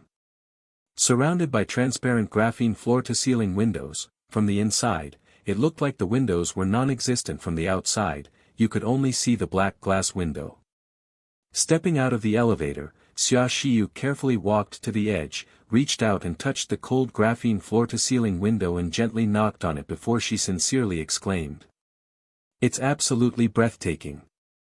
Although I don't know the world's wonder assessment criteria, this city can absolutely be nominated to be the world's 9th wonder." After listening to Xia Xiyu's words, Jiang Chen smiled and did not speak. Penglai City could be regarded as the 9th wonder. If he can manufacture the space elevator, the first heavenly tower in human history, what will that be then? Only the miracles precipitated by history could be nominated. And as far as I know, 6 of the 8 wonders of the world have been destroyed, Natasha murmured. Aisha has been standing beside Jiang Chen without speaking, but from her blue pupil, Jiang Chen could see the reflection of the entire city and the color known as shock. After taking photos, Jiang Chen uploaded them to Weibo and Twitter. He took the 3 girls around for a tour in the central before taking off on a helicopter and leaving the artificial island and returning to Coral Island. At present, the entire island was still in the clearing stage, and sea urchins and algae growth still existed below the sea level. 1 month later, the Pearl of the Pacific would present to the world her true appearance. Just as Jiang Chen was landing on the island, at least 5 spy satellites from around the world aimed at the island on the western Pacific Ocean and observed the artificial island. As early as the first day of the completion of Penglai City, all countries in the world turned their attention to this giant city on the sea.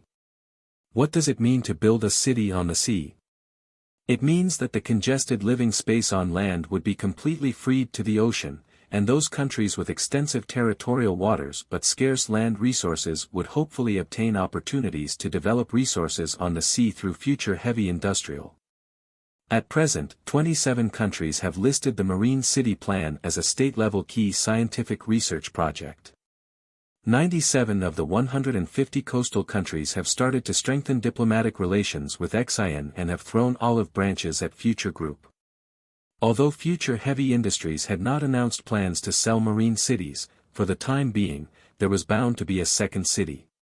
While there was no such plan now, it didn't mean that there would be no plan in the future. In short, there was no reason not to have a good relationship.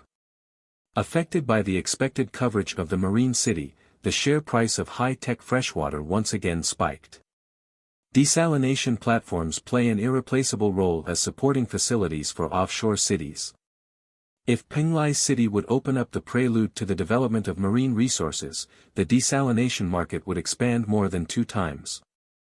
In the future, the marine cities built by future heavy industries would naturally be equipped with their own seawater desalination plants. This would be undoubtedly true. On the other hand, as Jiang Chen's photographs taken on the top floor of the Central were uploaded to Weibo and Twitter, his fans immediately ruptured and retweeted fanatically as the photos began to spread to other social media platforms. It's so cool. I've already decided that after Penglai opens, I must go to this city. I'll buy my ticket now. *T. The ticket to Coral Island in March has already been sold out. Fortunately, there are still several cruise tickets. The feeling of living on a floating city must be awesome. Oh, damn, why didn't I buy the suite on it? It wasn't very expensive at first. While the photos were going viral, the major media also reprinted this set of photos and had various eye-catching headlines to carry out extended coverage. Exclusive news, insider information, and all sorts of leads flowed out. According to Google Trends data, in just 12 hours, the global search of the word Penglai had exploded 17.5 times. It was ranked first in search ranking. From just this stat, it was easy to see people's enthusiasm for Penglai City. From a business point of view, this was undoubtedly a successful marketing campaign. Even those who had no interest in the city being in the sea or on land would be more than happy to take out their wallets and buy a ticket to go to Coral Island. If there were any tickets left. Of course, some experts and scholars expressed concern about the establishment of Penglai City. I recognize that the establishment of Penglai City is disruptive to the construction, shipping, and other fields. But I also have to point out that the impact on the Pacific eco-environment will also be disruptive. With our encroachment on the living space of marine life, one day we will push these human friends to a dead end. As for whether or not future group exploit marine resources is reasonable, I would question on behalf of Greenpeace. The completion of Penglai City will undoubtedly exacerbate the maritime territorial disputes, especially in the South China Sea. Tsunami, typhoon, submarine volcanic eruption. For a marine city, these disasters are absolutely deadly. Before Penglai proves that it has enough crisis response capabilities, I doubt the safety of living in this maritime city. However, these opposing voices were eventually submerged in the wave of one-sided public opinion. The data released by the New World Tourism Administration and Future Tourism were sufficient to support this. Many hotels in Xi'an were booked full in March. Even some relatively unsophisticated hostels were in short supply. As a response, Intercontinental, Marriott, Hilton and other international hotel groups announced plans to add hotels in Xi'an in the next quarter to cope with the current short supply of rooms. How long can this tourism festival last?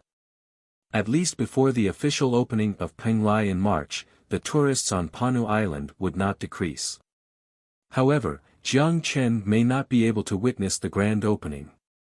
NAC's expeditionary force in Ijo Island encountered a little trouble. For the space elevator base parts waiting to be delivered, he must make a trip, personally Euro. Lunar New Year in 2018 happened to be on the day after Valentine's Day. Jiang Chen returned to the apocalypse on Valentine's Day and enjoyed a wonderful Valentine's Day with Sun Jiao. Then they spent Lunar New Year and Lunar New Year's Eve together with the girls and the others at Fishbone Base. On the 17th, the second day of Lunar New Year, Jiang Chen took the airship to transport supplies to Ijo Island at the agreed-upon time with White Beluga Station. Lin Lin also went with him. There were rumors about a helium refining plant in Taipei and a small nuclear fusion power station with a high degree of retention. Because of long-distance power transmission and the helium-3 mining base on the Moon, the nuclear fusion power plants from before the war had basically all been moved to the Moon, and the only remaining large nuclear power plants were battered by the nuclear attack. Finding an intact nuclear fusion power station in the wasteland was harder than climbing the sky. When Jiang Chen heard about a nuclear power plant in Ijo, he immediately became interested in it. In particular, this wasn't the time to be a picky eater, although the use of plutonium as nuclear fuel wasn't as environmentally friendly as helium-3. The nuclear power plant didn't seem particularly attractive to the Sixth Street with crystal energy as its source of energy, but nuclear power stations would have extraordinary value for Xi'an and especially for new countries, whose energy sources depend on imports. Especially for Penglai, which was about to open. If cold fusion technology could be used, everything else could be discarded. The 100,000-acre power generation seaweed project that was originally scheduled to be added in the nearby sea could be cancelled. The 12 large tidal power generator sets and 150 wind turbine generators could also be eliminated. Not to mention that the cost of electricity could be reduced tremendously. Of course, this technology would be kept secret and revealed only when the space elevator was available. There were only a few nuclear experts in Wanghai, and only Lin knew Jiang Chen's secret, so he took her with him. The project Garden of Eden was almost finished, and after the last stage to be completed in the spring, the Garden of Eden, which had taken more than a year, could be declared complete. The purpose of Jiang Chen's visit was to transport the space elevator base, reclaim nuclear technology, and, incidentally, to solve the minor roadblocks encountered by the expeditionary force. It had been a month since the expeditionary force landed. When Jiang Chen arrived in Izhou, Li Wang, the captain of the airship, immediately arranged a clean and comfortable room for him. He presented the intelligence and mission logs collected that month and handed over temporary command rights. Immediately after landing, Li Wang dispatched expeditionary soldiers to explore Taipei and its suburbs and build simple cement fortresses and lighthouses on the sea cliffs at the northern tip of the island of Izhou, as well as lifts that could be used by airships. Compared to the mainland plagued by war, while Izhou Island also had signs of war, it didn't look as tragic. Due to a lack of direct nuclear strikes, most of the high-rise buildings in the urban area were intact. The radiation from the island was mostly due to radiation dust blown from Southeast Asia. However, there were a couple of things that were almost the same as on the mainland, which were plants that grew abnormally, as well as despicable mutants and zombies. Vines and dry branches covered the high-rise buildings. On the ragged roads, there were rows of craters. In the shadows, there were wolf-like creatures with sharp claws. Expeditionary soldiers called them ghouls. Not even your bones would remain once attacked by these creatures. However, this wasn't the most terrible thing. Although these ghouls were terrible, 2 rounds of bullets could kill them. However, for mud crabs which were agile and had thick shells not inferior to steel, even rifles couldn't make people feel any safer. In particular, these mud crabs always moved in groups. It was simply a nightmare. And the problem facing the expeditionary forces was related to these mud crabs. The next day, the patrols on the exploration islands were present as usual and returned to camp before dark. Unlike usual, they brought back a native back this time. The private forces searched him and placed his bow and arrows under possession before taking him to Jiang Chen. It was still snowing on the wasteland in February. Even Izhou Island in the south still had visible traces of snow. This man was wearing an old gray jacket with some mud stains on his body. His tan skin and shaved head gave him an honest farmer vibe, but it was his small eyes scanning the area that exposed his cunningness. "Your name is?" Jiang Chen looked at him. "Chen Guangning. I'm doing business in Taipei and along the southern coast of the mainland. If you need guidance, I will be the most suitable person." Chen Guangning smiled humbly and respectfully. Other locals might not have heard of NAC's name, but as a businessman who often traveled to southern Anhui, he was slightly acquainted with this name that arose in Wanghai. Within 2 years with thunderous momentum, the major forces in Wanghai City were wiped out and the survivors of all of Wanghai City and even the Suzhou Hangzhou province were brought under their own control. The man in front of him was the leader of NAC. If he could establish a relationship with NAC, that would definitely greatly benefit his business. So when NAC's expeditionary forces arrived at the survival camps in Taipei to find people and the other survivors all expressed their distrust, he took the initiative and went to the fortress of the expeditionary forces. Jiang Chen smiled and asked directly, I'll consider your suggestion. Before that, I have a question for you. Please, Chen Guangning said respectfully. Tell me more about the month of disaster. Jiang Chen asked the question he was most concerned about.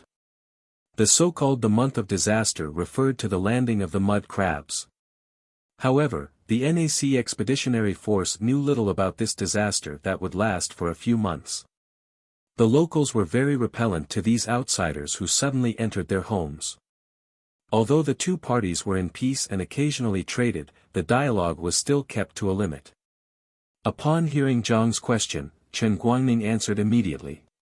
Every March, the mud crabs that lurk in shallow water will lay eggs on the northeast bank of Izhou. At this time, the survivors of Taipei will hide in the air defense shelter in central Taipei and wait until the mud crabs leave before coming out. There are similar practices in other regions. The sheer number of mud crabs isn't something humanly forces can fight against, so it's called the month of disaster.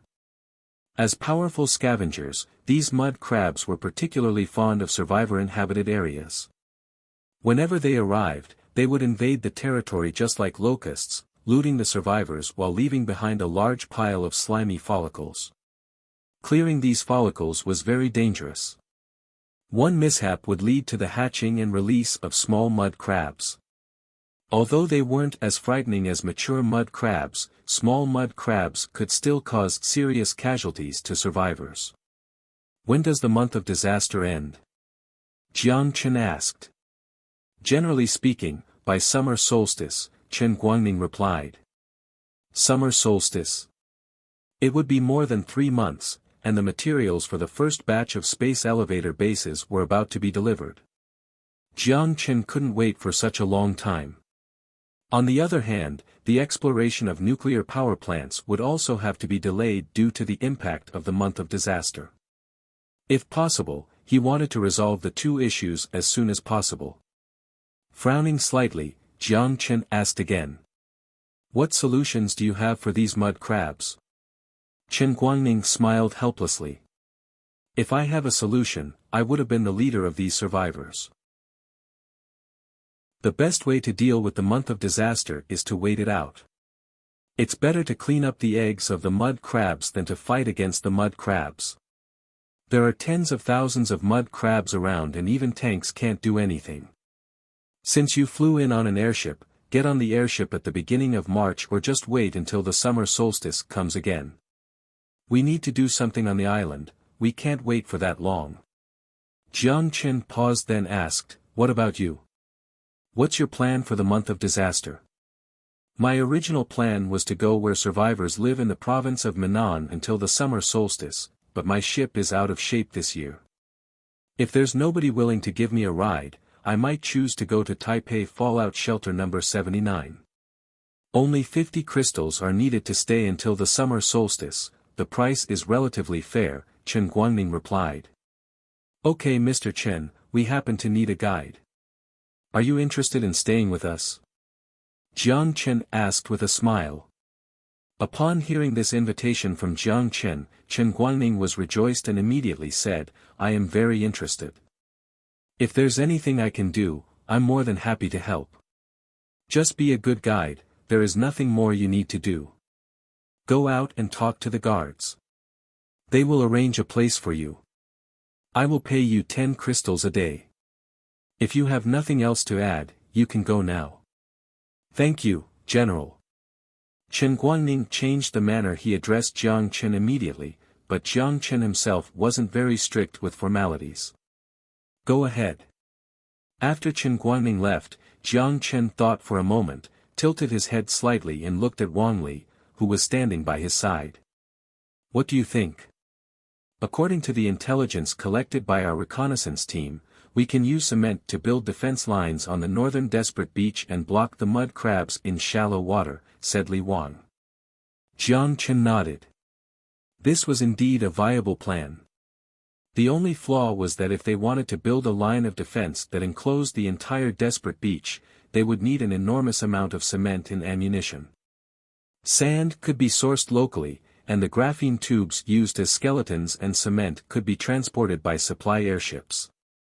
The only troublesome aspect was that it was February 18th, and there was less than a week until the arrival of the month of disaster. There wasn't much time left for the expeditionary forces. The ammunition and cement needed will be delivered as soon as possible. Immediately start construction and do everything possible to build the line of defense before the month of disaster. Yes. Li Wanli saluted and headed out. After Li Wang departed, Jiang Chen activated his watch and entered the communication channel and channel code left by the Beluga Whale submarine inspection station. He hosted a holographic video conference with them. Their contact for him was still Wu Yu. Judging by the background behind him, he was probably on a warship. After contact was established, Jiang Chen was direct. Can the sonar on your ship drive away mud crabs? Wu Yu seemed to anticipate Jiang Chen would ask this question, but he still shook his head regretfully. Unfortunately, our sonar can't do this. It's a real headache to run into mud crabs in the shallow sea, they'll try to climb onto the boat. Do you want to delay the delivery of space elevator parts? Jiang Chen shook his head. Go with the originally planned date. You are responsible for sending our transport vessels to the shallow seas. I'll try to resolve the problem of the mud crabs. As you wish. Wu Yu bowed slightly. Desperate Beach was located on the northernmost tip of Izhou and lowest point in the northern part of the island. Before the war, there used to be a water park with a total area of several thousand acres. It stretched from the beach along the shallow sea to the edge of the deep ocean. However, now it had been bombed to ruins, and a freighter's ruin was left on the beach. Staggered steel skeletons and debris formed a wetland-like environment within the shallow beach. The uncontrolled growth of algae and seaweed in the wet shadows was a paradise for scavengers and a breeding ground for mutated organisms. Even experienced adventurers didn't dare to enter this dangerous territory. Even if people had power armor on, it would still be difficult to gain an advantage against sharp mud crab claws and teeth, not to mention the other mutants hiding in the shallow seas. With the complex terrain, the means of attack were unpredictable. This was why this place was known as Desperate Beach, it made everyone who entered this place desperate. Li Wang's execution efficiency was high. The day he received the order, he started construction of the defense line. 100 engineering robots drove around Desperate Beach and laid the foundation for the walls. At the same time, the local survivors employed by the expeditionary force worked at the front lines, earning 5 crystals per day.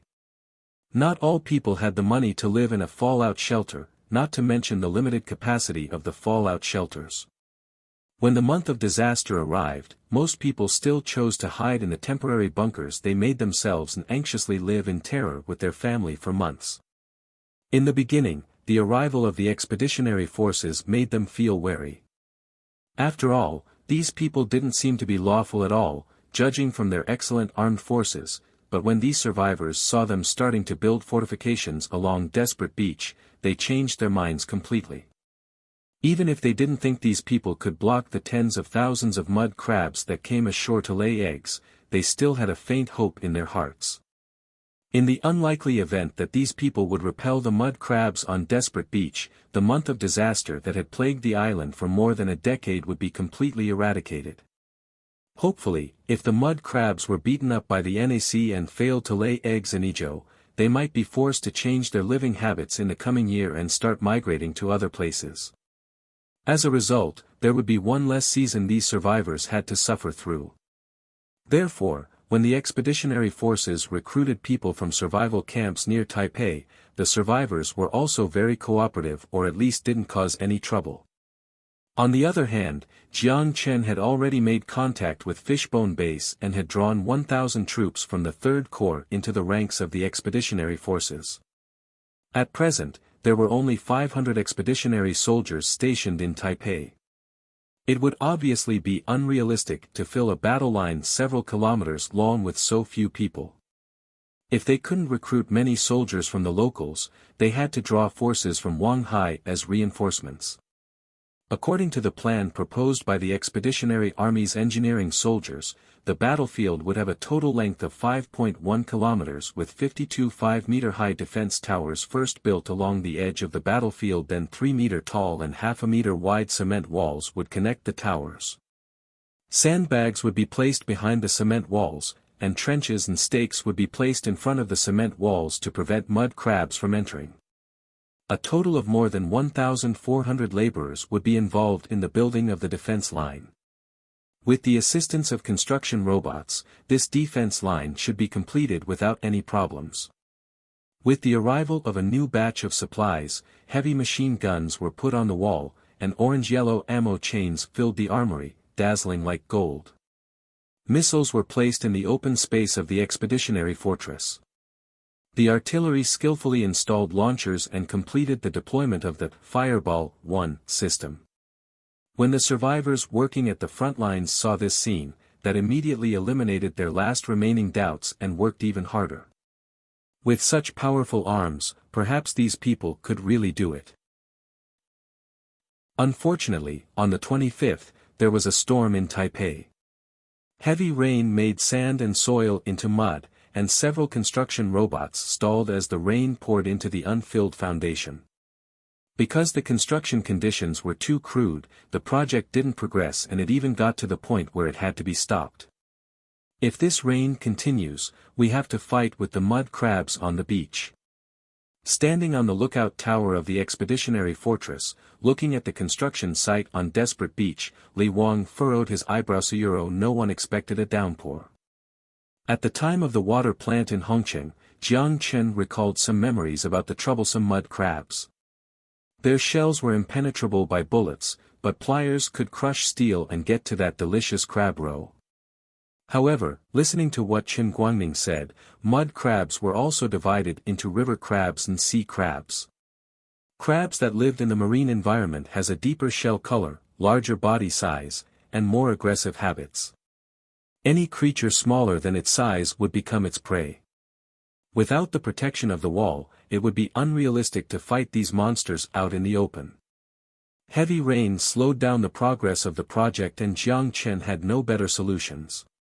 If there were no chances at winning, he would have to order the withdrawal and wait until the summer solstice to transport the space elevator.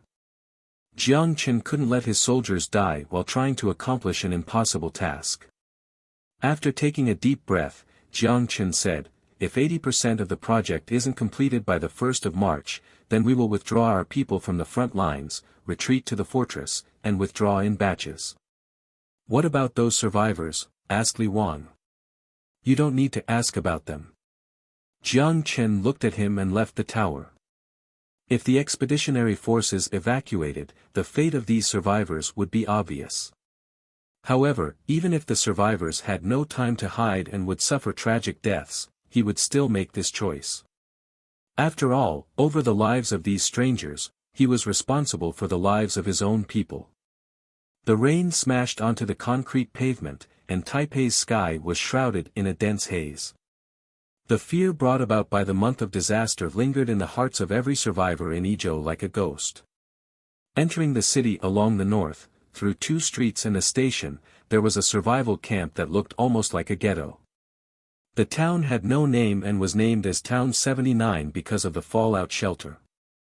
People used bricks and billboards to build houses and crowded together to try to extract meager warmth from the apocalypse. However, this warmth was so thin at the onset of danger. The people who had enough crystals were already hiding inside the fallout shelter, and those who did not could only watch the numb guards with pleading gazes. Some people would survive while others would only survive on luck. Even the island that stood independent of the world wouldn't escape this principle that was universal in the apocalypse. The guards at the entrance leaned against the shelter with their dirty assault rifles beside them. Their eyes shifted in slight annoyance. For the pedestrians, they just glanced at them in a hurry and were too lazy to ask in detail. The lack of resources on the island and the closed economy meant there were almost no visible raiders in Izhou, but some survivors were occasionally part-time bandits. As they inherited the arsenal of fallout shelter number 79, the township of 79 had 500 fully armed soldiers. They could be regarded as the largest survivor force in Taipei. No bandits would dare to cause trouble in this area. In heavy rain, a group of people dressed in raincoats headed to the town. Their raincoat hoods concealed the three men's faces and they looked suspicious. However, the guards glanced at the trio and looked away. After they passed through the town's gate smoothly, Lin shrunk her arms into the raincoat a bit more and murmured, "Can't these dirty guys clean up their own house? There's no use in making it look nice. When the month of disaster is over, the only thing left in perfect condition will be the mud crab eggs." Chen Guangming fully immersed himself in his role as a guide as he explained to Lin and Jiang Chen. The scavengers were very sensitive to the smell of humans. When the month of disaster arrived, the mud crabs would spontaneously move closer to human settlements. Jiang Chen examined the buildings around him and didn't comment too much on the living conditions of the survivors. Judging by the size, the town should be able to accommodate 5,000 or 6,000 people.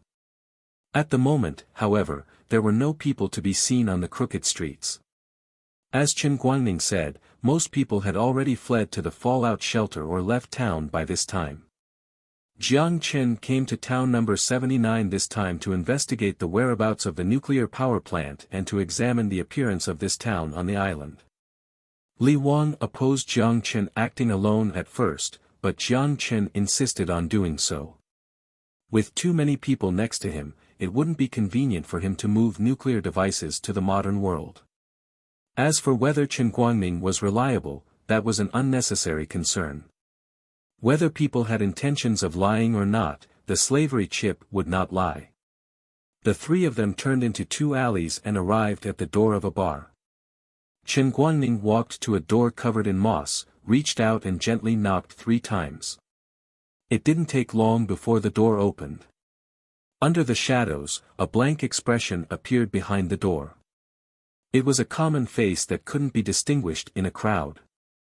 What was on this face left a deep impression. It was probably his sharp eyes. When he saw Chen Guangming, he was obviously surprised. "Old Chen." His eyes lingered on Chen Guangming for a moment, then he looked at the two people behind him. The man grinned and smiled. "You brought guests over." Feeling uncomfortable by the gaze, Lin moved closer to Jiang Chen. Jiang Chen gently squeezed her hand and motioned her not to be nervous. "Yes, I brought business for you, 5 days before the month of disaster. Do you think you can give me a discount price?" Chen Guangming asked. "You know, I always have a set price." Then, the man turned and walked into the dark house. "Welcome to my office. If the price is right, there's nothing on the island I can't do. I guarantee with my credibility." Looking inside, Jiang Chen examined the layout of the house. His initial impression was that it was dark and damp. His second thought was, could this place really be used for human habitation? "Feel free to sit anywhere. I don't provide tea here." The man grinned and looked straight at Jiang Chen. His instincts told him he was the hirer. Without taking off his raincoat, Jiang Chen sat on an old couch casually and asked, "How should I address you?" "You can call me Mole," Mole said with a smile. From his expression, he didn't seem to care that Jiang Chen made his sofa wet. "I need you to help me find a place. Can you do it?" "That's easy, as long as you can afford it." "Afford it?" Jiang Chen laughed. No one had asked him such a funny question in a long time.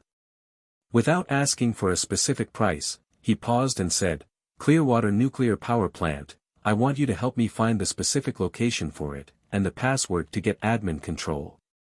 Can you do it?" "Clearwater Nuclear Power Plant?" Mole's eyes narrowed. "Is there a problem?" asked Jiang Chen. "Of course not." Upon hearing his employer's problems, Mole immediately shook his head and smiled slyly. "Respecting the privacy of customers is the foundation of our industry, but I have to remind you that it isn't an interesting place." Mole's statement made Jiang Chen grin. "What's there?" "Rumors, just rumors." He paused for a moment. Mole built enough suspense and pointed up with one finger. 10 crystals. Jiang Chen's eyebrows furrowed and Chen Guangning stood up immediately while slamming on the table. You're ripping him off €. Jiang Chen raised his hand and stopped Chen Guangning, who was about to argue. He threw out a thumb-sized crystal and tossed it on the table. The pupils of Mole immediately dilated then contracted. He didn't see where the crystal came from. Looking at Jiang Chen's eyes again, he couldn't help but feel cautious. Thank you, boss. With a sly laugh, Mole took his hands out from his sleeve and picked up the dark green crystal on the table. Being in a shady business for so long, he didn't need a detector. As soon as he rubbed the crystal, he could estimate the energy inside the crystal. Since he received payment, it was natural to do business. The mole turned and walked into the darkened apartment. It didn't take long before he took out a map that looked quite similar to a tourist brochure. Spreading the map on the tabletop, his withered fingers crossed several streets along the main road in the center of the city, eventually stopping in the middle of the forest between Taipei and the Northern Expeditionary Fortress. He tapped on a spot that read Dayton Mountain. It's here. Dayton Natural Park.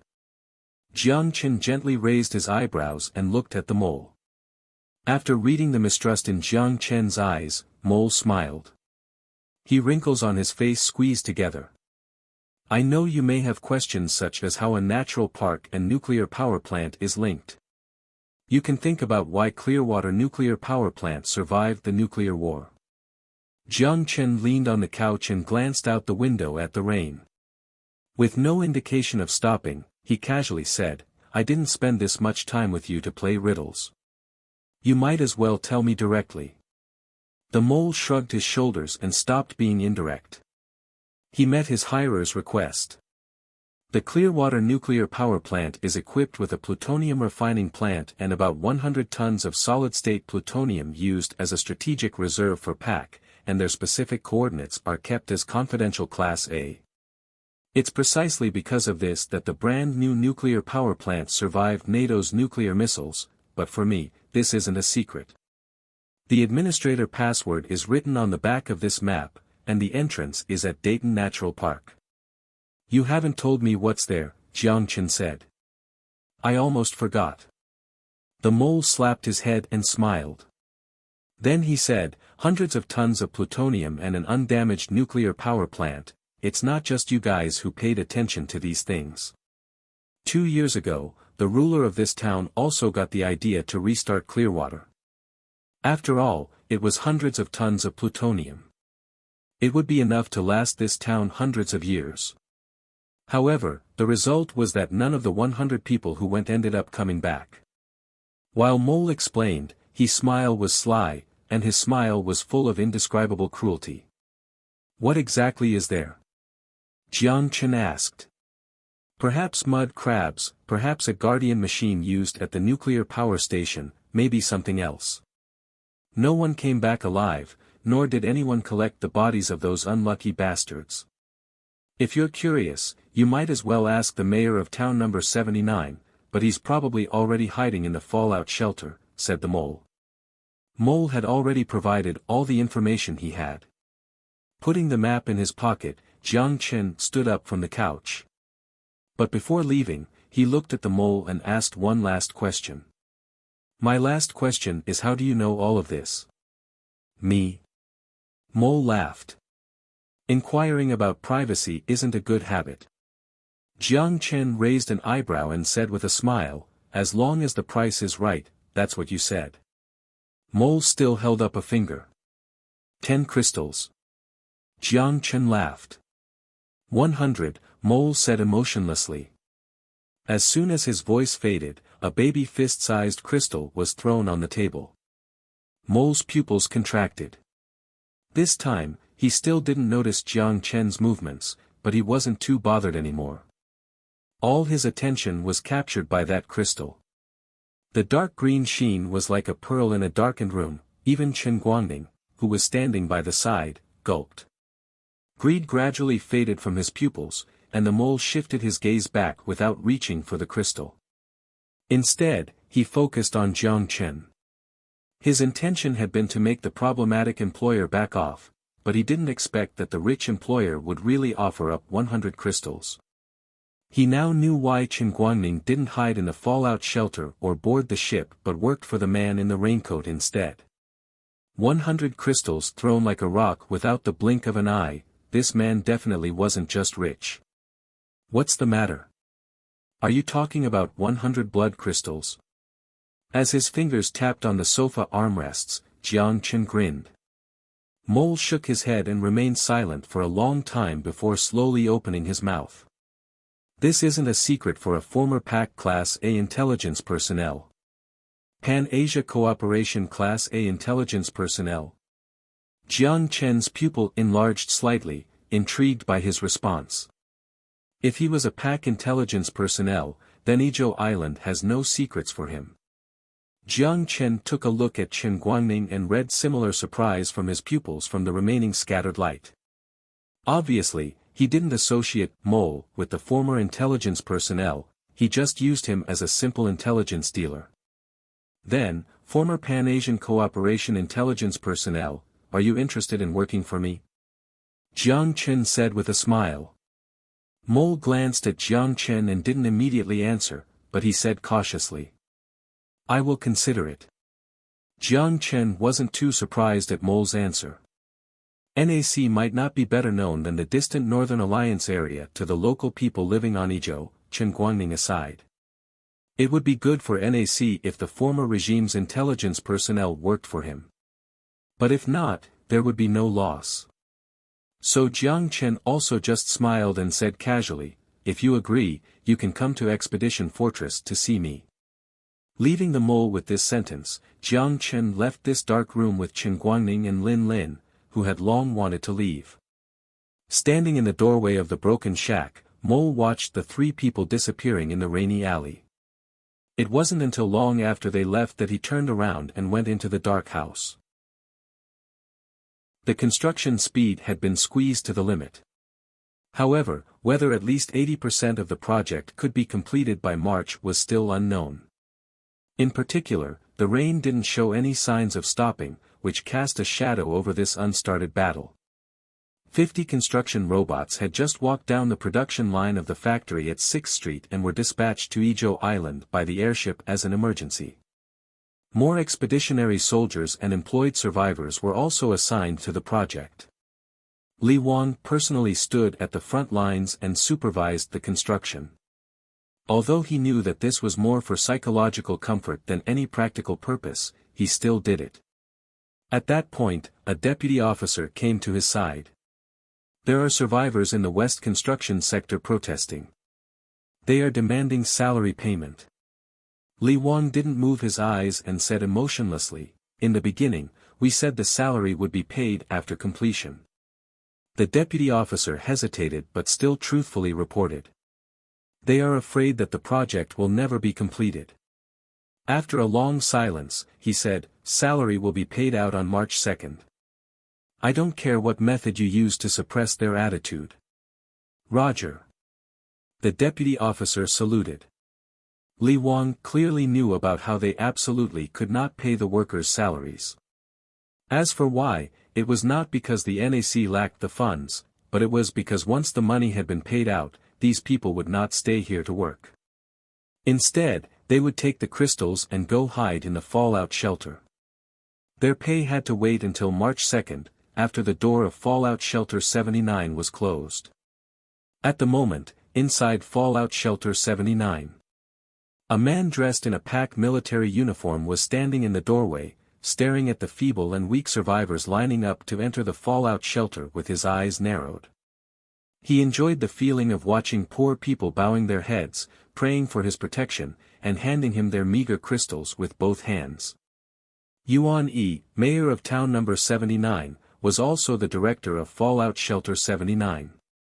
Constrained by the understanding of the apocalypse, in the history of rises and falls of many fallout shelters, very few blueskins managed to conquer the chaotic wasteland refugees and succeed in establishing stable order. Town number 79 was undoubtedly an exception. Long before opening the door, the director of the fallout shelter completed the transformation from democracy to totalitarianism.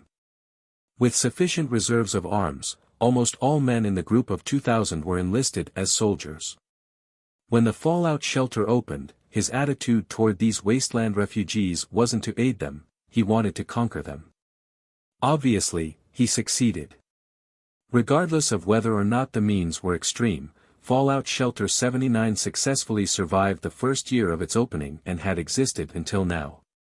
While Yuan Yi was admiring the expressions of those survivors, his men came over and saluted in a pact gesture and spoke. "Director, there still has no sign of evacuation of the NAC Expeditionary Force from Desperate Beach." After hearing this news, Yuan Yi narrowed his eyes slightly. Every month of disaster, he could harvest tens of thousands of crystals from these poor worms who came to seek refuge. The size of town number 79 developed to today's scale was based on people's fear of the month of disaster. Unlike most survivors, he was unwilling for this disaster to disappear as a vested person in the month of disaster. However, at the moment, he couldn't blatantly act.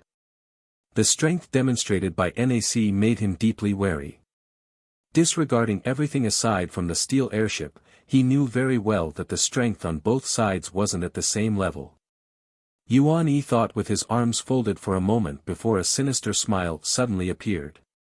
"Let the survivors, who are lurking in the labor forces, make preparations. Before February 28, call for a strike in the name of demanding payment." The subordinate's eyes lit up and he immediately said, "The director is brilliant." Yuan Yi waved his hand and laughed. "Make the order for me. If this can be done, there will be great benefits." "Yes." The subordinate nodded but didn't leave immediately. "Why aren't you leaving?" Yuan Yi asked, frowning. "There's one more thing to report." The man lowered his head as he spoke. "What's wrong?" "The Dayton Nature Park scout discovered someone attempting to enter the park. Today was the 26th, only 2 days away from the start of the month of disaster. The heavy rain in Izhou showed signs of easing, but the dark clouds hovering above them made the weather turn into continuous drips. Muddy water was washed off the road, and due to the lack of maintenance, the cracked country road became a dirt road. 2 centimeters of mud later, the concrete road underneath could be seen. In raincoats, 3 people stood at the entrance of Dayton Natural Park. Jiang Chen took off his hood and scanned everything in a circle. The dark forests on both sides were disturbing, but after turning on the radio life detection device, they didn't catch any traces of mutant activities. From this point of view, this forest couldn't be safer. However, it was abnormal. Jiang Chen frowned slightly. It's not just humans who choose to seek refuge in the month of disaster. Many mutants will also hide in the caves or rubble of the buildings and avoid the crabs that will eat everything. Seeing the confusion in Jiang Chen's eyes, Chen Guangning explained to him. "So that's the case." Jiang Chen nodded. "I'm saying, do we really have to go up?" Looking at the road leading to Dayton Natural Park, Lin Lin's face was filled with intimidation. Seeing her frightened appearance, Jiang Chen laughed. This little girl was a digitalized human, but she was even more timid than humans. Chen Guangning hesitated but also offered his perspective. "I have the same point of view as Miss Lin. The mole said there may be something bad here, so it's better for us to be cautious. In addition, do we really not need the assistance of the expeditionary forces? More than 100 people sent by Fallout Shelter 79 were lost here. We have only 3 people. What's more? Not to mention you are still NAC's general. How could he transport nuclear devices and materials with such a large number of people?" As for the danger, Jiang Chen didn't worry too much. As long as he was wearing power armor, there was no possibility of being killed instantly. No matter what kind of danger he was in, he could quickly disengage. What's more, the pile of technology hidden in the storage dimension could freely be used, and he would possess the fighting power equivalent to 100 people. "You can wait here. And you, Lin Lin, wait until you see my signal." Leaving these words, Jiang Chen, disregarding how Chen Guangning and Lin Ling would react, revealed a Ripper assault rifle under his raincoat and walked alone onto the misty mountain road. The more he moved forward, the denser the fog. When he reached the mountainside, the visibility was less than 2 meters. Stepping into the uphill muddy road, Jiang Chen threw away his raincoat and exposed the black kinetic skeleton concealed beneath it. With his tactical helmet wielded, a light blue light spread across the screen, and everything in his field of vision gradually became clear. Although there was a slight difference from daylight, it was not much of hindrance. Jiang Chen opened the safety and loaded the rifle. His movement was much more casuous. Everything here was strange. Logically speaking, it was difficult for rain and fog to appear at the same time, especially in heavy rain. Through the dense and heavy fog, Jiang Chen arrived at the end of the road. It was a resort, but from the size, it wouldn't be wrong to say it was a small town. The roadside sign dangled and rust stained its emerald green surface. However, Jiang Chen could still catch a glimpse of the remaining white paint. Terminal Station, Dayton Resort, is it here? Murmuring, Jiang Chen opened the holographic map and confirmed the coordinates. The map Mole gave him had been scanned into an electronic file, including the password for entering the underground nuclear power station. Directly in front of him, the misty resort looked terrifying, just like a ghostly town in typical horror films. 2 words suddenly popped into Jiang Chen's head. Silent Hill. A closer look made him realize it was indeed similar, but that was all. As a determined, non-spiritual warrior, Jiang Chen did not believe in ghosts and demons from a very young age. Despite the clearly abnormal town gave him an ominous feeling, he still moved forward along the dirt path. But at that moment, he suddenly felt like he was being watched. He immediately turned back and lifted the muzzle, but there was nothing but thick mist. An illusion? Jiang Chen whispered, slowly lowering the rifle. The resort's billboards had broken down on the side of the road, and the windows were all pitch black. If it was not for the life signal detection device revealing that no one is there, he would not have dared to step onto this path. Without investigating the suspicious houses, Jiang Chen directly went to an abandoned hospital, following the path on the map. As he crossed the courtyard, he noticed there were many luxury cars parked in the parking lot. It was evident that this resort in the natural park was very popular among the rich before the war. According to the information given to him by Mole, the entrance to the nuclear power plant was here. At the hospital's main building entrance, he hesitated for a moment before he took out the drone terminal from the storage dimension, then deployed it at the door of the hospital. From the time he entered the resort until now, he did not even see a trace of danger, but this strange atmosphere made him unusually cautious. A dozen hummingbird drones flew out of the drone terminal and explored the corners of the hospital. The orange light in the fog turned into a beige glow. Although it still was not pleasing to the eye, it was much better than the previous darkness. Holding a rifle and stepping through the door of the hospital, accompanied by his drones, Jiang Chen's eyes carefully examined every corner. The hall was very messy, the chairs were sideways on the ground, and documents were scattered everywhere. However, in a scene typical on the wasteland, Jiang Chen still found a hint of unusualness. It was too clean. He did not even see any corpses. It was abnormal. The outbreak of the war was very sudden. If the coast of Ijo Island, which was on the front lines, had not been specifically targeted by NATO's missiles, the locals certainly would not have much time to evacuate. And he suddenly remembered there were many cars parked in the hospital garage. This also indirectly showed that when the war happened, people did not leave the hospital at all. Jiang Chen frowned at the thought. Where did they go? Passing through a dark corridor, the damp air was mixed with a moldy smell. After opening the air filter on the tactical helmet, his nose felt slightly better. The entrance to the nuclear power plant was in the basement. However, as Jiang Chen's target drew closer, his heart became even tenser. So far, he had not encountered any so-called danger. Of course, he He would not optimistically think there are no differences between today and 5 years ago. If that was the case, why did the people from Fallout Shelter 79 never return? Nothing was more disturbing than the unknown. He pushed the door of the basement open and threw in a flare, raised his rifle, dashed through the door, and cautiously pointed at his surroundings. The old medical equipment was cluttered and stacked in the corner of the basement. It looked like no one had been there for a long time. After lowering the muzzle slightly, Jiang Chen opened the holographic map and confirmed the specific location of the entrance to the refuge. He then carefully approached the left wall of the basement, reached for the tiles above the floor and stopped at the 7th tile on the left. He pressed it down. As Mole indicated on the back of the map, there was a hidden device on the back of the tile. A pale orange holographic screen emerged from the wall and stopped in front of Jiang Chen. After he entered the password, the floor gently shook and the stack of medical devices buzzed to form a narrow trail. Did he finally find it? Jiang Chen felt relieved and tapped on his wristwatch, ready to bring Lin Lin up the mountain. Transporting nuclear power facilities would require Lin Lin, an expert in this field, to guide him.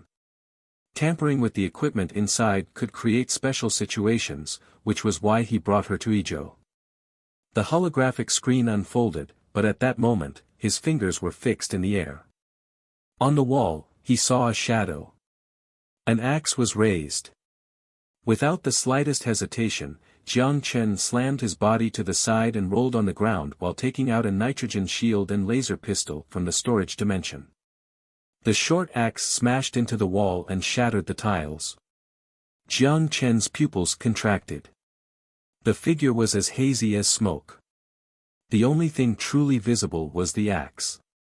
Buzz dash, the sound of an electric current entered his ear. Without landing the hit, the figure moved rapidly and flung the short axe in his hand at Jiang Chen.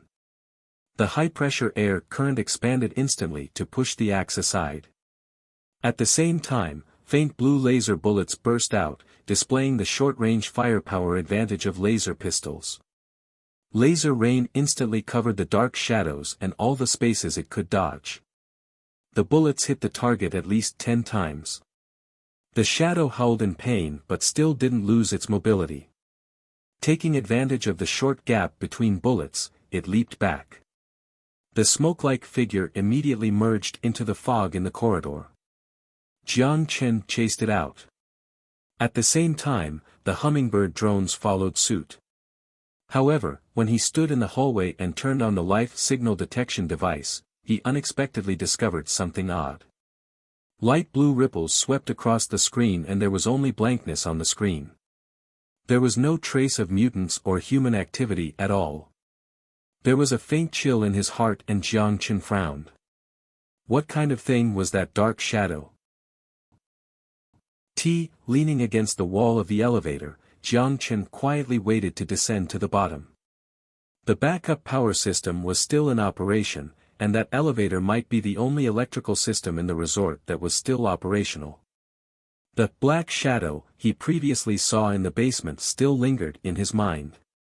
He didn't call Lin Lin to come up the mountain, but he chose to enter the nuclear power plant to first explore the area. The black shadow's attack was simply impossible to counter. Even the life detection device could not find its trace of it. Jiang Chen really didn't have the confidence to take care of a person who had no fighting power while protecting himself. Since it could be wounded by laser bullets, he could already rule out ghosts and other things. However, Jiang Chen ultimately still didn't believe that ghosts and demons existed in the world, but he still couldn't understand what he saw. Ding! His thoughts were interrupted by the bell of the elevator. Jiang Chen stood still and raised the rifle in his hand. The elevator slowly opened. However, to his surprise, this nuclear power plant wasn't empty. This is the Clearwater nuclear power plant. Put down your weapon, buddy. After the elevator opened, 6 riflemen stood in the doorway and their muzzles pointed straight at him. Jiang Chen responded immediately and aimed his rifle. Although a gun looked laughable compared to 6 guns, there were 10 hummingbird drones behind him. Give me a reason to put down my weapon. Jiang Chen didn't have any intentions of putting his weapon down. The signal underground was poor, and the drone terminal deployed on the ground couldn't get in touch with the underground drone. However, there were drone backpacks that could be used as a temporary terminal for drones. Looking at the 10 squeaky drones, Zhao Tianyu, who stood in front of Jiang Chen, felt a chill down his spine. Disregarding how many bullets the kinetic skeleton would be able to resist, he didn't know how to deal with the drones. Okay. You can hold your weapon, but if you're not looking for trouble, please state your intentions. After weighing the pros and cons, Zhao Tianyu made a compromise. After all, being able to come here alive meant he wasn't a simple character. Jiang Chen's eyes focused on their hands for a moment. They were all PK-2000s, although they looked old. Since they were using this type of pack automatic rifle, commonly found in fallout shelters or pre-war military facilities, Jiang Chen immediately knew their identities. It seemed that what Mole said wasn't necessarily completely true. The 100-plus people who entered the resort to explore 5 years ago hadn't all died. At least, the 6 people standing in front of him hadn't died. I'm a mercenary and I'm employed by the director of Fallout Shelter 079 and came to investigate your cause of death. I just didn't expect that you are all still alive. To gain their trust, Jiang Chen made up a lie. The 6 people looked at each other before a bitter smile formed on their faces. Still alive? About 20 are left. Zhao Tianyu lowered his rifle and the 5 subordinates who stood next to him also followed suit. Since their visitor was friendly, there was no point in aiming their guns at each other. Jiang Chen also did the same, however, he didn't retract the drones he was with. So, may I come in? Jiang Chen pointed to the outside of the elevator. Of course, we can go to our station. Please come with me. Zhao Tianyu welcomed him. After the elevator was a hall with the characters, Clearwater Nuclear Power Plant. After passing through the hall, in front of an arch, Zhao Tianyu pressed his fingerprint on a scanner and opened the nuclear power plant buried under several hundred meters. Finally, as he entered the interior of the Clearwater Nuclear Power Plant, Jiang Chen shockingly discovered something. It wasn't a nuclear power plant, it was a small fallout shelter. Large and small tents were set up inside in the empty halls, and in the back were the living quarters of the workers. Although Clearwater Nuclear Power Plant was designed to operate on its own for at least 50 years without maintenance, it was designed with a living space for 500 people. There were more than 500 people crowded there, at least 1,000 people. These are the aboriginals of the nuclear power plant. There should be no problems referring to them by this name. Zhao Tianyu walked forward with Jiang Chen and introduced him. From Zhao Tianyu, Jiang Chen immediately understood why he didn't see any corpses at the resort and the owners of the luxury cars in the garage didn't show any signs of leaving. Originally, those people didn't flee to fallout shelters several kilometers away when the nuclear war broke out. Instead, they directly hid in the nuclear power plant. When the nuclear war broke out, people with a conscience didn't keep the strategic reserve secret, they hid inside with a large group of despairing survivors. Originally, these workers' dormitories were occupied by mud crabs. We cleared the area after we came. Even the most optimistic will become depressed after living underground for a long time. These people aren't the easiest to get along with, but they also need us to maintain order, and they share their extra food with us. Food? Where do they get food from? Jiang Chen confused. Mushrooms, algae, and seaweed are all suitable for growth here. Zhao Tianyu grinned. The nuclear power plant's deuterium refinery has a pipeline that connects with the sea. Not only can it obtain seaweed, but there are a few small fish occasionally. Planting mushrooms at a nuclear power plant was certainly a different taste of life. However, Jiang Chen didn't mock their food and remained silent along the way. Avoiding speaking was the best way to disguise himself. At the end of the workers' dormitories, 2 guards stood at the entrance in the corner. This place was Fallout Shelter 079 Exploration Team Station. After entering the so-called command room, Zhao Tianyu moved a chair over for Jiang Chen. "Let's sit." Jiang Chen sat in the chair and leaned on the rifle next to him. Zhao Tianyu sat across from him, fingers crossed on the table, and asked Jiang Chen seriously, "Does the fog demon still exist?" "If you're referring to that shadow with an axe, I think he's still here," Jiang Chen said. A bitter smile appeared on Zhao Tianyu's face. "Sure enough, can you tell me how you escaped it?" "He sneaked from behind. I noticed, then I shot him." Although Jiang Chen said that in an understatement, Zhao Tianyu still felt the danger in his words. "Good lord, you certainly have a few moves. We had 117 brothers at one time, but only 20 of them made it in here. If I'm not mistaken, those brothers running down the hill must have all died." "How are you so certain?" Jiang Chen asked. "It's easy to guess. If they returned to the town alive, the director wouldn't have waited for so many years to collect our bodies," Zhao Tianyu said. "What's your plan now?"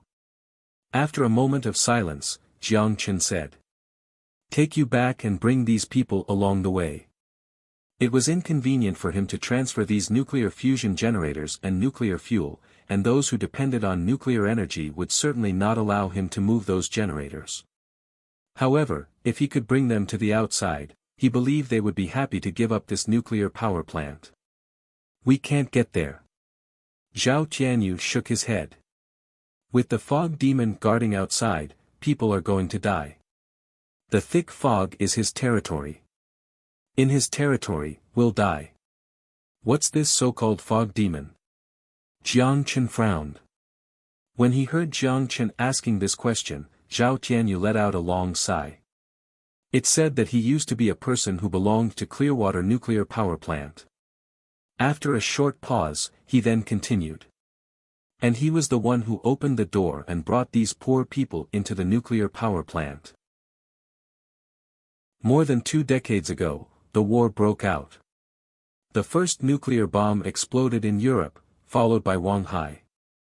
NATO declared war on Pan-Asia cooperation. All this happened suddenly. Although both the economic crisis and the energy crisis were foreseeable problems, no one had ever thought the two would lead to a war. Human civilization had been peaceful for too long since the Cold War. Like other parts of the Pan-Asia cooperation, this resort in Dayton received war alarms within an hour after the collapse of the Holy Shield in Shanghai. However, it was almost impossible for people at a resort far away from an urban area to go to an urban fallout shelter within an hour.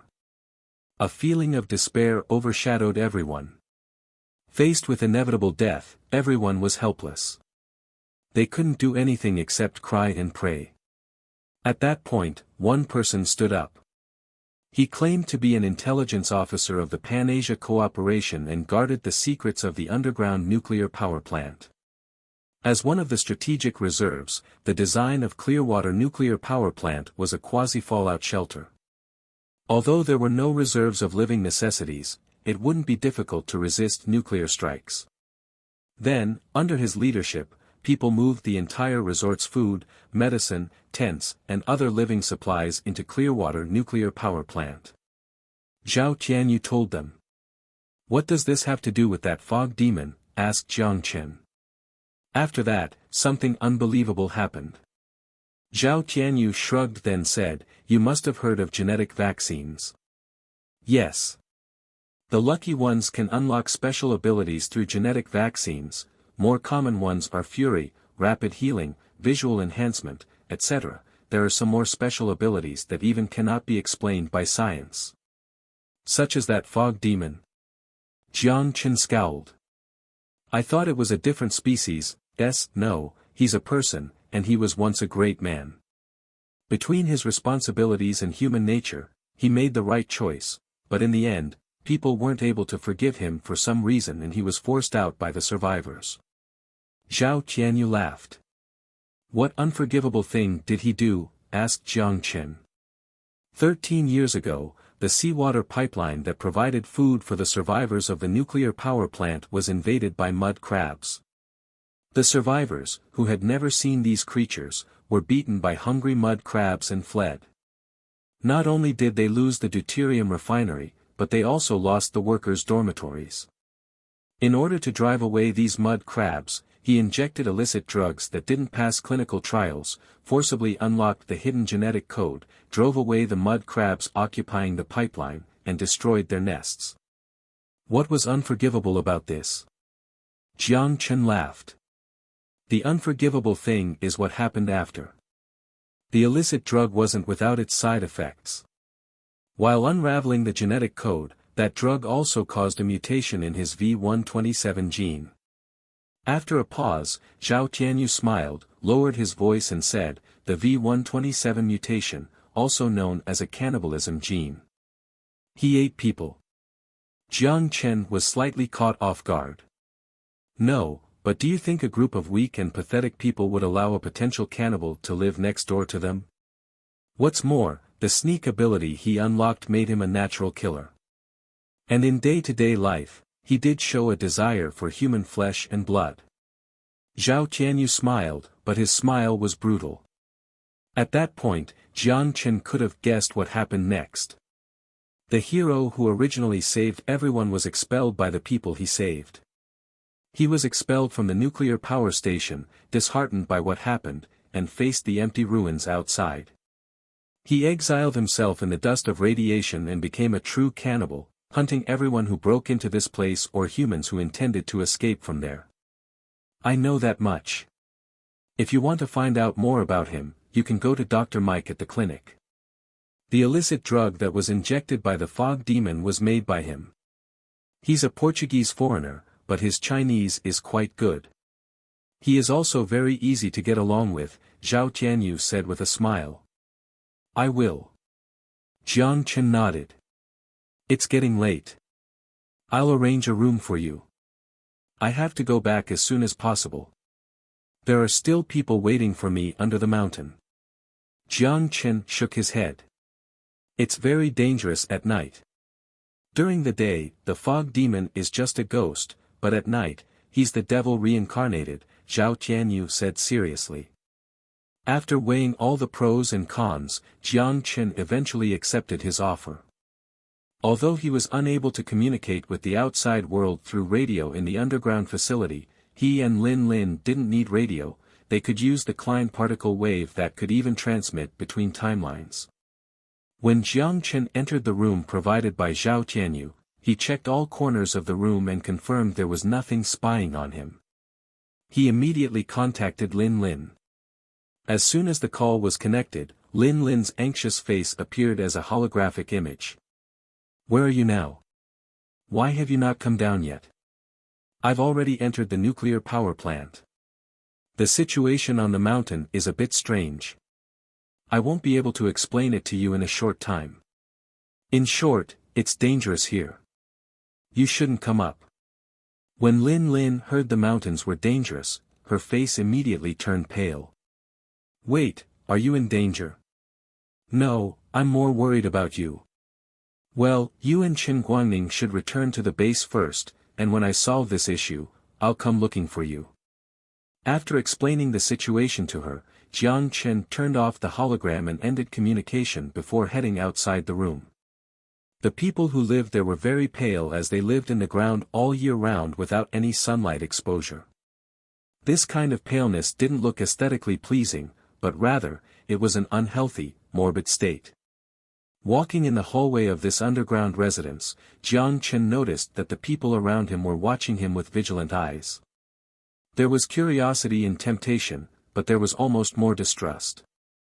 There was only one clinic in the entire Clearwater nuclear power station. Jiang Chen found it without much effort and met Mike. When Mike saw Jiang Chen, he immediately recognized he was from the outside and he certainly looked surprised. I guess you're not coming to see the doctor. But before you ask me any questions, I want to ask you first, how did you get in here? Jiang Chen repeated the previous remarks he made to Zhao Tianyu. After listening to him, Mike nodded, dropped the pen he had been spinning in his hands, and sighed. I see, looks like not all hatred fades with time.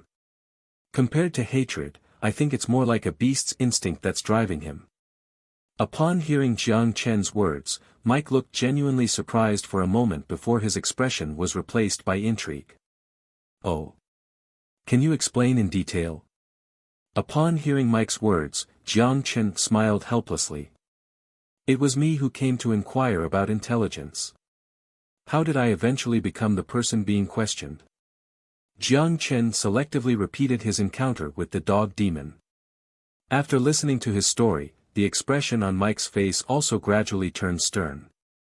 After a moment of silence, he said slowly, "If my guesses are correct, he should have unlocked the third stage of the genetic code." It was already February 27th and it was drawing closer and closer to the month of disaster. The mud crabs near the beach had begun to rattle, and some even ended their hibernation early and began to move ashore. After discovering the situation, Li Wang immediately organized troops to attack mud crabs and finish them before they could land. However, unlike the expeditionary forces who had seen stormy weather, the survivors working at the wall immediately collapsed emotionally. On the evening of the same day, under the instigation of moles of town number 79 in the labor force, all the survivors dropped their tools and gathered in the open space in front of Desperate Beach. A large crowd gathered of more than 2,000 people. "Give us our wages. If you don't give us crystals, we won't work." "Yes. We won't work. We're not free labor. Give me my hard-earned crystals." NAC soldiers temporarily surrounded the demonstrators, but there was no order and nobody knew what to do at the moment. After the deputy commander ordered his troops to control the situation, he immediately ran back to the command post and looked for Li Wang. The general wasn't there, so at the moment, he was the one with the decision-making power. "How many people are there after the strike?" After listening to the situation, Li Wang only asked one question. "Almost all," the deputy commander said while sweating profusely. Li Wang didn't say anything. He nodded and headed straight for the door. It had been 10 days since construction on the wall started. For all laborers involved in the project, NAC had generously provided food and shelter, so for these survivors, all the crystals they earned were theirs to keep. One day's wages were 5 crystals, so 10 days would be 50. The entrance to the fallout shelter was also exactly 50 crystals. With these 50 crystals, everyone had the opportunity to pay for admission to the fallout shelter. There was no need to join NAC's people in betting on this impossible-to-finish wall. It was precisely because of this that the survivors protested so loudly. Standing in front of these survivors and looking at the countless faces, Li Wang was lost in thought. If they gave them the crystals now, they would, without a doubt, run to the fallout shelter. Everyone knew the fallout shelter couldn't possibly hold everyone and would hold 1,000 more at maximum. Whoever ran the fastest could live. The rest could only die. Interestingly, Li Wang could detect the desire for survival from each of his pupils. When a person had a strong desire for survival, it would undoubtedly become a force to help him. However, when everyone collectively had a strong desire for survival, it would only speed up their collective destruction. The project is only 75% completed, according to the order of the general, the deputy commander whispered. If they failed to complete 80% of the project before March 1st, they would temporarily evacuate from the island. However, the deputy commander didn't finish his sentence because he wasn't sure what the captain meant. "The general hasn't returned yet," Li Wang said, "and there are 8 hours before March 1st. The deputy commander smiled bitterly and said nothing. He just turned to look at those protesting. Only 8 hours. Even if they were given 2 more days, he was afraid the wall still wouldn't be completed. "Your crystals are here." Li Wang's roar interrupted the survivors' protests. Or rather, the keywords of his sentence attracted the attention of all survivors. The voices of the protest ceased. Li Wang gestured the deputy commander next to him and whispered 2 sentences. After listening to Li Wang, the deputy commander had somewhat of a bizarre expression, but he still nodded and left. Soon, a full, tall box half-person in height was carried up by 2 soldiers. The box fell heavily on the ground and a hole was formed in the sand. Li Wang only glanced at it before he said emotionlessly. "Open it." "Roger that." The soldiers who brought the box saluted. In front of everyone, they opened the box. For a brief moment, the dark green light made all the survivors hold their breaths. A pair of black pupils were painted green. A box full of crystals. They had never seen so many crystals. Looking at the greedy sight, Li Wang sneered and said emotionlessly, "I heard. Someone doubted our ability to pay." The protesting survivors looked at each other blankly and didn't know what to say. Seeing that the situation was about to be controlled, those with ulterior motives naturally couldn't stand it. At this time, someone hid in the crowd and shrieked. "Since you have money, why don't you pay us?" Soon, people in the crowd began to echo the same sentiment. "That's right. Since you actually have the crystals, why don't you give us our wages?" The momentum of the protest once again heated up. Li Wang stood there and looked indifferently at the furious faces. From the crowd, he suddenly saw a gloating face. In a flash, he seemed to understand something, and he sneered. Quietly waiting for all the frustrations to be unloaded, he raised his pistol and pressed the trigger at the sky. Boom! When the gun was shot, the crowd was instantly silenced. Li Wang glanced at these survivors and slowly said, "The first person who started the commotion, the second person to agree with him, and the third person to respond, please come out." No one moved, obviously, no one would move. Li Wang sneered then said, "The whistleblower will be rewarded with 10 crystals per person." After that, Li Wang didn't waste a word. He grabbed a handful of crystals and tossed them on the ground. No need to wait for a few days. In an instant, everyone held their breaths, then their gazes focused on the crystals of the ground and involuntarily flitted to the one who shrieked. Their eyes were like swords, pointing out the mole causing a mess. As he was stared at by the people around him, the short man shook his head in a panic. Why are you looking at me?" "No, I didn't shout first, 10 crystals." Li repeated emotionlessly, then added another sentence, "Only 10 whistleblowers will be chosen. If you push him up, you get the crystals." When that was said, no one hesitated anymore. Many pairs of hands were pressed against the little man. It wasn't the will of a certain person, but the greed of a group who pushed him out of the crowd. "No, not me. Fu*K, don't push me." Nobody cared how he screamed. Along with him, the first 2 people to agree were immediately shoved to the front of the crowd. People rushed to the crystals on the ground and even started fighting. Li Wang ignored them but looked at the short man. With a chill down his spine, the short man gritted his teeth and met Li Wang's eyes as he said wickedly, "What's wrong with that? You owe people crystals, and you don't want anyone to say it?" He was betting that if NAC still wanted this project to go on, they wouldn't do anything to him. As long as he escaped this, he could return to Fallout Shelter 79 and claim his reward. Although he firmly believed that NAC wouldn't do anything to him, Li Wang's stare made him feel nervous. His stare was just like staring at a dead person. "I don't know who the master is behind you, and I'm not interested in finding out," said Li Wang in a voice everyone could hear. He wasn't speaking to a certain person but to the moles still hidden in the crowd who hadn't yet been caught. "What do you want?" the short man asked anxiously. Li Wang grinned. "What's your name?" Lin Jingyang, the short man said in a trembling voice. "Excellent. I will write that on the grave for you." As soon as his voice faded, before anyone could respond, Li Wang pointed the pistol at Lin Jingyang's forehead and pressed the trigger. Bang! The sound of a gunshot pierced the silence on the beach, and the survivors who were fighting for the crystals stopped and looked slyly in the direction of the gunshot. When they pushed out the man named Lin Jingyang, they never thought the NAC would shoot him. Seeing as their accomplice was killed, the remaining 2 people screamed and ran away. However, they had yet to take 2 steps before the soldiers standing on the edge of the beach lifted their rifles and without hesitation, turned the 2 into sieves. The gun smoke dissipated. Looking at the 3 people fallen in pools of blood, the beach was dead silent. No one thought that NAC, who had always been nice, would suddenly execute the 3 people who caused the protest. Looking at Li Wang's cold eyes, a chill went down all the survivors' spines.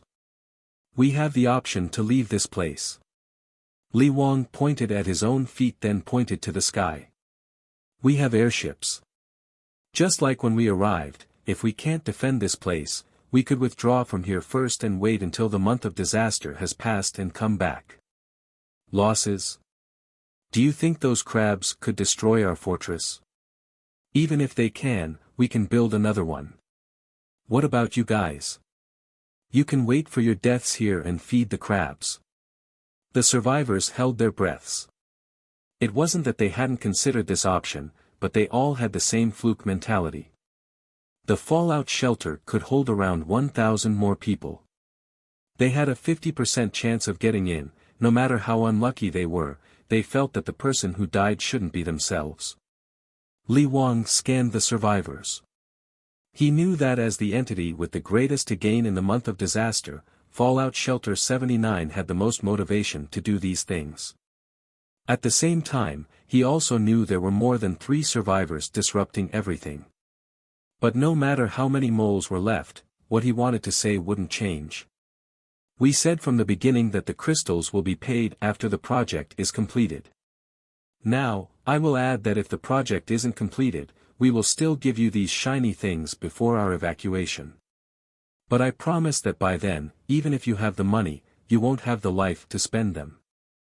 Our troops will fight for time for you, and whether you survive will depend on you. Don't expect me to give you crystals in advance and let you fight to get into the fallout shelter. I'll be clear with you, you must be dreaming to think that will happen. You only have 2 choices now. Either finish the project and live, or throw away the tools in your hands and get the hell back to your kennel to wait for your death. Turning into a mist wasn't the same as sneak, but the integration of the body into the fog was in the true sense, disappearing compared to fury and other self-enhancing capabilities. This ability to mystify was undoubtedly somewhat supernatural. After all, neither thermal imaging nor heartbeat sensing could capture the user's tracks. However, unlike other undiscovered abilities, the data on the Mystify capability was documented in the Pan-Asian Cooperation Hidden Genetic Code Research Archive. The so-called Mystify couldn't turn the body into water vapor, but when the air humidity broke through a certain critical value, it allowed the entire body's particles to hide between the gaps, the 3rd and 4th dimensions, resulting in the ability to disappear. Fog wasn't the cause of the phenomenon but rather, an enabler of the phenomenon. In simple terms, he could hide his form only in the presence of fog. However, with the current state of technology, the inevitable link between fog and this ability couldn't be explained for the time being. Even the scientists in the 22nd century had little knowledge in the study of 4th dimensions. When he heard this, Jiang Chen's face suddenly appeared quirky. It seems that any ability to evolve to the 3rd level is related to the 4-dimensional Klein particle. However, this wasn't the focus. Since he knew the weakness of the fog demon, he had already thought about how to deal with that guy. The next day at noon, after he bid farewell to Zhao Tianyu, Jiang Chen embarked on the elevator back to the basement. The door to the elevator opened. Jiang Chen didn't release the drones from his backpack. He immediately threw out the lighting in his hand and walked outside the door. The murderous air was filled with thick fog. The fog was thick in a vicious form that was touchable. The moist air was like the hand of the Slim Reaper.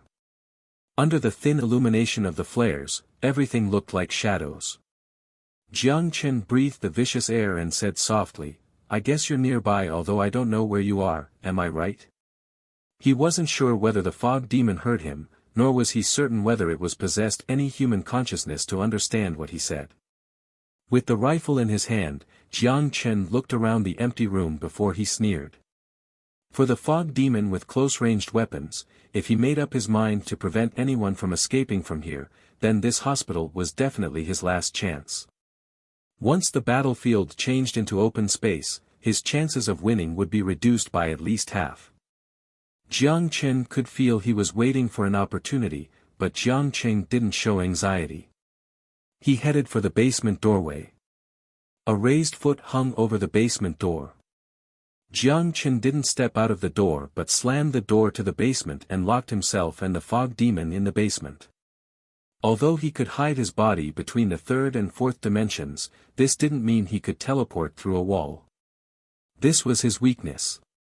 After entering this kind of mist state, the ability to rely on fog was only possible inside the fog, and there was obviously no fog in the walls. Almost at the same moment when he closed the door, a strong wind blew at him. However, this strike failed to hit Jiang Chen. It slashed into empty air. The fog demon that showed its figure paused for a split second. His ugly beast-like face was filled with disbelief. His prey just disappeared in front of him. This strange hunting experience was something he never experienced before. But then, he suddenly noticed the prey's backpack was on the ground. A strong uneasiness entered his heart. The beast's instincts drove him to respond and immediately started to mystify. Almost at the same time, the backpack suddenly exploded. The explosion wasn't particularly powerful, but the scene was spectacular. In the enchanted white fog, a string of powder sprinkled every corner of the room. The coldness instantly filled the room in a split second. Big water drops began to crystallize and the air humidity dropped at a visibly noticeable rate. It was dry ice. A whole backpack of dry ice. With an agonizing shout, the fog demon, who just suffered frostbite, stumbled out from the fading mist, and the illusory shadow began to fade from his body. The ugly face started to gradually return to a human-like appearance. Just like a werewolf after the full moon, he returned to his weak figure. It's really surprising. Although I heard the fog demon was once an intelligence officer, I thought you might be connected to the fog demon somehow. But I really didn't think you would be the fog demon himself. When the fog dispersed, Jiang Chen returned to the room and held the hilt of the laser sword in his hand.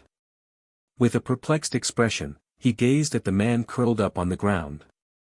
It was no one other than the intelligence trafficker in town number 79, the man named Mole.